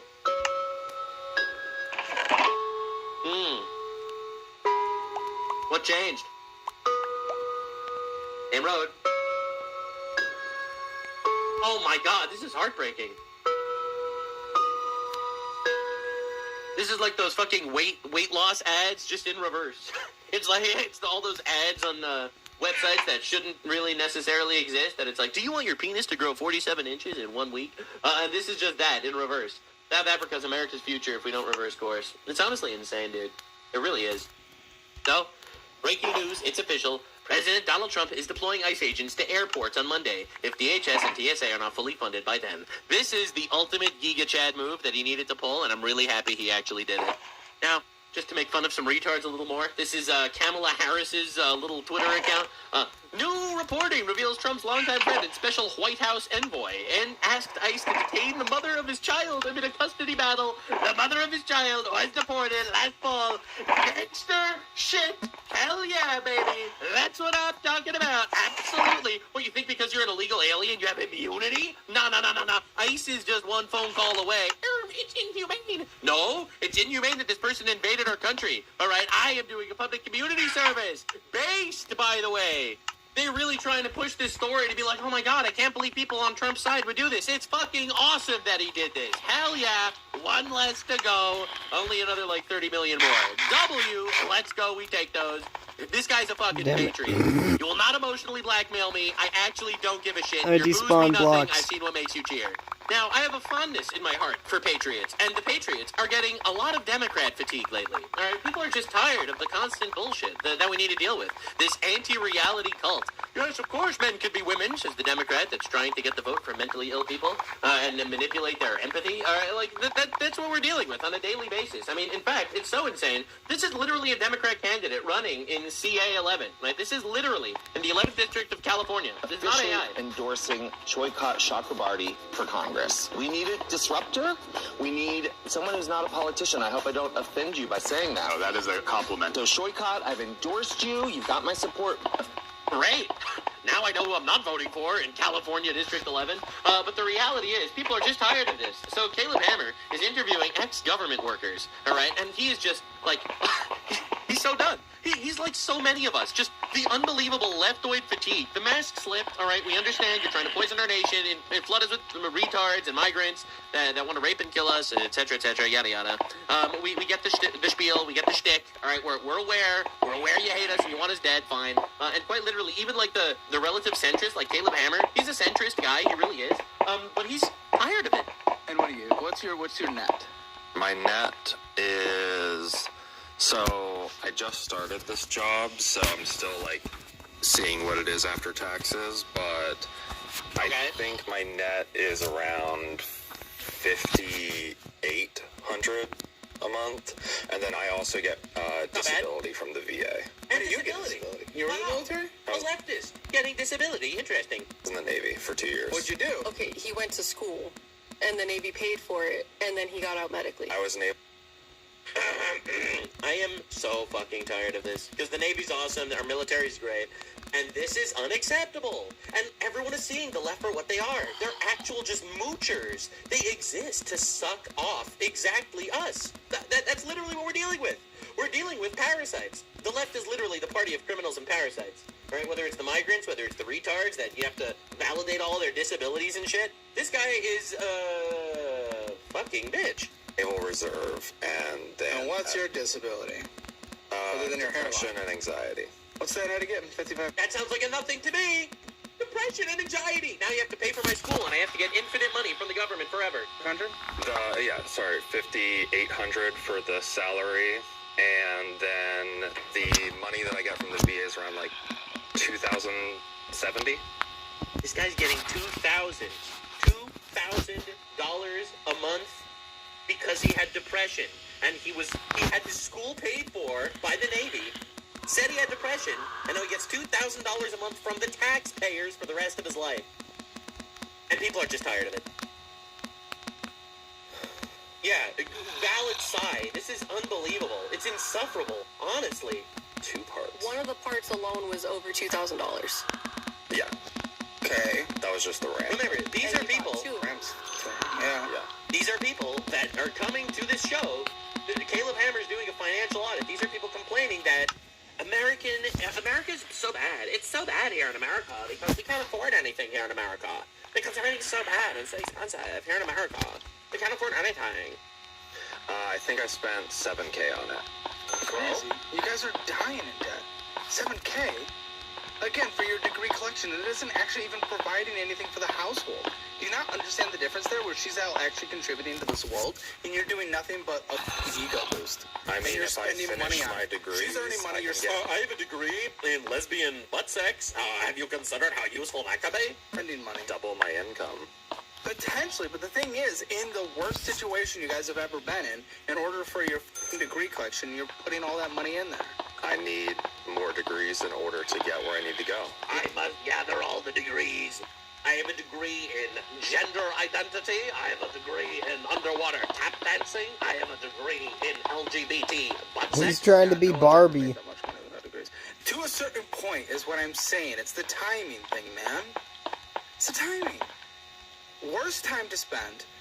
By the way, that isn't even... And these are the people complaining that we need socialism.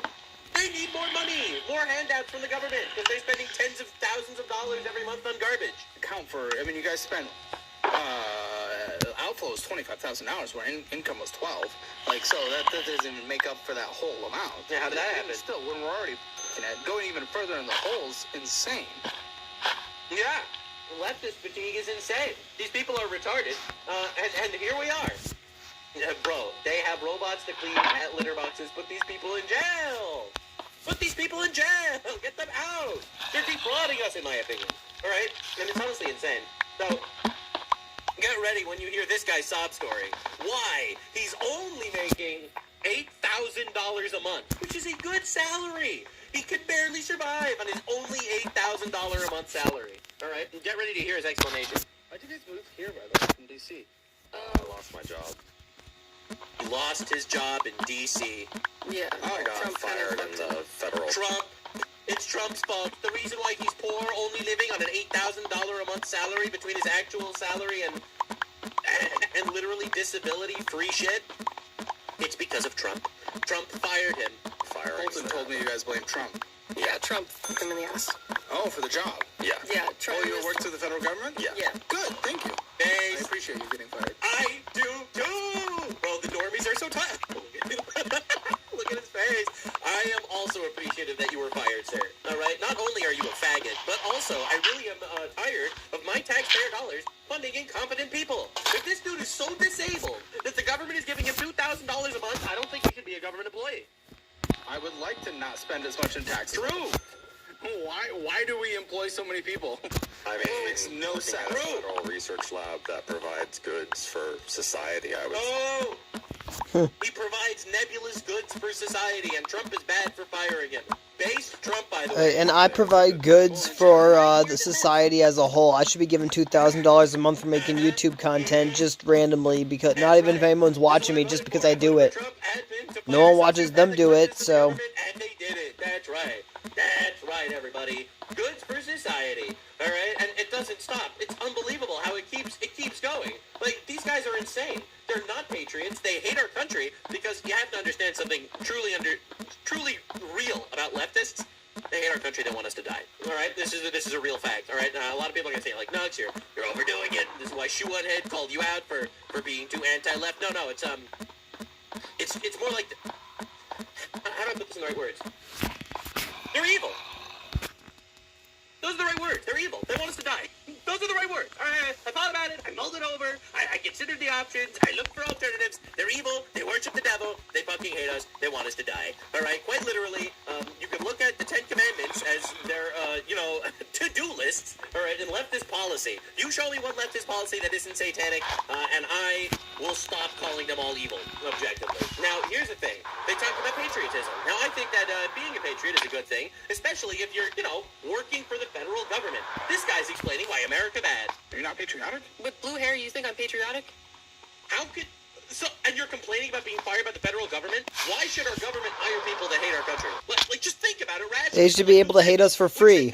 They just view the country as a gigantic boob. A gigantic boob that they could suckle from for free shit their entire life, like the little fucking suckling babies that they are. This is literally how they view it. A gigantic cow to be milked for eternity. For everything that they have. You can still be patriotic and be wrong about economics. Why would I be patriotic when we're spending more money on bombs than we are for, like, social justice, or, like, a social program? I'm really glad you brought this up. He's retarded and a liar. We spend so much more on social programs than on bombs. And also, all right, this is going to be a nuclear nuts and take. Social programs are, for the most part, a scam. That's right. Most of these people need to get jobs. Or I don't want to be funding people that have the ability to work but decide not to. You think I want my taxpayer dollars going to give this guy $2,000 a month because he was... Oh, poor baby has depression and anxiety, so therefore he left the military after they paid for his entire schooling, and now I have to pay for the rest of his life. Absolutely not. I think that our socialized programs need to literally be for people, quite literally, that are disabled. All right? It's people that actually cannot work. The people that can work, that are still mooching money off us, I don't want to pay them. Right? I'd rather pay for bombs. That's right. Killing terrorists is actually way better use of my tax dollars than funding this guy's fucking lifestyle. We spend 50% of the federal spending on social programs. He's actually wrong about this. It's closer to 80% of the federal spending. I'll look it up, though. I don't want to lie. What percent of American federal spending is used on social programs? All right, here we go. We'll get the truth. We'll get to the truth. All right, Rock, what do we got? What do we got? What do we got? What do we got? And boom, 60% of the federal budget is on social programs. Vast majority of this is for retards that refuse to get a fucking job. Like what? Social programs, Medicare, Medicaid, mandatory spending, SNAP benefits, veteran benefits. You mean SNAP benefits that people just got taken away from them? You think, first of all, I wasn't even talking about SNAP benefits in that analysis. Second of all, SNAP benefits got taken away because the Democrats shut down the federal government. Yep. That was the Democrats that shut down the SNAP benefits. And also, I don't want to be funding people that can work. I don't want to, literally be paying for the diet soda of a retard who can get a job. I'm sorry. I'm just so tired of, this unbelievable amount of entitlement in society. All right, as it states in Genesis, chapter 2, by the sweat of your brow you will eat bread. I don't want to be funding people whose brows are not sweating. Quite literally. No one in the country is starving. Get a job or go to a church and they'll feed you. No one is starving. Literally, get your ass up to work. All right, if you're actually disabled, we can talk about it from a charity perspective. But I don't owe you anything. Everyone just got taken off SNAP. Most people Everyone. did. You think the majority just got taken off SNAP? Literal military spending is 10 to 20%. And The that's bombs you're freaking out about, 10 to 20%. It's egregious. We spend 50% on social programs. I'm a military kid, and I can tell you that shit is not needed. Bro, you literally just got...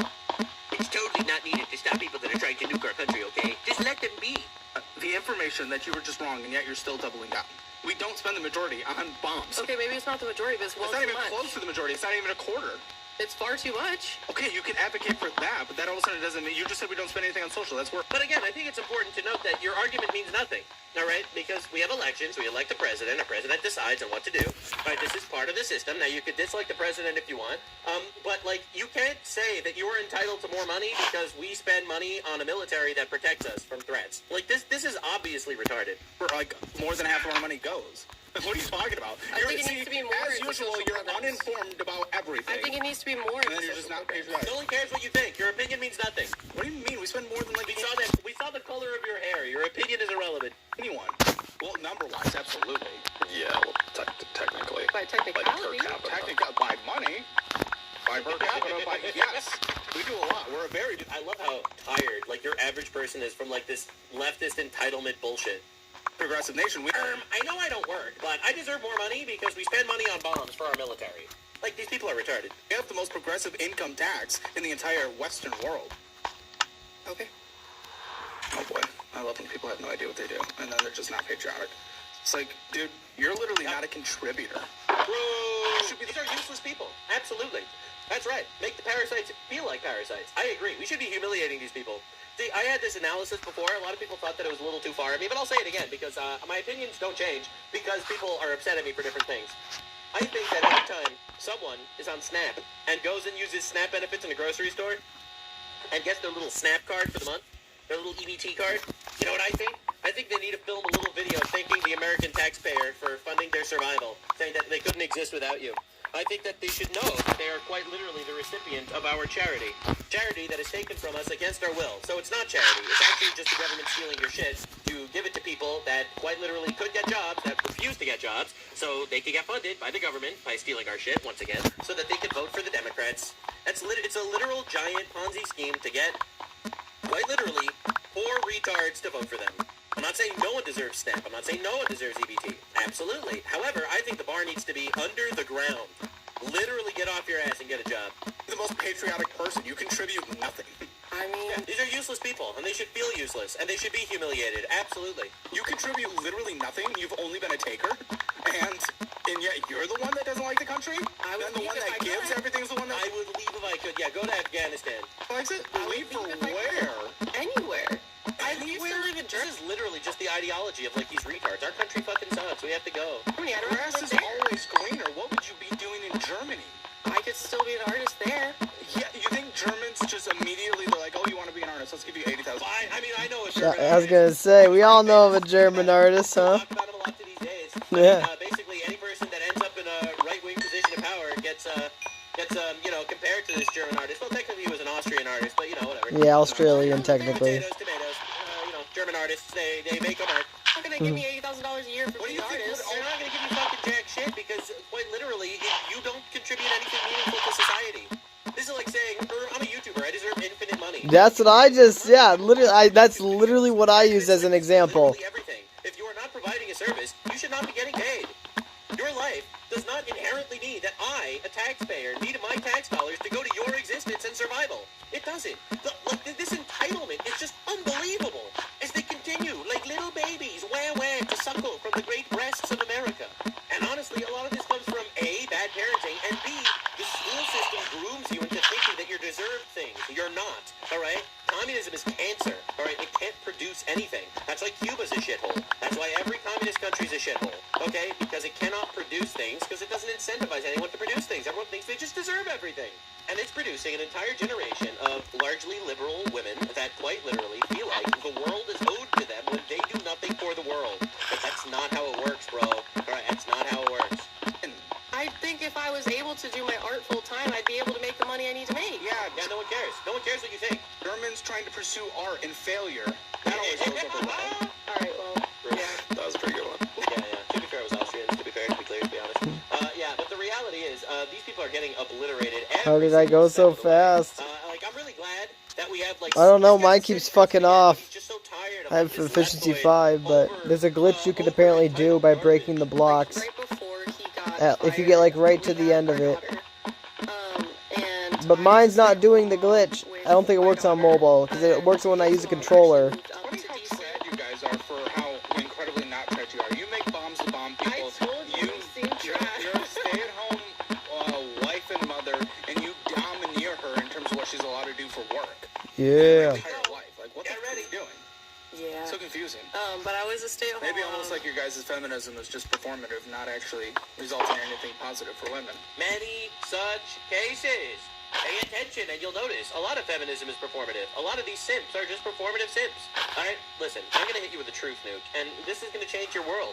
The most radical, hardcore feminist out there wants a husband to love them, buy them things, take care of them, and give them the space that they need to raise a family while they provide for them. Give me one momente. Hardcore, radical, woman-respecting white knight wants a woman that will respect them and appreciate the input that they have and what they put into their family.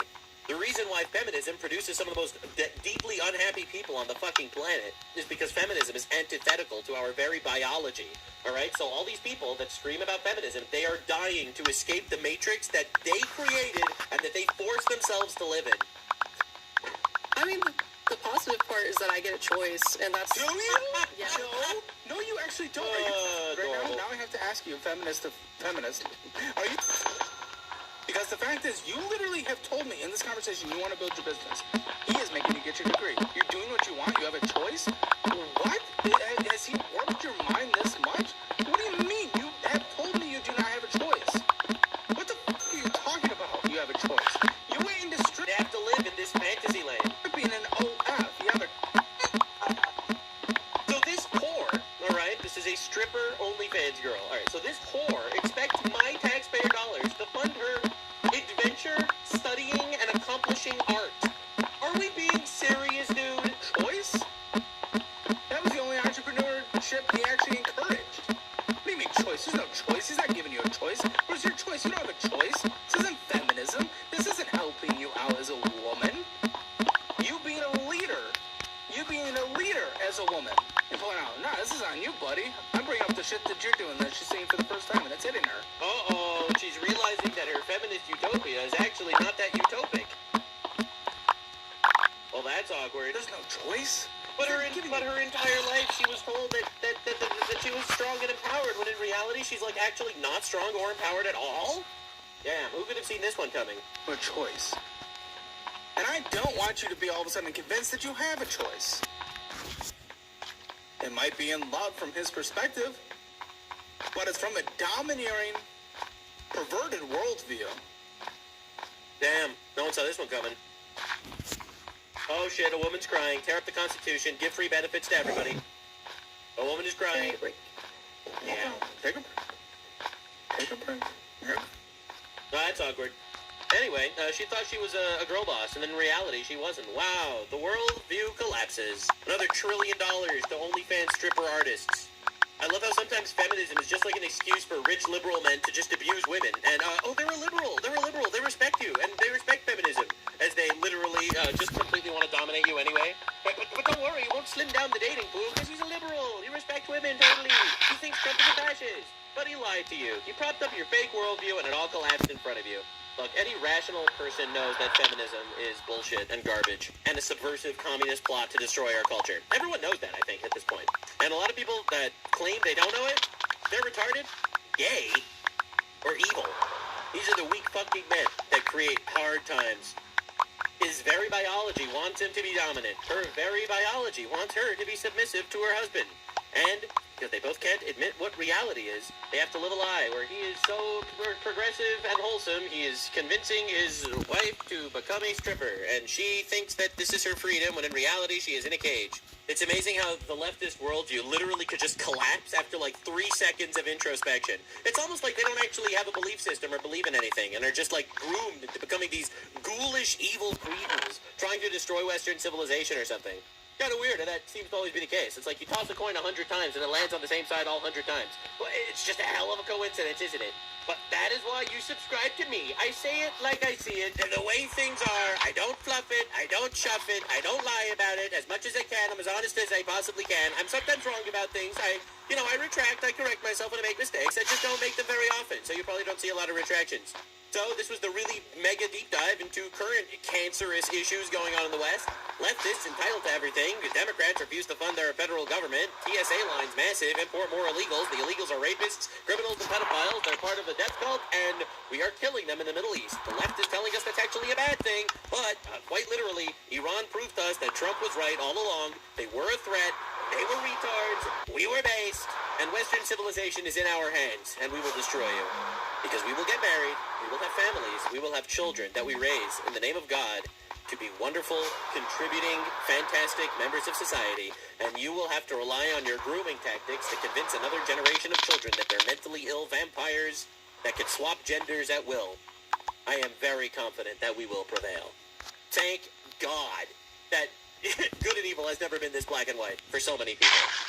There's a mass awakening happening, and I am very excited to see where it goes from here. Definitely subscribe for more hardcore analysis on all of the things. I'll see you in the next one. Bye.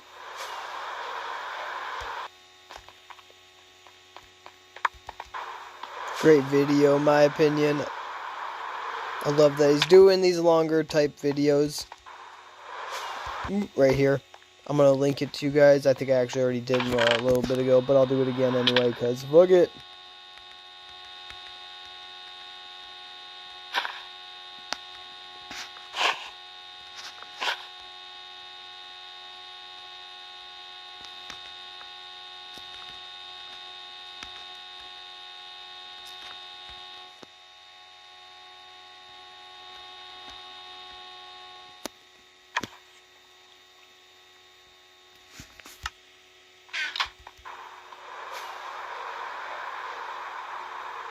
I just need to continue with this real quick.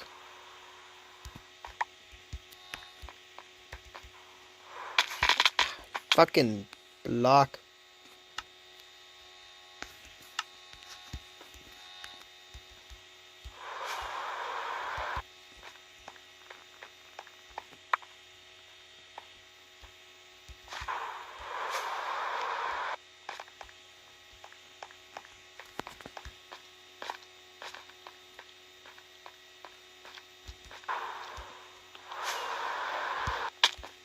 Nice.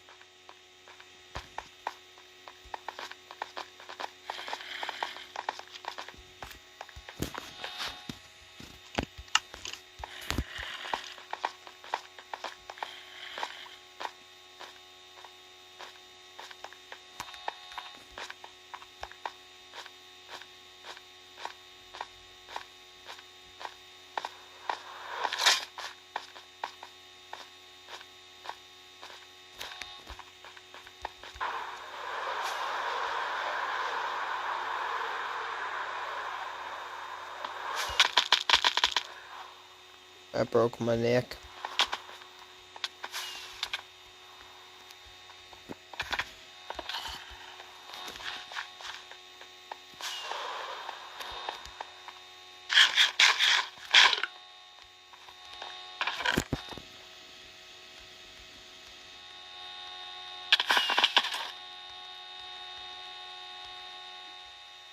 That was me a little bit ago.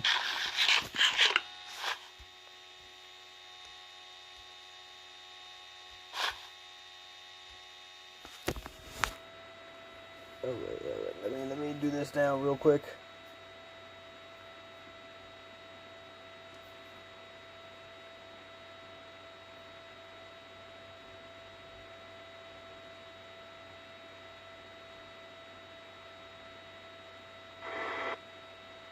Damn. That band in the background, not gonna lie.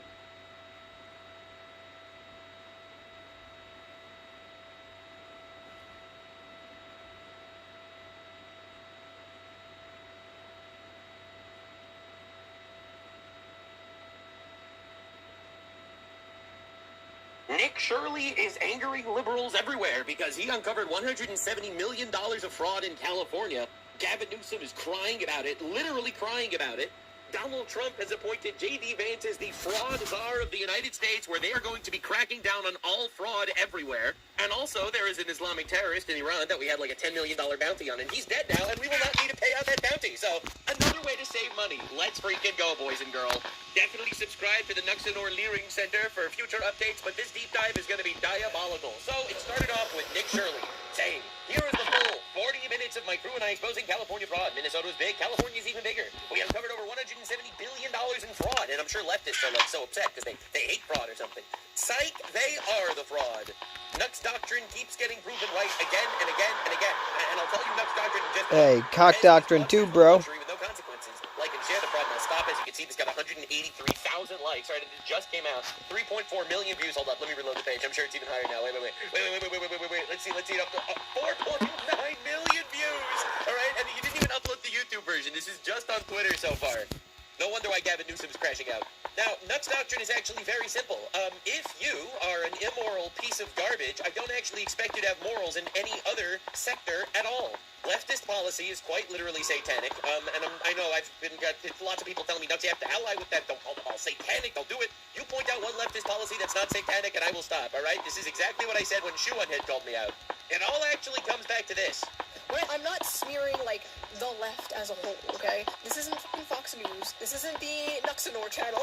That's right, and I am smearing the left as a whole. You know why? Because they are an immoral, corrupt, by definition party, and quite literally, I give them absolutely zero leeway when it comes to morality at all, ever, in any possible direction. That's right, you name me one leftist policy that's not satanic, and I will stop. Oh, they're just pro-abortion and the murdering of fetuses. Oh, they're just pro-child murder and pro-child castration. All right, they're pro-importing foreign rapists, but shame on you if you're racist when we import those rapists. It's the party of every form of sexual deviancy and diversion and quite literally perversion out there. All right, it's all acceptable. As long as it's two consenting adults, we can literally desecrate God in every possible way. Right, we're going to come up with new ways to desecrate God. This is literally leftist policy and dogma. All right, so when they're an inherently immoral brood, then I'm not going to sit here and make believe like I'm surprised when it turns out they're all doing fraud. All right? If they don't believe in thou shalt not murder, I don't expect them to believe in thou shalt not steal. Every time I see people saying that I go too hard and stuff, I just think they're either dishonest or quite literally delusional because I don't go hard enough. I don't go hard enough. That's what I think. YouTube will allow me. Yep. So Governor Nick Yep. Shirley, Exactly. Governor Newsom decided to release this post. Nick Don't go Shirley hard right now, enough. hey, can I see your kid? kids with a picture of a AI creepy Nick Shirley with a million cameras going into daycares. So this in no uncertain terms is calling Nick Shirley a pedophile for doing investigations. All right, Nick Shirley is quite literally just a guy, a 23-year-old kid, what seems to be like a really nice guy that goes around and tries to find fraud. Okay, and quite literally, the governor of California is calling him a pedophile for it. The same governor of California, by the way, that released a law letting pedophiles out of jail if they're in there for 10 years or more. By the way, that's a real thing that they're doing in California, which I've covered in the past, and which is definitely why you should subscribe to me, because a lot of the actual news stories disappear. Most of political discourse these days are different YouTubers taking pot shots at each other, and I'm not going to discard the fact that we're living in a slowly dilapidating society run by miscreants and hedonists, all right, to get involved in that soap opera. But this post is absolutely diabolical, and I mean that in the biblical sense. All right, Nick Shirley responds, "You do realize I'm just trying to help America eliminate fraud and waste, right? No need to try and make me look like the bad guy for exposing fraud. People are over it. Start working for the people, not against them." As you can see, he got 170,000 likes on this, and the original tweet only got 13,000. This is a ratio for the ages, and quite literally, this is just the left telling on themselves that they are bankrupt and evil. Nick Shirley did nothing wrong with any of his videos, all right? He doesn't even talk about his personal politics. If your stance is fraud is actually a good thing, then you should be destroyed, obliterated, removed from society. This might be one of the most despicable things I've ever seen. Nick Shirley exposes fraud, and the governor of California hops online to call him a pedophile for it. 23-year-old guy who's just trying to make the country a better place. All right, whether you agree with his politics or not. This guy says this is a perfect example of state-run propaganda, ladies and gentlemen. Here you have an official press office for a governor, the largest state in our union, pushing a defamation campaign against an independent journalist. What terrible thing did the journalist do? Oh, he just exposed hundreds of millions of dollars of welfare fraud in an all but fully Democrat-run state. California is actually a fully Democrat-run state. So they're absolutely terrified of independent journalists that aren't on their side coming in and spoiling their fun. I mean, what if someone actually looks into all the NGO fraud in California? Like where they did where did the $37 billion that old Gavin threw at homelessness since 2019, only for homelessness in the state to increase by over 24%? Seems like a lot of money for some pretty terrible results. I'm just asking questions, guys. Yeah, anyway, and Nick Shirley responds to this. Disgusting act by them to do this, the more I think about it, really is just vile and disgusting. A small percentage of the base will see this and think I'm evil, and eventually want to kill me because of the propaganda created by an officer in California's office. He's not actually hyperbolizing or exaggerating at all. This is quite literally the exact point of the post, all right? Leftist policy is maybe we should just trigger one of our transgender, mentally ill creatures, all right, on our side, who literally take a gun and kill him, all right? And that's why they'll celebrate the murder of Charlie Kirk, and that's why they'll celebrate assassination attempts against Donald Trump, right? They'll call everyone a Nazi, and everyone a rapist, and everyone a pedophile, and in my opinion, this is the most evil, diabolical shit ever. Issue is, you can never win a lawsuit against this because defamation lawsuits are incredibly hard to win in the United States because, hey, I didn't directly call him a pedophile. I just made a funny image saying, hey, can I see your kids? I'm not implying anything, except every single terminally online leftoid that reads this sees the governor calling this guy a pedophile and putting a target on his back. This is an independent journalist that goes out there and asks questions to random people, and quite literally his safety is being compromised by some of the most corrupt pieces of shit out there. This is unbelievably evil, and there's no possible way that this should be remotely acceptable, especially ironically because the left is the pedophile party. They always were, and they still are. They literally don't have children. They breed by grooming other people's children. Quite literally, this one post is more worthy of impeachment than literally anything Trump has done in any of his 2 terms in office. Like, they're trying to impeach Trump because he deports people that invaded our country illegally and because he bombs terrorists that try to kill us. All right? This is just literally slandering an innocent man for no reason. And it's absolutely diabolical, and if you're not as angry as I am about this, you should get that angry, because this is not remotely acceptable. But hey, don't worry, it's the left. They don't actually face consequences for anything. Did you not get the memo? All right, some activist judge will just let them out. They don't actually have principles. That's right. When I said it's the satanic party, I actually meant that. It's the party of no principles. It's the party of no morals. It's the party that quite literally can be whatever they fucking want to be. All right, if they can violate thou shalt not murder and thou shalt not steal, what else are they going to violate? Well, this tweet is thou shalt not bear false witness against thy neighbor. That's 3 of the 10 commandments in like 1 tweet. And again, my stance is simple. If you can't keep the 10 commandments, you're probably not a moral guy. And if you're not a moral guy, and in this case you're not a moral party, I actually have zero expectation for you to not stoop to the absolute lowest of the law. Like, you are on the bottom rung of the abyss. I have no hope for you. I don't want to unify with you. I want to destroy you. And that is why this channel radicalizes people like no other. Because I say the fucking shit that other people think that no one wants to say because they get in trouble. Well, I get in trouble, and I'm more than happy to get in trouble. Meanwhile, while Gavin Newsom is posting this about Nick Shirley, he's also tweeting this on his personal account. To every kid with a learning disability, don't let anyone, not even the President of the United States, bully you. Dyslexia isn't a weakness, it's your strength. This is because Donald Trump said that, why is Gavin Newsom going around making his entire political campaign talking about how he's dyslexic? That's actually not a good thing. And he's like, no, it's actually a strength. All right, Gavin, this is coming from someone that's dyslexic.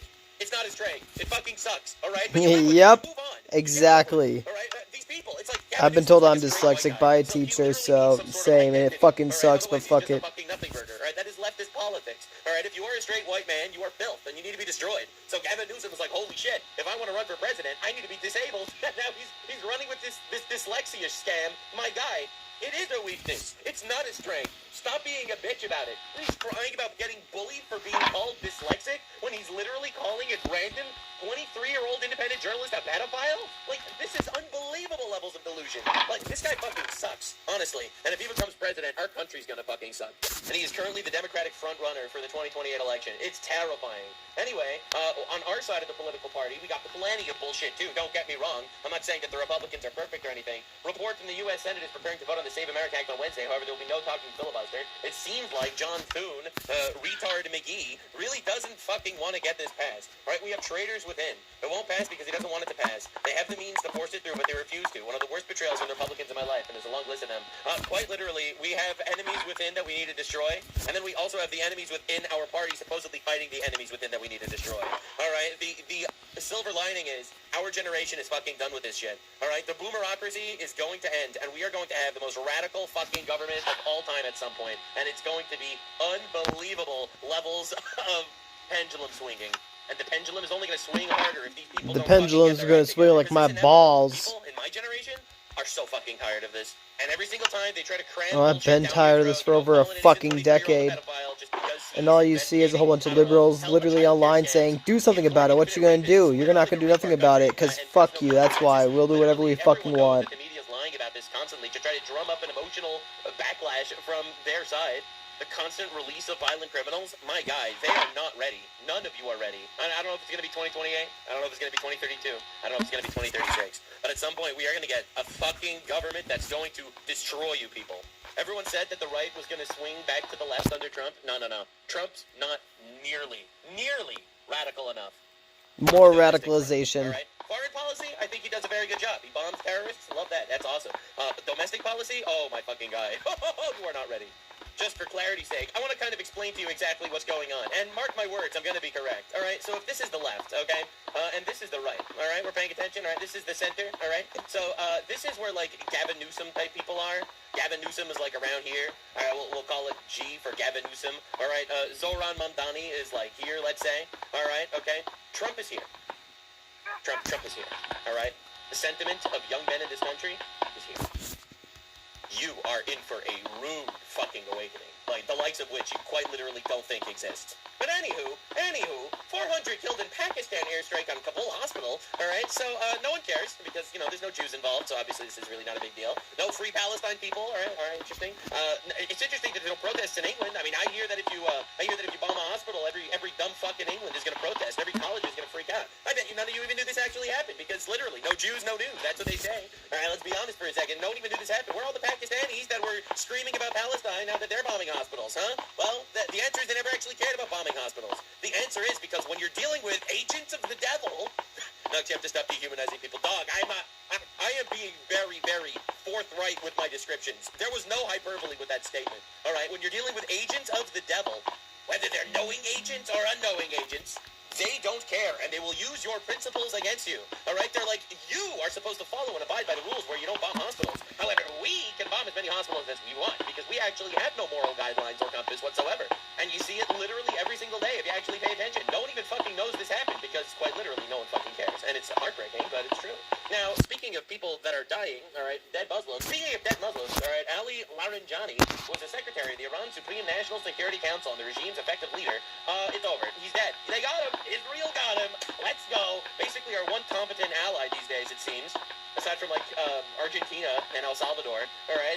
But, like, unironically, all right, so hell yeah. Throughout the years, Larijani was considered the most veteran and senior figures within the Iranian regime leadership and was a close associate of Supreme Leader Ali Khamenei during the most recent wave of protests against the Iranian terror regime. Larijani personally oversaw the massacre that was carried out against the Iranian protesters, of which they killed over 40,000 people. Unbelievable, in 48 hours. Once again, no one cares. But because, you know, no Jews, no news. That's literally the media, right? So, Ali Larijani is dead. Motherfucker is dead, rotting in hell as we speak. He was sent there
Alright, I was gone too long, but oh well, this will be a alright video for somebody who's fucking sleeping or some shit.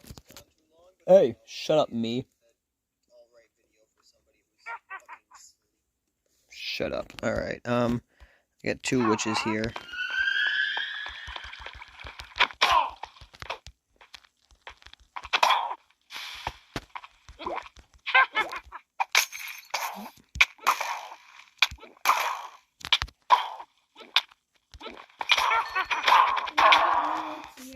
Got both of them, but I gotta restart real quick because of the seizure glitch that happens when you go offline too long.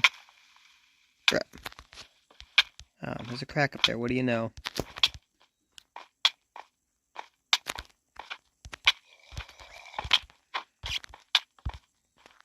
Look at that stupid shit, guys.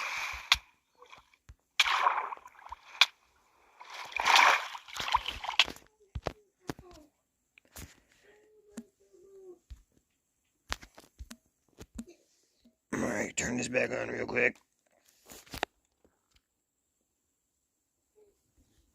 Johnny was considered the most veteran and senior figures within the Iranian regime. It's heartbreaking, but it's true. Now, speaking of people that are dying, all right, dead Muslims, speaking of dead every single day, if you actually pay attention, no one even fucking knows this happened because quite literally no one fucking cares. And it's heartbreaking, but it's true. Now, speaking of people that are dying, all right, dead Muslims, speaking of dead Muslims, all right, Ali Larijani was the secretary of the Iran Supreme National Security Council and the regime's effective leader. It's over. He's dead. They got him. Israel got him. Let's go. Basically, damn it, I was gonna read the fucking chat. Aside from like I hate my life. And El Salvador, I'm gonna kill myself right now. Like, unironically, right? So hell yeah. Throughout the years, Larijani was considered the most veteran and senior figures within the Iranian regime of leadership. And was tells you the Supreme Leader Ali Khamenei during the most recent wave of protests against the Iranian terror regime. Larijani personally oversaw the massacre that was carried out against the Iranian protesters, of which they killed over 40,000 people. I swear, I say I'm gonna kill myself so much. I feel like you're gonna kill me one day and then say I killed myself. Literally the media, right? So I'm not suicidal. I just say it. Motherfucker is dead, rotting in hell as we speak. He was sent there, express mail, no fraud, no. Nick Shirley investigations are going to figure out that this wasn't a scam. Bro's dead. Now, in order to make you a little bit happier, this is a tweet from him from 3 days ago. Trump says he's looking for a speedy victory. While starting a war is easy, it cannot be won with a few tweets. We will not relent until making you sorry for this grave miscalculation. Anyway, he's dead. He's dead. He's dead. Bro's dead. Yeah, so, we will make you sorry. He's like, I'm dying inside. Oh, well, you're dying outside too. Obliterated, actually. I would say they buried him, but they probably didn't find all of him. But he's dead. Yeah, it's over. It's over. Larijani is kaput. According to Israel's defense minister Israel Katz, top Iranian official Ali Larijani is killed in a strike overnight. According Rip Bozo, and every single third worlder is losing their mind. No, not Larijani. He was my favorite guy. He only raped like hundreds of women instead of thousands, which made him like pretty good on Iranian standards. To Israel's defense minister, where the cock-licking fuck are my torches? You could describe it in the past week and a half, as the Israelis and the Americans are going after the structure of Iran's regime. Larijani was largely considered the de facto leader in the aftermath of the killing of considered the de facto leader. He's dead. Iran's former supreme leader, and uncertain questions about Mustafa Khamenei, the man who was supposed to be the next supreme leader. Larijani was serving as the secretary to Iran's Supreme National Security Council. I can also report overnight the Israelis, in a separate strike, killed the top commander of Iran's Basij forces. This is a wing of the IRGC. His name is Ghulam Reza Soleimani, and he was responsible for commanding the crackdown. Oh my God! It's like I wasn't even paying attention. They got another commander too. Paste. On protesters earlier this year across Iran.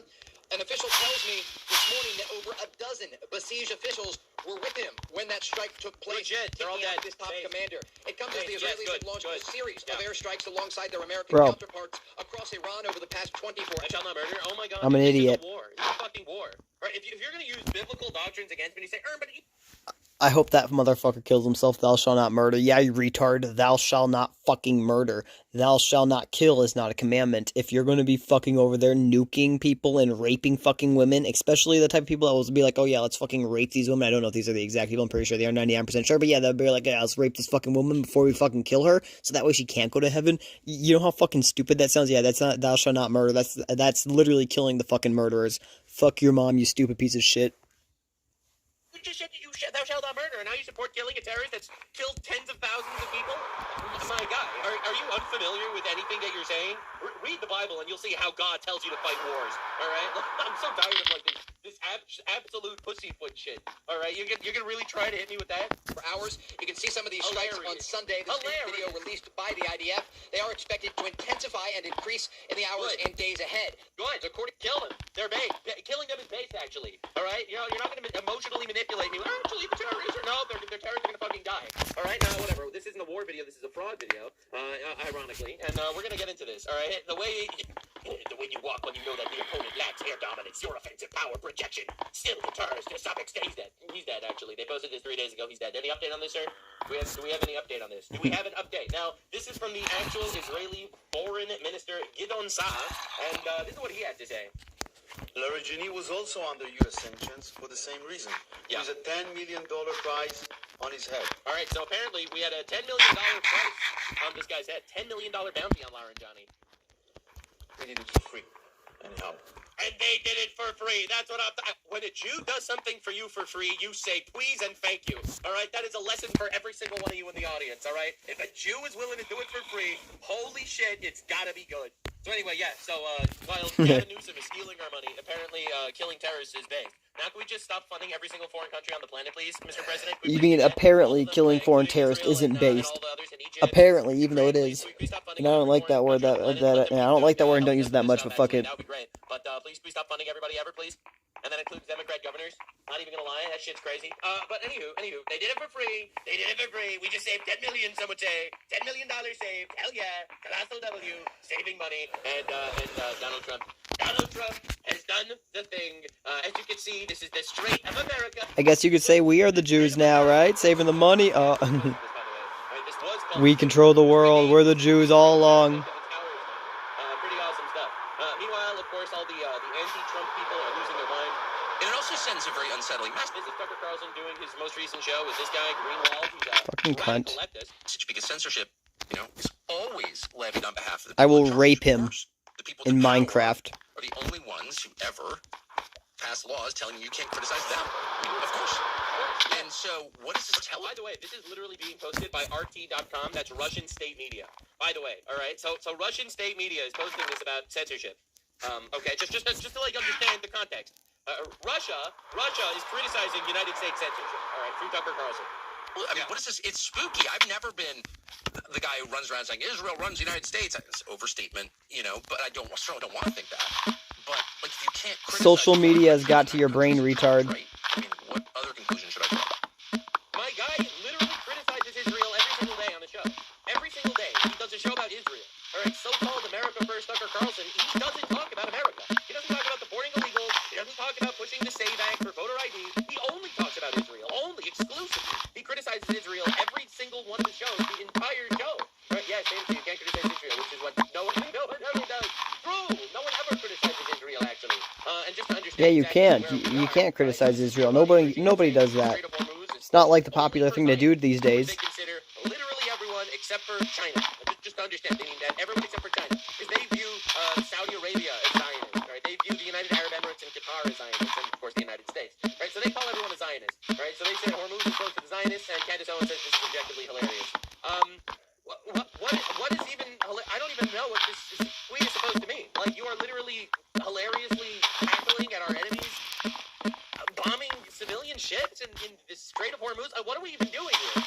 Like, you are just anti-American. We get it. Now, something pretty insane happened today, and I feel like it's super important that we talk about it. Donald Trump sat down in the Oval Office and announced a new fraud czar. We are going to be exposing fraud, and not only exposing it, we are going to be prosecuting people. All right? So, and I say this, things are going to happen. That's my stance. My stance is things are going to happen. Normally, I am firmly planted into the nothing ever happens camp, but things are going to happen this time. You're going to see, and I'll tell you why. benefits because J.D. Vance is in charge of the fraud department. It's a very important whole of government approach to tackle the fraud problem. And let me just tell one story. One of the things that even before this executive order was signed that we were able to stop under the president's leadership is we saw evidence that in Minneapolis there were Somalis, primarily illegal immigrants, who were defrauding a Medicaid program that was meant to go to autistic children. So they were taking children who were supposed to get benefits, and they were claiming that their kids were actually autistic even though they weren't. And what does this mean? This meant two things. To be fair, they were able to fool a lot of us because just statistically they have an average IQ of 67. I knew that's where he was going. That was like autism, but no, that's actually just inbreeding. One, a lot of people getting rich off of the fraud while American citizens got poor. And the second thing that it meant is that you had autistic kids in Minneapolis, in suburban Minneapolis, who weren't getting benefits they needed because Somali fraudsters were literally stealing out of their pocket. It's got to stop. And unfortunately... But the party of empathy actually doesn't care. Have you been paying attention? That kind of fraud is one example of probably... No, but they say they care, so, like, you have to accept that as fact. Who are you going to believe? Their official words or your own brain? Like, clearly, their official words... That was official words are, like, clearly 100% more validating and valuable than your fucking brain. Like, don't use that. Shut it off, you dumbass. People don't know things, so then they just lie in their headlines, alright? To convince people. So my favorite thing is when you actually just tell normal people statistics. Like, did you know that there was more Somali fraud in Minnesota than literally the cost of the war in Iran so far, killing terrorists that have been trying to kill us for 47 years? That's just a mind-blowing... Yep, that's facts. Or how about this one? Did you know that more transgenders were murdered innocent people than ICE agents? Yep. Like, this year, right? Did you know there were more deaths? Forget innocent people, right? There were more deaths because a transgender shot them than an ICE agent shot them in the United States alone. But like you just... No one even thinks about these things rationally because of the obvious media bias. Made it very clear he wanted us to take the fraud problem seriously because nobody had until he was president. We started to figure out one big hole that existed is that the agencies of the government weren't actually talking to each other. So Treasury would have evidence of financial fraud, but wasn't talking to the Department of Justice about it. Health and Human Services had evidence of Medicaid fraud, but wasn't talking to the Department of Treasury about it. So what this executive order does is force the entire apparatus of the federal government to do two things. Stop the fraud on the American taxpayer and make sure that the benefits that ought by right go to American citizens go to American citizens. Actually, I'm actually really glad that they're launching this anti-fraud task force, and I'm really happy that J.D. Vance is leading it, because quite literally, this will decide if J.D. Vance becomes the president in 2028 or not. Alright? Everyone that's on the fence about Vance, if he could actually crack down and start putting some of these absolute fucking retards in jail, actual government officials, you know what? I'm more than happy to elect him as president. If you could clean up those fucking assholes, if you deport Ilhan Omar, you get my vote. Alright? I'm a simple man. If you deport Ilhan Omar, you get my vote. That's it, literally it. All right, I'm a very simple man. Do I think Vance is perfect? Fuck no, I don't think he's nearly radical enough. All right, bro. Like, bro, not even close. Not even close. This bro should be puffing his chest out every single day, saying we're gonna support every single illegal alien and denaturalize anyone that couldn't assimilate. All right, bro needs to say that shit. That is the correct rhetoric as for what the temperature in this country is actually demanding. All right, but if you can deport Ilhan, I'll give it to you. Ilhan Omar goes to Somalia forever. I will vote for you in a heartbeat. I will fight for you. I will die for you, sir. Anyway, this is Mr. Presidente signing J.D. Vance. And then we'll take some nice questions from our wonderful media. Our wonderful media. It's funny that they laugh at that. There it is. Because they know they're not wonderful. There it is. That's a nice signature. And with that, J.D. Vance is in charge of the fraud task force. He is now the fraud czar of the United States. That's literally his title. I like fraud czar. It's certainly what we're going to do. And fraud czar. As the president said, this is a problem that has festered in this country for far too long, and far too few people have actually wanted to do anything about it. True. So what makes this administration different is that we actually tackle the problems the American people have been confronting. So I'm very happy about it. And all right, now deport all the Muslims. Anyway, moving on. No, I'm sorry. All the Muslims that don't actually follow the religion, the ones that follow the religion, rather. All right, if the Muslim doesn't follow the religion, no problemo. But if he does follow the religion, then he wants us all dead. That's what the religion says, at least. Hey, don't blame Muhammad. Police be upon him. Police be upon him. People talking about balancing budgets. You can't balance a budget when people are stealing $19 billion and nobody's ever heard of anything like that. That's true. It's insane. And we just have to make believe it's normal. We're out there scrounging around, paying fucking taxes out of our noses, and you have retard McDougal over there, dumb fuck Tim Walz sitting on his throne of Somalis and raking in bajillions. We don't need to live like this, man. This is insane. Mr. Trump, we're very mad that you're not balancing the budget as Gavin Newsom spends $40 billion on homeless people, and somehow the homeless population increasing. And I guess in the same state, you went autism, where 4 or 5 years ago, they spent $1 million, and now it's almost $400 million in just a few years. To be fair, Mr. President, the Somalis are retarded. Well, autism didn't go up like that. To be fair, Mr. If it did, then we all have autism, then why are we even funding it? You're not nearly racist enough. Ever under President Trump's leadership, and then of course with JD and the head of the FTC, Andrew Ferguson, we're going to see the first ever effort in American history to reclaim the ultimately trillions of dollars that were stolen from taxpayers. I believe, and I know President Trump believes, that when this theft is exposed, we will see that if all of it were stopped, it will be enough to balance the budget. The extraction of wealth from American taxpayers to people who don't belong. I love how literally every leftist is like, oh, the billionaires need to pay more taxes, and then they just steal $1 billion. It's like, it's unbelievable. Like, you just think about it for a second. The billionaires, they work very hard to make that money, and we have to take it from them. Anyway, I'm gonna steal taxpayer dollars as much as I possibly can. Dude, every time I do the communist voice, it just comes out as Bernie Sanders. It's crazy. Here is the primary cause of the national debt, and this is the first ever effort to shut that down. Based. By the way, look, I hope it works. Obviously, I expect it to. I have faith. I firmly believe that something's going to happen just because JD Vance knows that he's not going to win the next election if he doesn't actually do this shit. I'm just being honest with you. All right, if this fraud task force amounts to nothing, he's not winning the next election. All right, so I think JD knows that his career's on the line, his future's on the line, and I think he's actually going to, smack his schmeat on the table and actually do something. I have faith.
Oh, wait, I forgot to turn the mic back on. Shit. I firmly believe that something's going to happen just because J.D. Vance knows that he's not going to win the next election if he doesn't actually do this shit. I'm just being honest with you, all right? If this raw task force amounts to nothing, he's not winning the next election, all right? So I think J.D. knows that his career's on the line, his future's on the line, and I think he's actually going to, smack his schmeat on the table and actually do something. I have faith. And it's got to be stopped. I mean, it's got to be stopped. Think of it, Somalia is a third world, maybe a fourth world nation. Fourth world nation? I love this man so much.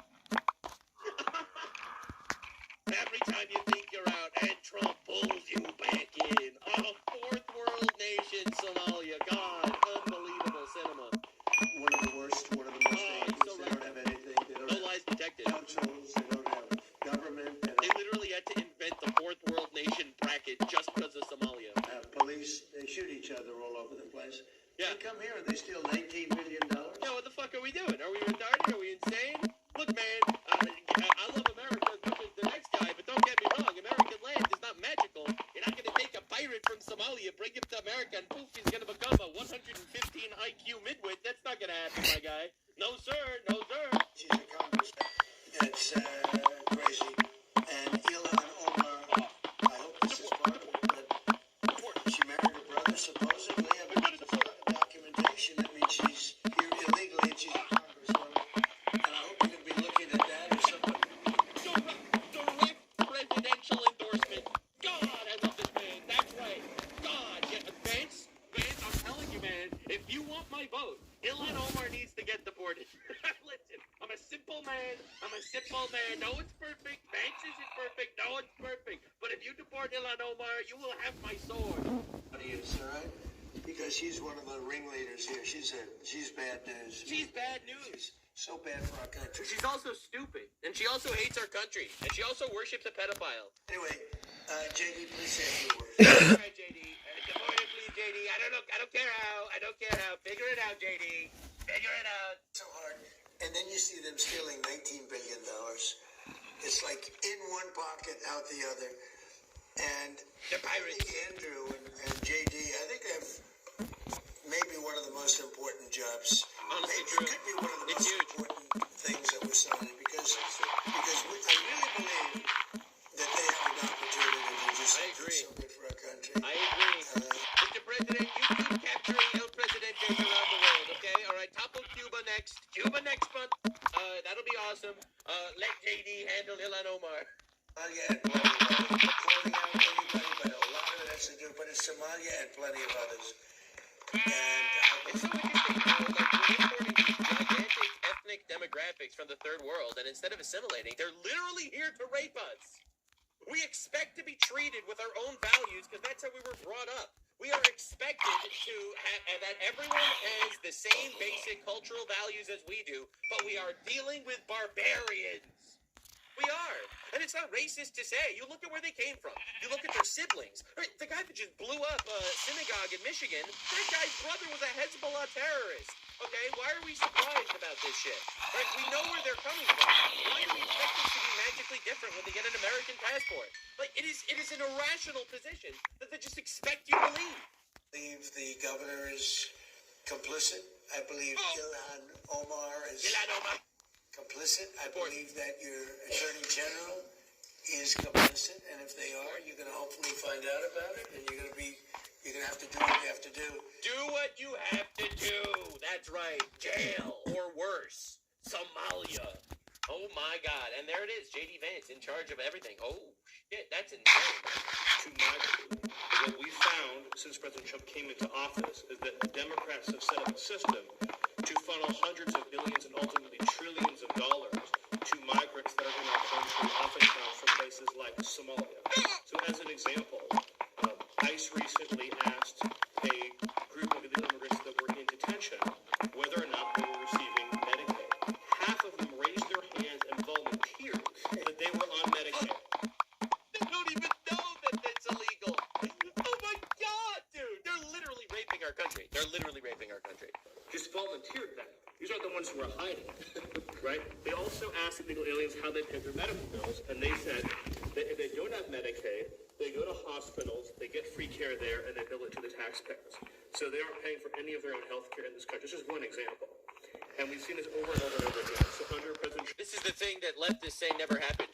Didn't you know that migrants are actually really good for the economy? You know, if they don't literally rob the economy. Trump's leadership, and then of course with JD and the head of the FTC. JD. Oh my God, it's unbelievable that this is even happening. All right, JD calls out fake news. I know what you're trying to do, Phil. You're trying to drive a wedge between members of the administration, between me and the president. What the president said consistently, going back to 2015, and I agreed with him, is that Iran should not have a nuclear weapon. We have taken this military action under the president's leadership. I think all of us, whether you're a Democrat or Republican, should pray for success and pray for the safety of our troops. That's the approach that I've taken. Make it as successful as possible. He's totally right. And the media is literally hoping that everything fails, running the fence for the Islamic regime. Oh my God, he's taking Cuba. When will the United States do it? I do believe I'll be having the honor of taking Cuba. I love that he just says it. I'm going to take Cuba. It's going to happen. God. Taking Cuba in some form, yeah. Taking Cuba. I mean, we'll take it. Whether I 51st State? Take it. I think I can do anything I want with it. You want to know the truth? They're a very weakened nation. The United States of South America coming soon, starting with Cuba. They were for a long time. Very violent leaders. Castro was a very violent leader. His brothers. Yeah, communists. They fucking suck, actually. Some would say that they're subhuman. I wouldn't say that because I get banned off YouTube. But if I wasn't on YouTube, I would say that. It'll be soon. It won't be long. And we're going to have a much safer world when it's wrapped up. Yeah, all right. We're not doing Iran today. All right. We're only talking about Iran in the process of making billions of dollars. Just to understand. Use even a limited ground force to secure. Oh my God! Why does the media keep asking for like actual military planes? Nuclear material remains in Iran is part of that threat. No. And secondly, have you made a decision? You mean to go in and get it? Yes, sir. Why would I tell you a thing like that? God, he's so right. And secondly, You know, I can't stand reporters. Sir, will you attack Carg Island? Will you occupy Carg? They ask me these questions. And I don't want to be mean, but they're stupid questions. If any president answered those questions, they shouldn't be president. He's completely right. He's completely right. 100%. Not even close. Oh my God. Air Force got Navy. If Iran, as you said, totally obliterated, got the missiles, got the first 2 rounds of leadership, Air Force got Navy gone, can we wrap this war up this week? Yeah, sure. I don't think so, but it'll be soon. Can we wrap it up? Yeah, we could. Will we? No, probably not. Oh my God, dude. 1,000 troops in Japan. We have 45,000 troops in Japan. We have 45,000 troops in South Korea. We have 45,000, 50,000 troops in Germany. We defend all these countries. And then, do you have any minesweepers? And they say, well, would it be possible for us not to That's the next fraud. The fact that we're getting swindled by all these Euro cucks. get involved? I've been saying it for a long time. This is the greatest thing to come out of this. We spend trillions and trillions of dollars on NATO to defend other countries. And I always said, but if it ever comes time to defend us, they're not going to be there. Many of them would not be there. He's totally right. We're actually getting swindled by these people. And I'm really glad that he's putting a magnifying glass to the shit. And we're going to have to start thinking more wisely in this country. Some have been